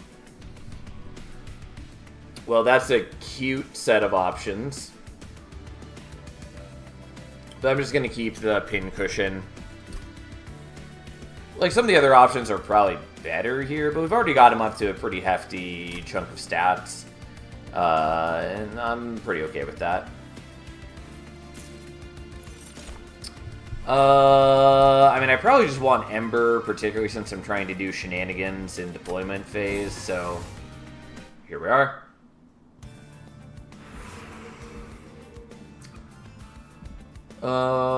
Okay. Do I care about the alcove?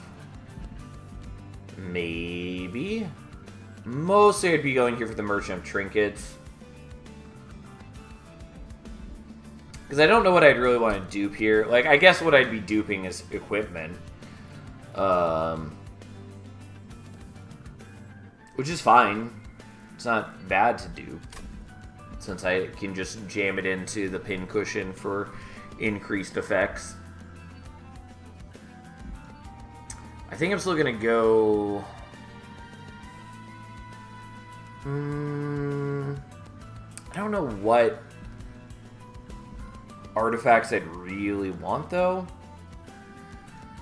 I'm also blanking on what artifacts are in Umbra in this game. So Chain of Gems is in the game, and that would be what I'd want, basically. Other things are okay, but like Chain of Gems would be the ideal. From the Lazarus side of things, Frenzy Stetsia would be good. Hard Factory would be okay. That's mostly it. Whatever. I'm still gonna do it, I guess.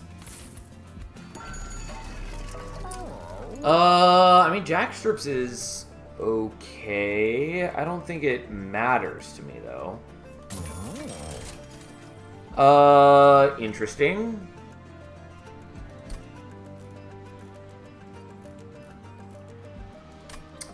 I guess I'll take the versatile Ember Staff, even though that bankrupts me. And here's Superfood. Although at some point I gotta play the full line of each of these to get them in the logbook. But like, Superfood was already good in Monster Train 1, and now with the ability to pass on equipment as well, like, it's just even better.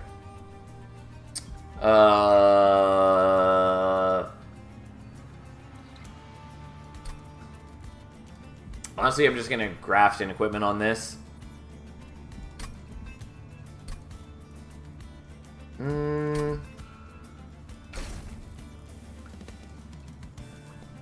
mean, I can also do it on the Pincushion, because it should come out equipped as soon as it gets played. So actually, we'll just do that.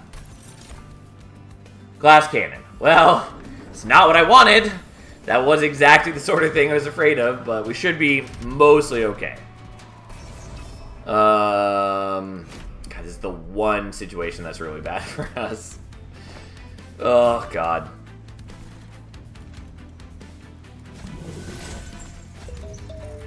God, it's exactly what I was afraid of. Okay, well, we'll see what we can do.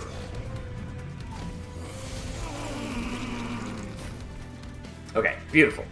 We're just gonna do that and not worry about it.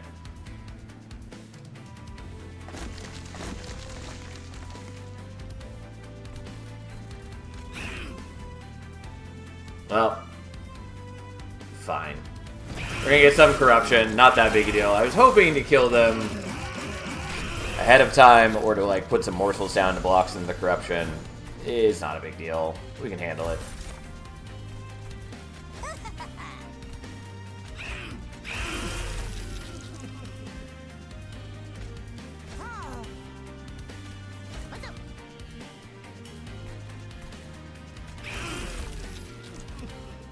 Well, I have all these morsels that I can't do anything with, so they're just gonna go out here.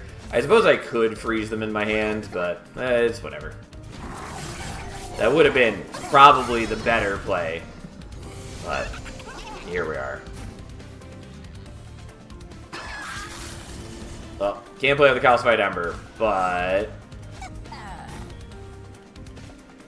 still worth it overall. God, you have a lot of corruption on you in a way that I'm really not happy about. You put so much corruption on Pincushion. I did. I didn't mean to. It was my own fault. I'm aware.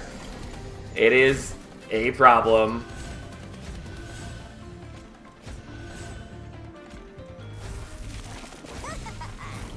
Oh, I actually didn't mean to do that. Okay, well,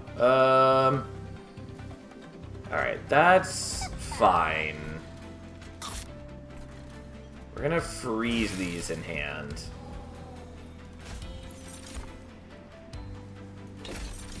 Actually, probably should have done the unstable there. Oh well, because I could have used the unstable to kill these guys.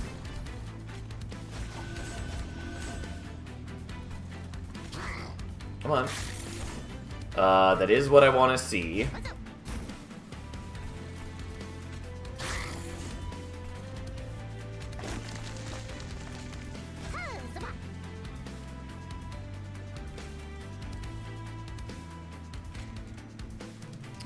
Yeah, well, he gets some lifesteal. Fucking Kel is the worst.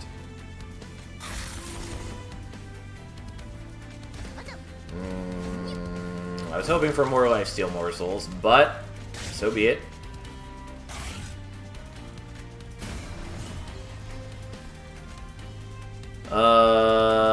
Yeah, I will just do this to you so that we can try to get more morsels next turn by murdering these guys with a blink. Not the kind I wanted, but fair enough. It's okay. We should murder Kel pretty easily at this point. You can have the sap. It doesn't matter. You're just going to lose the sap, but there's no good reason to do it next turn, since you'd just be building up more corruption. Either way, it's fine. We have 7 attacks. We just kind of blaze through you, even with my poor corruption planning. Ember Cache is good. Does not matter here.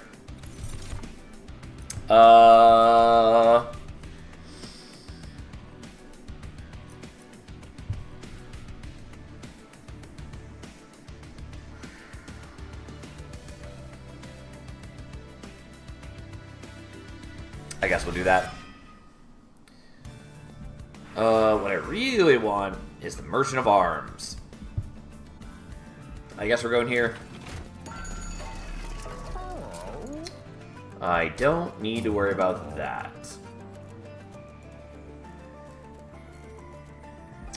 I guess I'm gonna do that.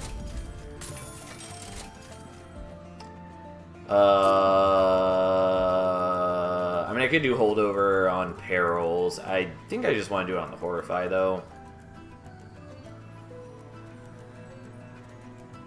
Yeah, because, like, I've basically got everything I need taken care of at this point. I'm going to do this just for the sake of it, but it doesn't really matter.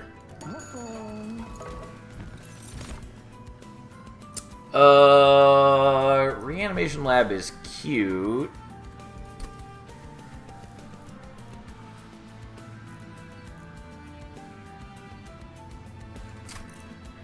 Yeah, I'm gonna do it, though it mostly doesn't matter yet. And even when it does matter, it's not gonna matter a lot.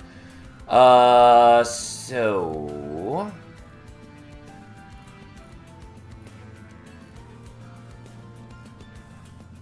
I mean, I could dupe some equipment just so I can jam more equipment into the pincushion. I could dupe the pincushion itself. I don't think I want to do that, especially now that he has glass cannon.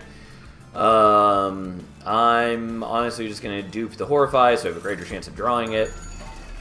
And we're not going to use up my gold yet, though I think it doesn't super matter. We just need to swap out his equipment, as early as we can. And we'll be good. Yeah, like, being able to put Void Armament on Primordium right at the beginning is pretty silly. Oh, I didn't actually mean to put you there. It's fine, I'm not going to worry about it. But I meant to put you down bottom floor. It's fine.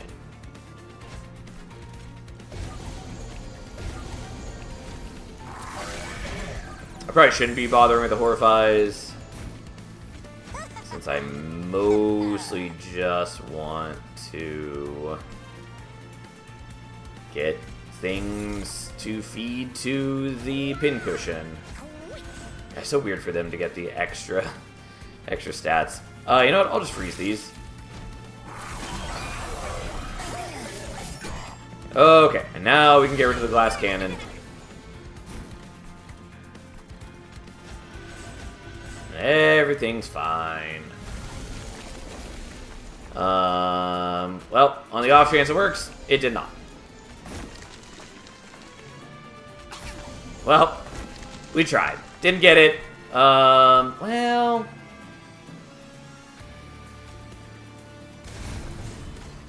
I can daze him for one turn.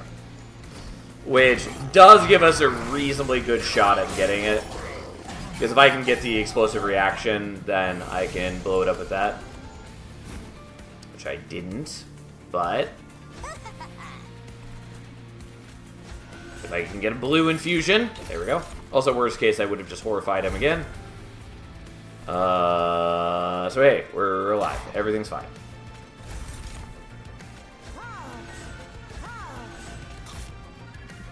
Oh, they have Titan Scan. I was like, why are you not taking any damage from that? Turns out it's because I'm not paying attention. Whatever. I could have blocked for you. It's fine. I still can, I guess. I don't, like, really need to, but why not?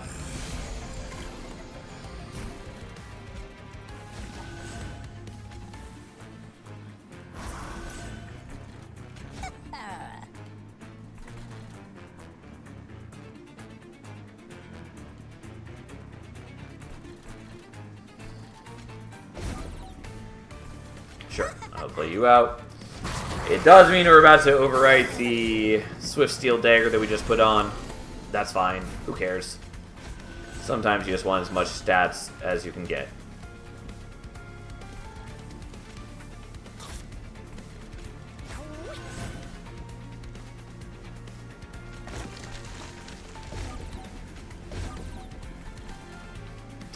Alright, we are taking a fair bit of damage, but we should be okay.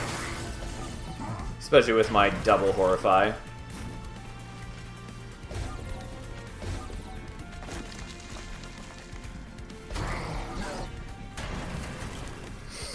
Yeah, unsurprisingly, our, 7 attacking trample pincushion is able to handle it. Turns out, he's pretty good at his job. We don't need the Surgical Strike. I don't think I need another Horrify, so we're not going to do that. More specifically, if I want another Horrify, I'm just going to dupe it. So, that's just what we're going to do.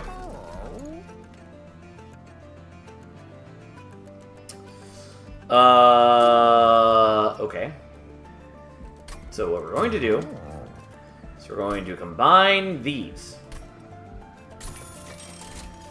We are going to deployable that.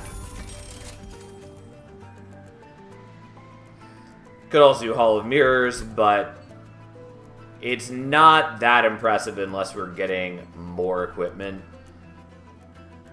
to put onto a second Primordium. Can Quick be transferred to Superfood? Yes! You may have noticed that that was indeed my plan.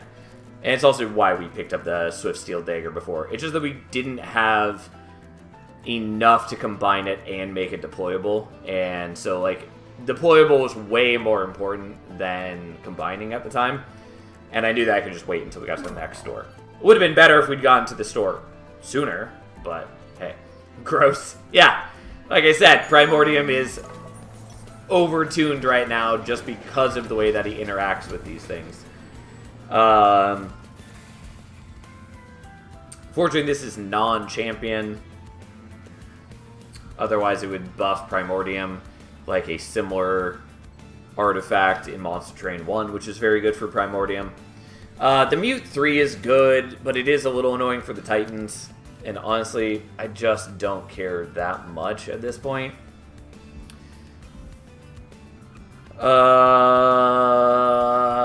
Perkio also mostly doesn't matter to me. Sure, whatever. We'll take it. Like, the Mute is very good, but I don't want it to slow me down in the Titan fight. And, like, I'm willing to lose the life to Dominion and Savagery. It's fine. Okay, so, that comes down. He gets a little bit of extra stats. It's not a lot of bit of extra stats, but it's a little bit of extra stats. And then we just can't play out the other things here. Who cares? Okay, so you go there. You don't get to hurt our dude. I don't super care about the things you're doing.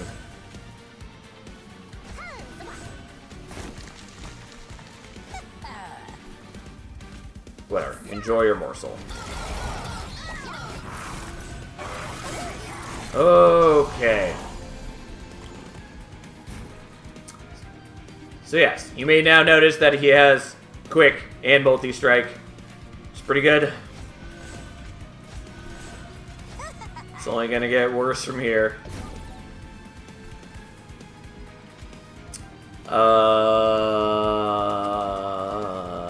I guess there's the potion kit for me to play. Regardless, I'm going to do this and just increase your scaling.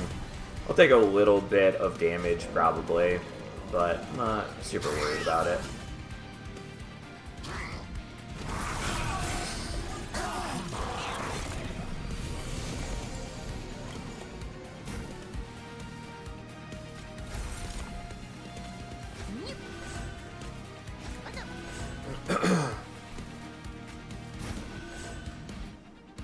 I genuinely did not know you can do that with Primordium.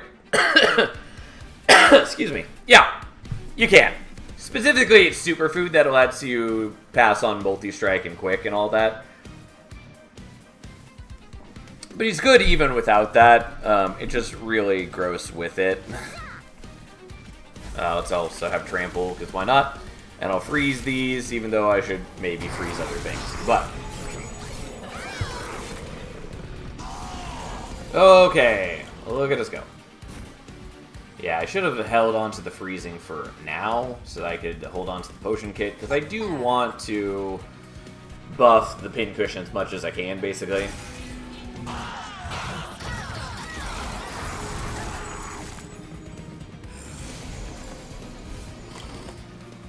Mind you, I do still have some problems to deal with going into the Titan fight. Basically, purely because I got the glass cannon graft. If I hadn't gotten that, my life would be a lot better. But that is what I got. And so I do need to be a little careful of that. I just don't have a whole... Yeah, I don't know.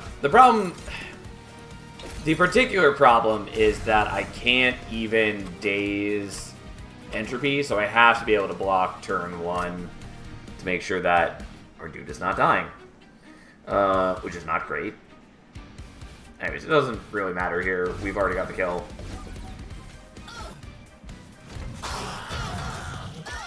As we just kind of beat him to death. Well, that's cute. That's also cute. I mean, I want the Furnace Tap. I think we want the Spike of the League, though. Because it's a decent way for me to get around turn 1 problems. So, we'll do that.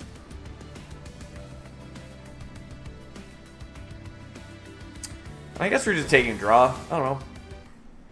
It's fine. Okay, we're going here, just because I do want a shot at getting Intrinsic.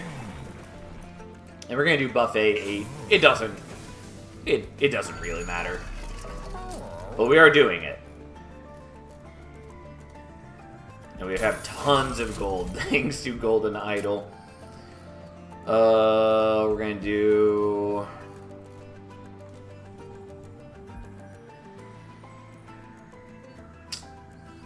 Yeah, I guess we'll do it this way.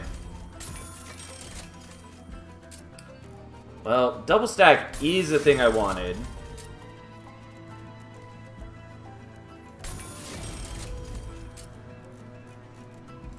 Unfortunately, what I really wanted was intrinsic. That is far and away the thing I care most about. But we're just going to put some of this money towards removals. Technically don't need to do this now, but it's still useful since the Plinks are past their prime. Although it would be nice to have one of them in the deck to master. Also, I forgot that I had the removals here too. Okay, let's get rid of you. Let's get rid of you, I guess. Already forgot what I was saying. That's fine. That's fine. This is a little dangerous, but we should be okay. Probably, at least. The fucking glass cannon. We're gonna try like this, but I will restart if I need to, just because we're gonna see how it goes. So this works out because we can give trample to you, which then you can pass on to the pincushion. We'll do this, I don't know, just because I can.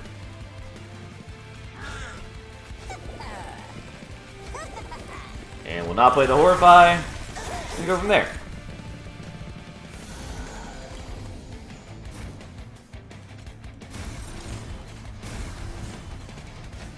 Okay, he's no longer vulnerable.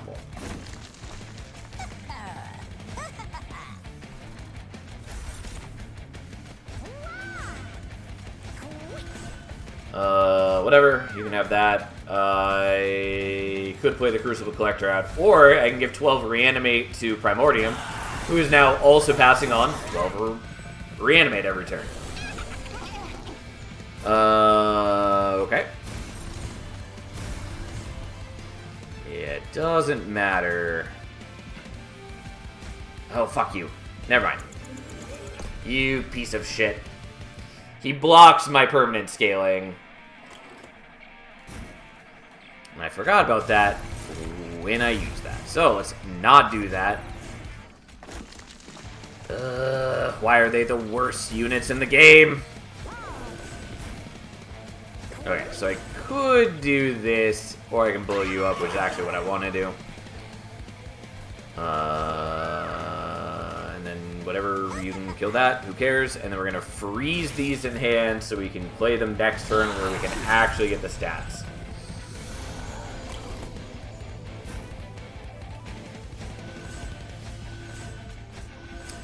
And then we just keep building up power.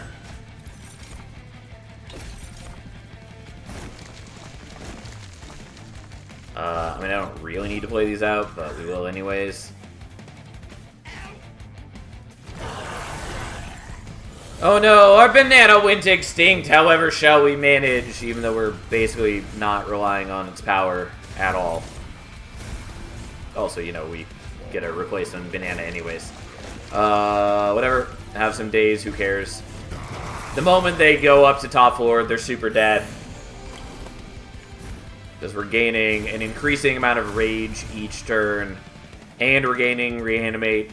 And we're gaining more multi-strike. We're doing okay.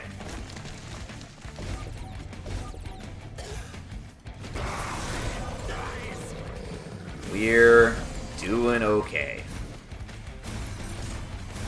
Oh no, they get stronger when we incant.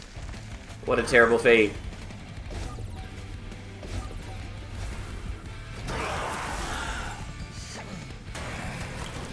Also, if they ever do kill my pincushion, he gains stats on reanimate. So, you know, that's also a thing.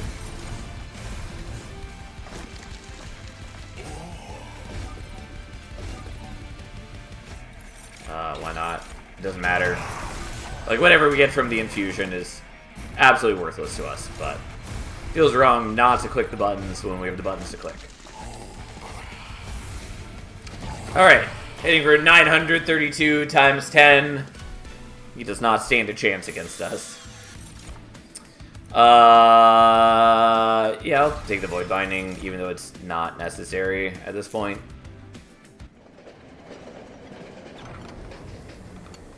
Cavendish!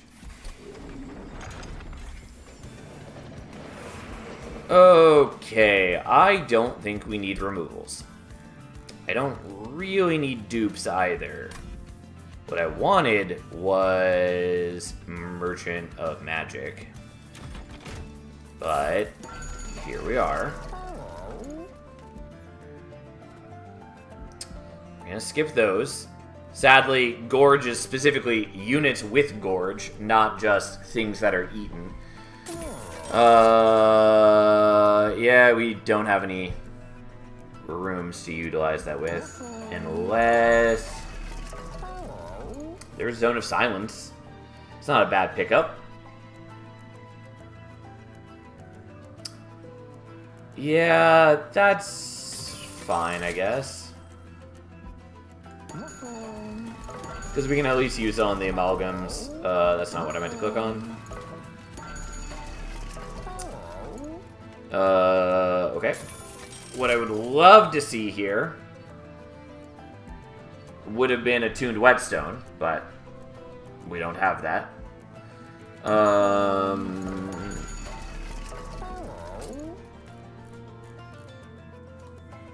I'm still gonna leave the Plink in the deck, I guess.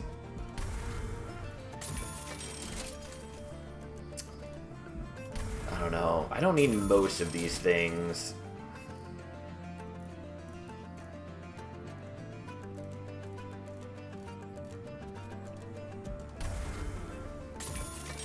Okay, well, here we are. And I'm going to dupe this, I guess, just so I have a higher chance of not dying on turn 1. And we'll see what happens. Okay, so you go there to distract Seraph. You go there, there. You have a clean 215, now 225 attack. Okay, not the turn where I really needed the Spike of the League, but I'll still take it.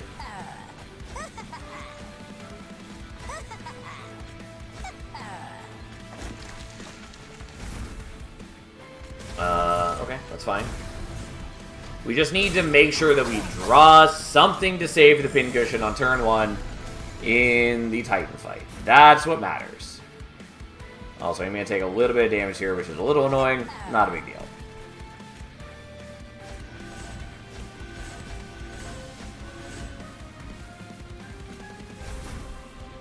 Oh, that didn't do anything. That's fine.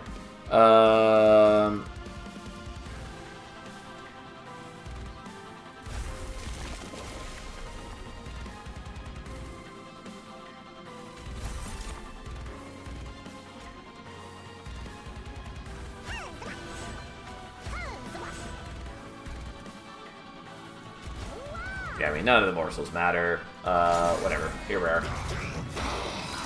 Alright, then he gets bopped in return by Seraph.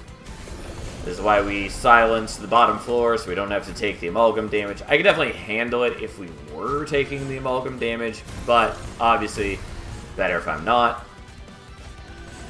Also, now we're passing on even more rage, and we're passing on damage shields. Which we don't really need to do, but again, I took it as a way to, like, as another potential card I could draw turn 1 to save Pincushion.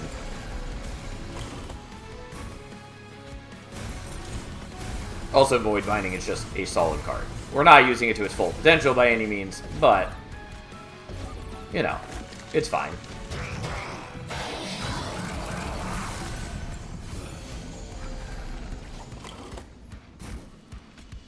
And poor Savagery never is going to get a turn. Like, we're not... This is not the most efficient Daze card, since we're using each of them only Daze as one. But it's okay. That's more than enough. Especially when we're essentially on autopilot with Primordium just giving us massive stats every turn. So long as we don't accidentally Daze our own Primordium.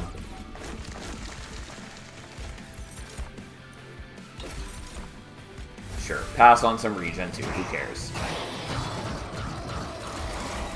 We're almost there. Unfortunately, we gotta wait another turn because he's not on our floor this turn, and that's just how it is.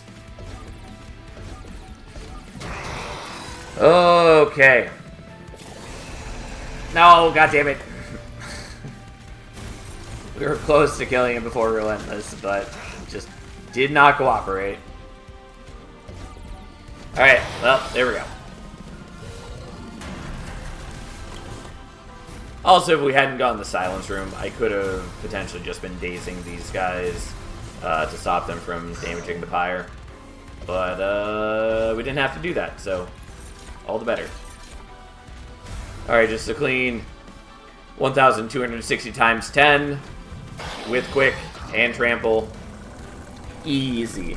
And again, if they ever actually started killing him, he gets +7/+7 per Reanimate. And he's got a bunch of Reanimate.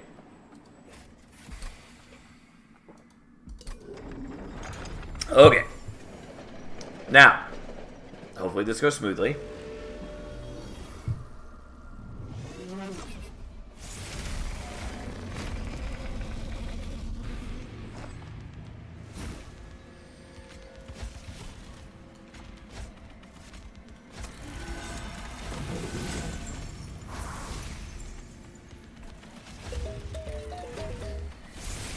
Alright. Yep, that's fine. I just need literally any equipment or a multitude of other things available to us.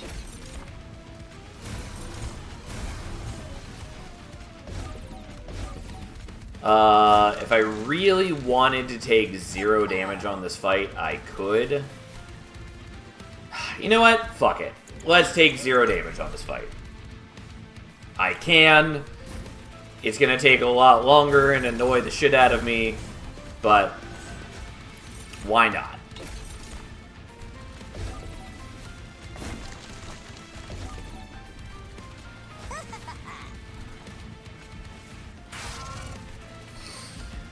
Okay.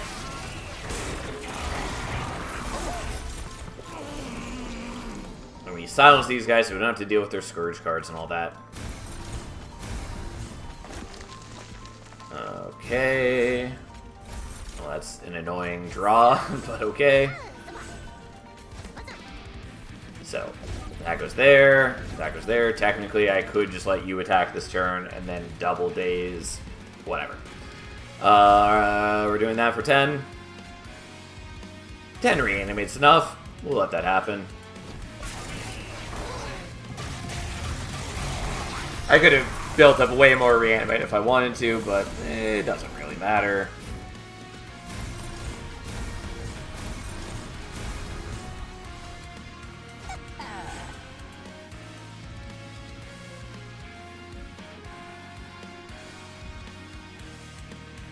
I think this works in the right ordering. Okay. And then we just keep doing that.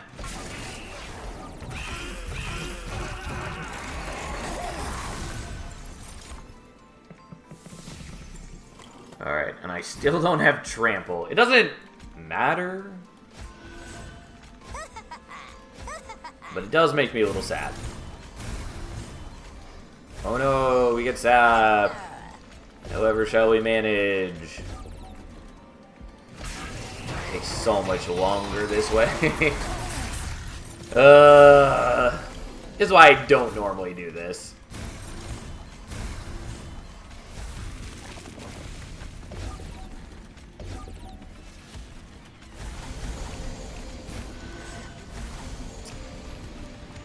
Alright, because, like, we've already killed Savagery, we'll kill Entropy soon. We would have killed Entropy a lot faster if we had Trample before now. But it's okay.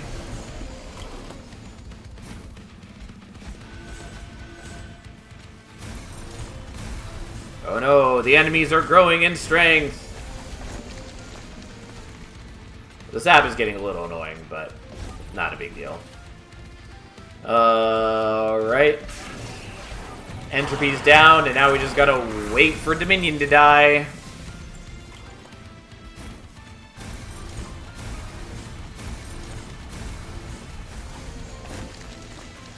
I keep forgetting that I have a Plink in the deck still. Alright, just, you know, 14 more turns. Or I guess only 13 more now.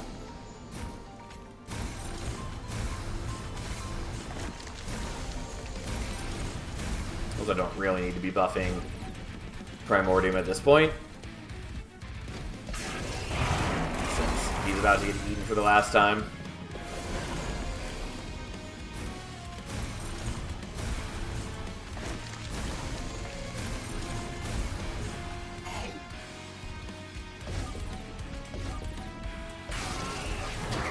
Okay.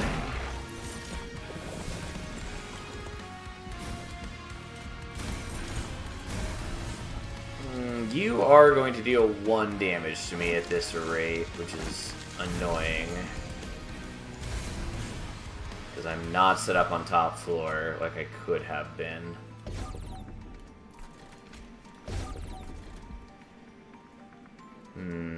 Oh, that's a little irritating.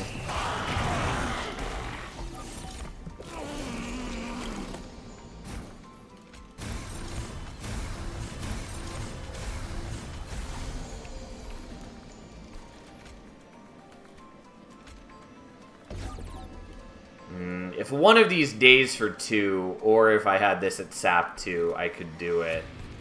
But no matter what, I'm taking some damage this turn.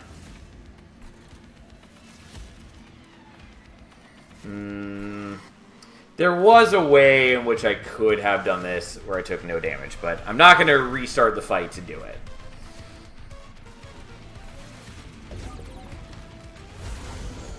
We're just going to accept that I don't get to do this perfectly 0 damage, even though, yeah, go fuck yourself.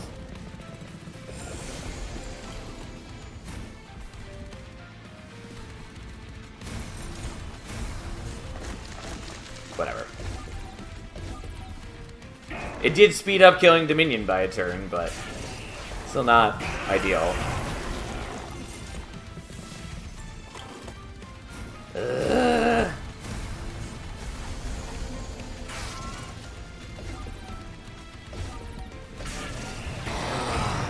This is why it bothers me so much that dazing Dominion, you know, stops him from generating the Pyre Light. Because, like, this is really stupid.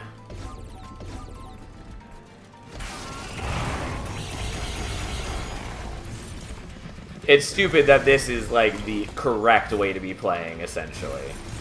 Like, if I want to take as little damage as possible, and if, like, I were actually in danger of losing, which I'm not, but if I were, this would be the way to stop myself from losing. And I won this fight, you know, essentially 10 turns ago, and I just have to keep playing it out till eventually Dominion dies.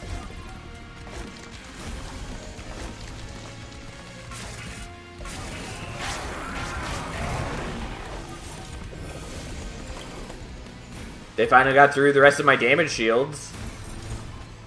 I just only have 70 reanimate now to go. Ooh, look at this. We're almost there.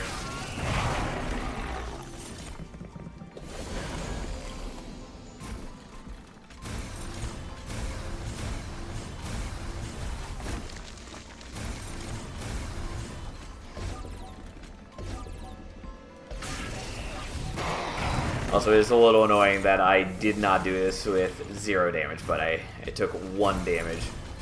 Had I thought about it ahead of time, I could have prevented it, but I didn't. Alright. We got there.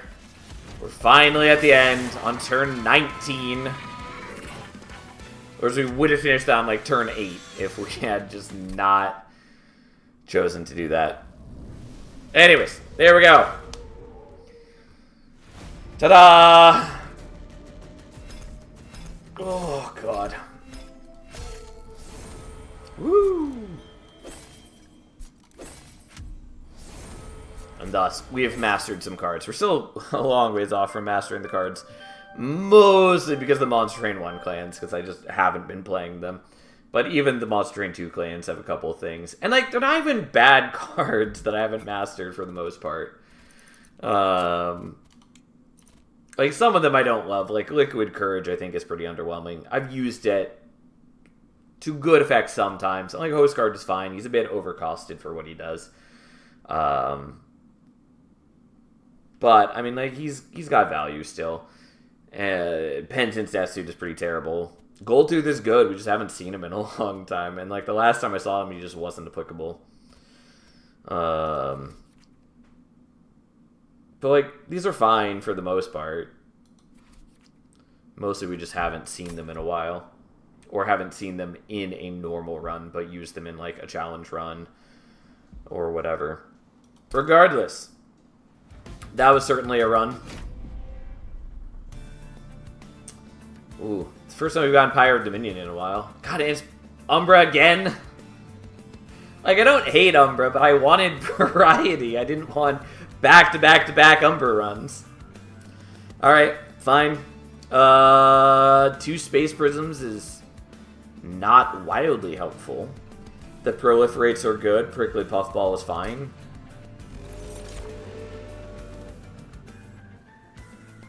God, what do I want here?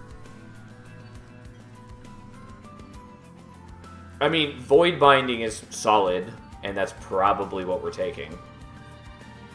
The Cannibalize is interesting, and so is the Cave-In. Because, like, the Cave-In, we could just massively overstack a floor, which is cute, I guess.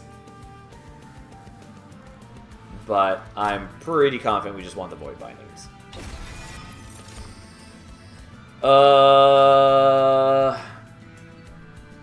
Don't think we want the Wax Cap. Mushroom is sort of interesting.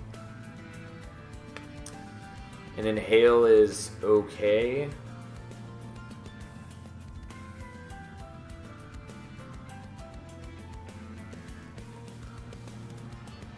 Just gonna take the mushrooms, I guess. I mean, neither of these are good for us. Since we lack any way to generate morsels in our current deck. We'll take the Crucible Warden because it at least has stats.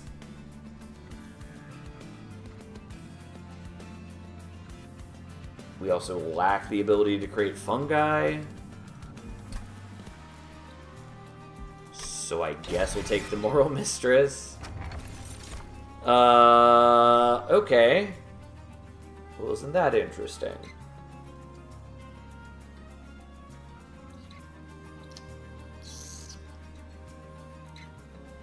So, like, both of these are useful.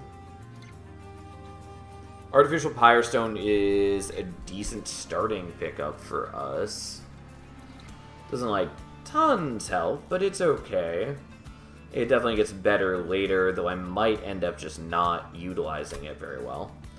Dante's Footstool is okay. It just gets a card out of my deck, lets us play out the Mushroom immediately, and if I need to later, I can pivot to Zone of Silence or Inferno Room or something, and as cheesy as it sounds, utilizing a Monster Train 1 clan means that we have a higher chance of seeing Inferno Room or Zone of Silence because they don't have rooms or equipment of their own. I think we're taking this.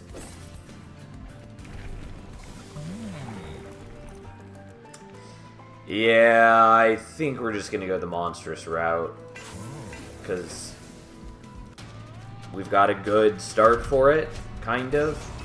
We just need to fix some things about our deck, and we'll be in great shape.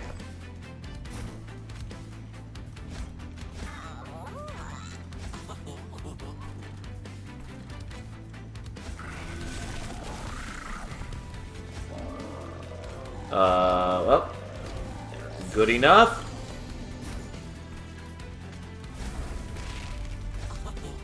May as well do the Space Prism here, because that gives decay. Although, had I thought about that, I would have played out the Moral Mistress down here. You know, let's actually do that.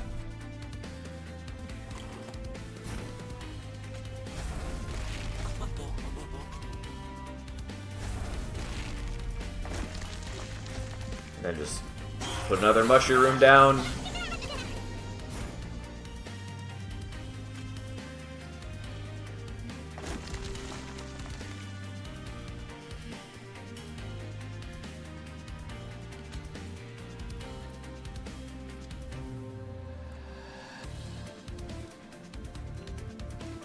Yeah, fine. We'll do that. It gets the kill here, and... like, yeah, I'm getting an Ember drained. That's okay. We can handle it. Like, this is my deck now, so... oh, we already have the kill, so let's just reduce the damage I'm taking. But, like, you know, he's just stacking up decay. Prickly Puffball is already very good into Astriel, since he ends up doing a lot of small damage attacks into the Revenge trigger. And then especially with 2 units just chilling out behind him, it's even better. I don't really need the Immortal Trade. Another Space Prism is cute, but unnecessary. I mean, I could be doing some good... like, edge things with the Moral Mistress. Which is probably what I should be doing. We're just gonna take the Glow Up, though. We are definitely going here. Right.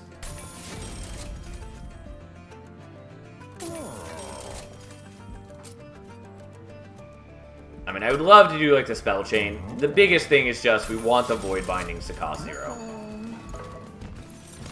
That is the major thing we care about. Like, we're gonna take annoying damage from the Vengeful Shards. Oh well, whatever. That's just our life. It is going to cut into my life a fair bit, but so be it.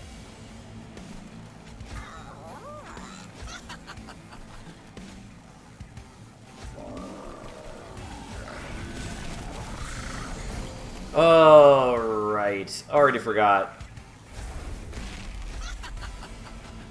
about you guys. Yeah, we'll just do this, even though I'm going to take the Vengeful Shard damage. Yeah, it turns out 2 Moral Mistresses together do a lot of decay damage. Like, they're a cool unit overall, it's just that you need to have ways to utilize them. But if you do, like, they do tons of damage. Okay, we are killing the one guy dealing damage. I really did not take into account the haste in this fight. Was not thinking about it, but that's okay. Because Penumbra is just going to smash him dead. Unfortunately, we take more shard damage. Whatever. Getting Sinner Salve or, you know, Perils would be nice. Mind Collapse also sort of works.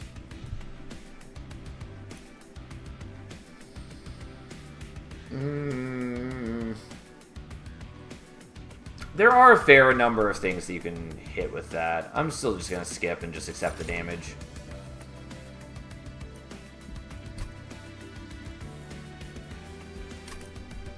Yeah, like, I could be doing edge things, and that would be pretty strong, but it's just not what we're going to do. I legitimately probably should do the Merchant of Arms here.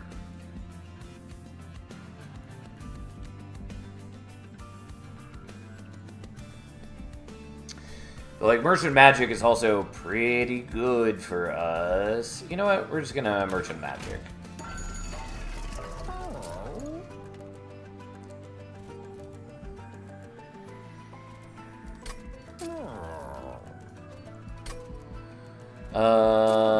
Okay, let's do that.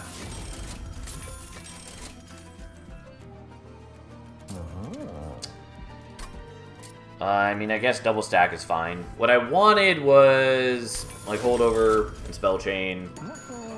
Because if I can hold over enough cards, I can just not draw any of the Vengeful Shards ever again. But that doesn't really matter.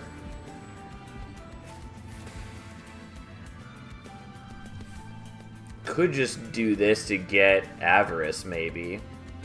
It's kind of cute. Alternatively, I just do this for the Propagate, which is the better play.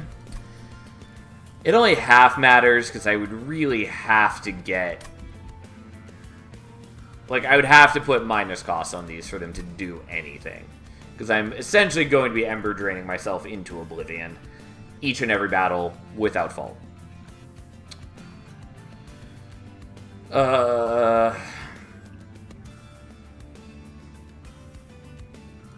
I just don't care, I guess. Like, technically I could take that as just like an edge trigger, and that would be okay, but we're not going to worry about it.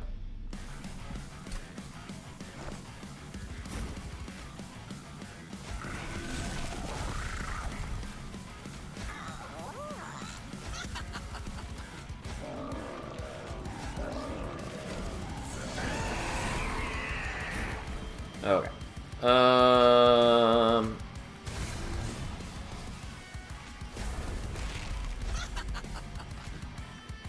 You know, we'll just play these out and take slightly less damage.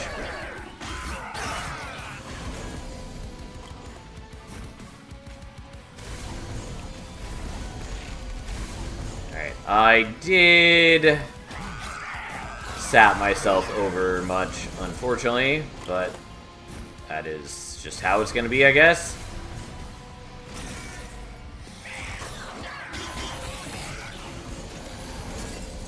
Like, we'll make do, even if the sapping is annoying. This is why I thought about not putting Penumbra on bottom floor. Also, getting the puffball pushed back is annoying. Whatever, fine.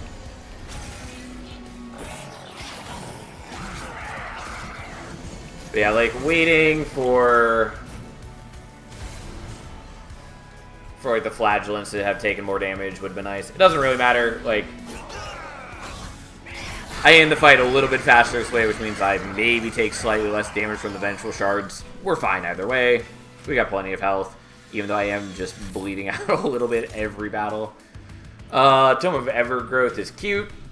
Again, we could have done a very good edge deck, and I didn't, but we could have. Nah, we'll just skip that. We'll just skip those. We're just going to... God, do I even want to take the draw? It mostly means I'm just going to be hitting... No, we want to take Capacity. Especially because I have Monstrous Penumbra. Alright, we're going here. What do you got for me? That doesn't really matter, but I might still take it. I don't think we strongly care about it. Yes, Cinder Salve is great. Absolutely beautiful. Yeah. Oh, well, beautiful. Absolutely incredible. All our prayers are answered. Here's what we got. We are in solid shape now.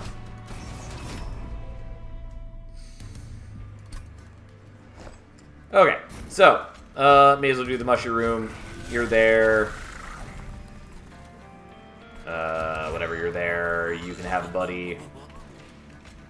You can have a buddy. And you can go there. Alright, now. 1, 2, 3, 4, 5, 6. I think we're pretty okay now. Yeah, we'll go up to 78 rage and 30 damage shields on turn 1. Seems decent. Even with them stacking corruption and all that. Our game plan is pretty set. Now, if we can get... Sadly, we can't get the collector. No, we can. Because I have a Moral Mistress here, which can generate decay. Beautiful. But anyways, basically now we just want to try to get, like, some decent equipment for Penumbra. Namely, Void Armament, so they can get Multi-Strike. So that's essentially the best option for us.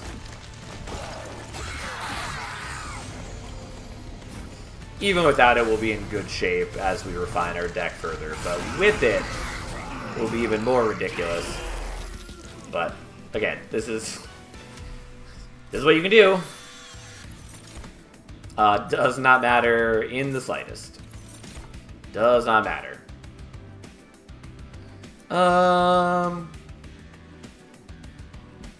No. Like, mulch is fine, but our deck is going to be too small for it to really matter.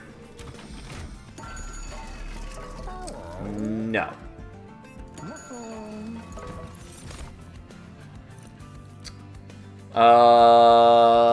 I'll take it.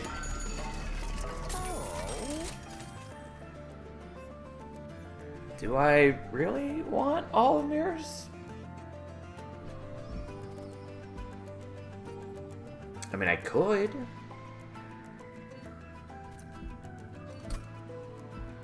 Yeah, sure, I guess. It's a bit questionable. Oh, actually...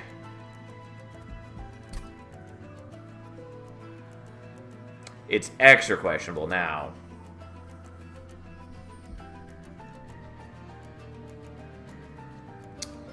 So if I want to utilize it at rank 3, I'd have to take more capacity.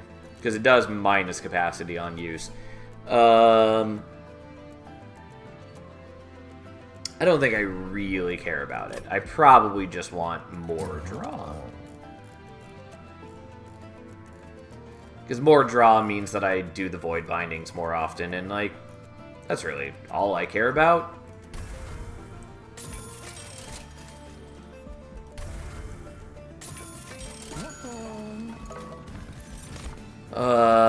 Yeah, I mean, who cares? Who cares about those? Oh no, enemies have multi-strike. I mean, like, technically it matters.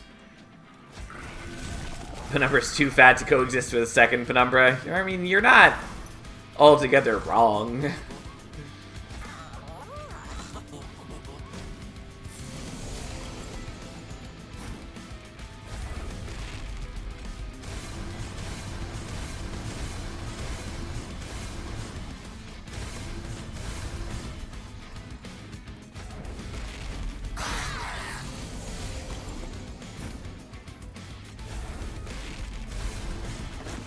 Well, can't play that out, so here we are. No, why'd you have to spawn there, you bastard? Well, I was worried about this, but nothing I can really do about it. Yeah, we're not quite killing you. Which is why I was considering the Hall of Mirrors play.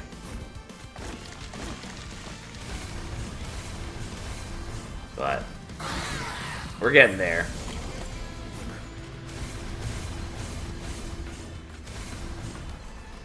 And unsurprisingly, we are getting the kill here, especially because they have multi-strike, which means hitting into the puffball is even worse for them.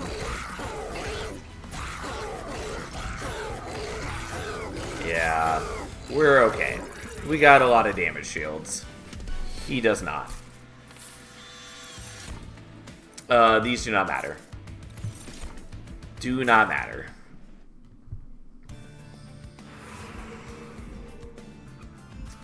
Yeah, we'll just go here. May as well double stack that one too.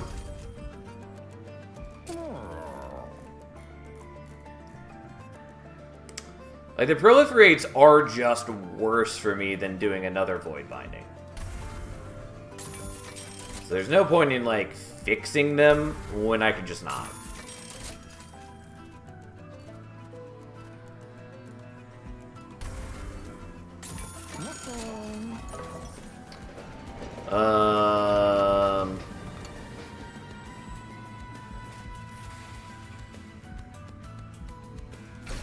Yeah, unfortunately, I can't triple stack.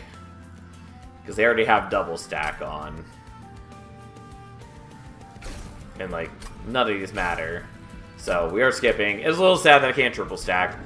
Doesn't matter. Normally, that would have been bad due to the stipulation, or the blight increasing cost of spells in my deck. But since I have Sinner's Salve, that wouldn't even have been a concern.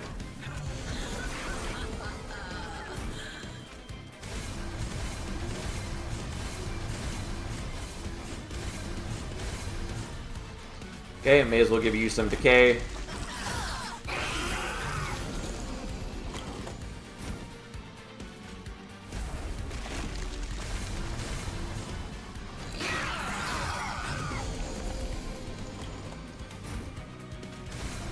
Well, we know what we like, and what we like is just a whole bunch of Void Bindings.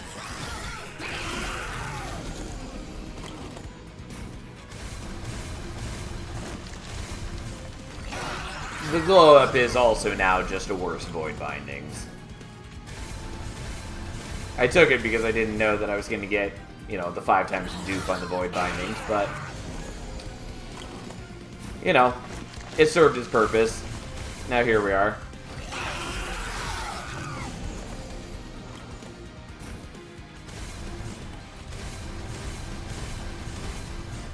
Could have used one of the Void Bindings to save the Moral Mistress, but it doesn't really matter.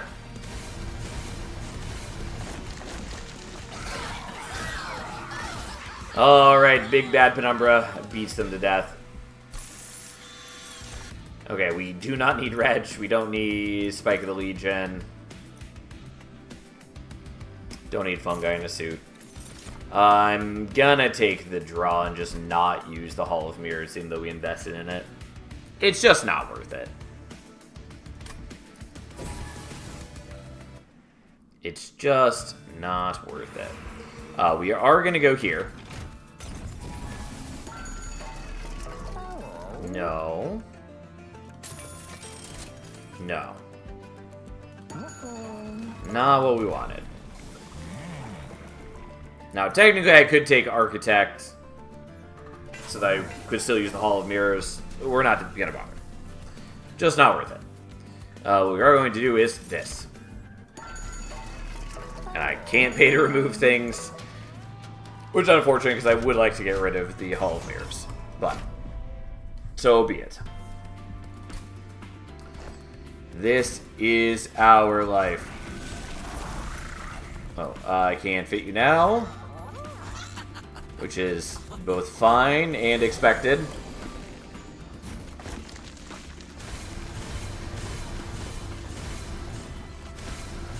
Well, luckily silence doesn't matter to us, and thanks to the quick, enemies are not even knocking off our damage shields. So here we are.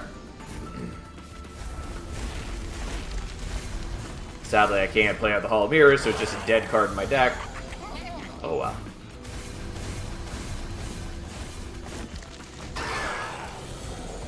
There is very little thought into my game plan at this point.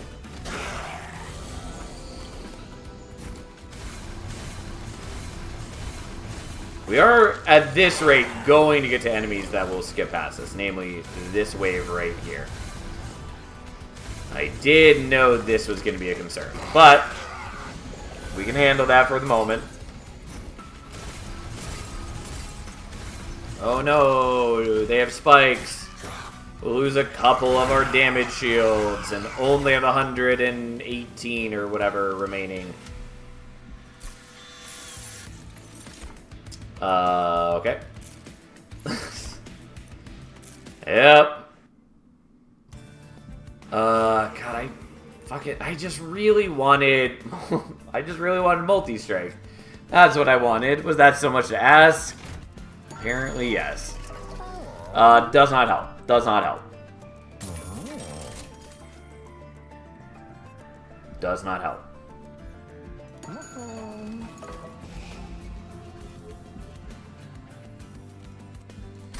I mean, I could do this.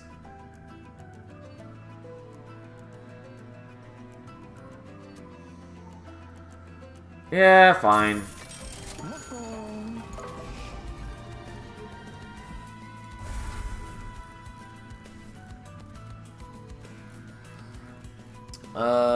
Yeah, you're just worse for me at this point.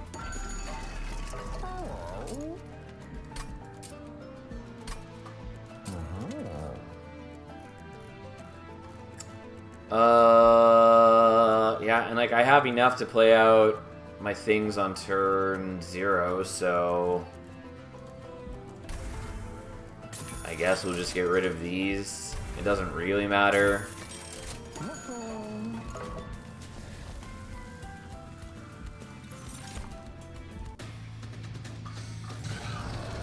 Okay, here we are.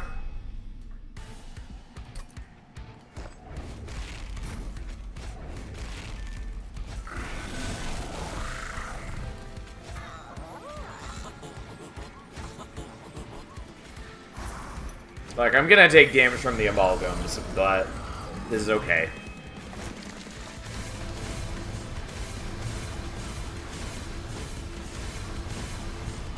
Like, this is as good as it's gonna get. I am gonna take damage on this fight, and we should still have enough HP for the Titans.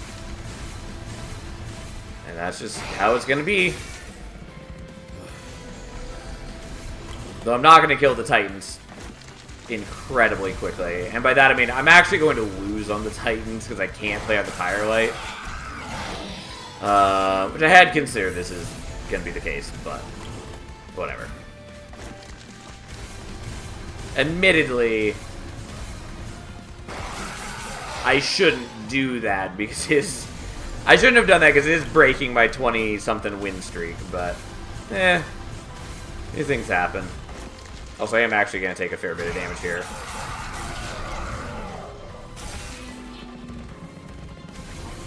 Turns out what I should have done is duped the Swift Steel Dagger. So that second Penumbra could also have quick. Yeah, unfortunately. I am going to die. That's okay. Because even if I win here, like, I'm just going to die to the Titans. Because, like, yeah, my attack is in the thousands. It doesn't matter when we're up against so many chunky dudes. If this were either of the other Seraphs, we'd be okay. Because their waves are much weaker. Kind of. Like, we still have problems against the minion from the reanimate dudes, but it's okay. Anyways, there we go. That was entirely a self-inflicted loss. But it's okay. It was still fun to do. Oh, apparently we didn't even have Chain of Gems in the pool yet. Well, look at us go. So sad. Well, I let my win streak drop. So be it. Yeah. Anyways, I should stop there. I want to keep going, but I should stop. So, we'll stop there for tonight. We will be back tomorrow, like normal, and we'll try not to, you know, throw our win streak on Penumbra shenanigans, like we did tonight. It was fun to do, though, but it was a problem nonetheless. Regardless, thanks for hanging out. Hope you enjoyed Monster Train.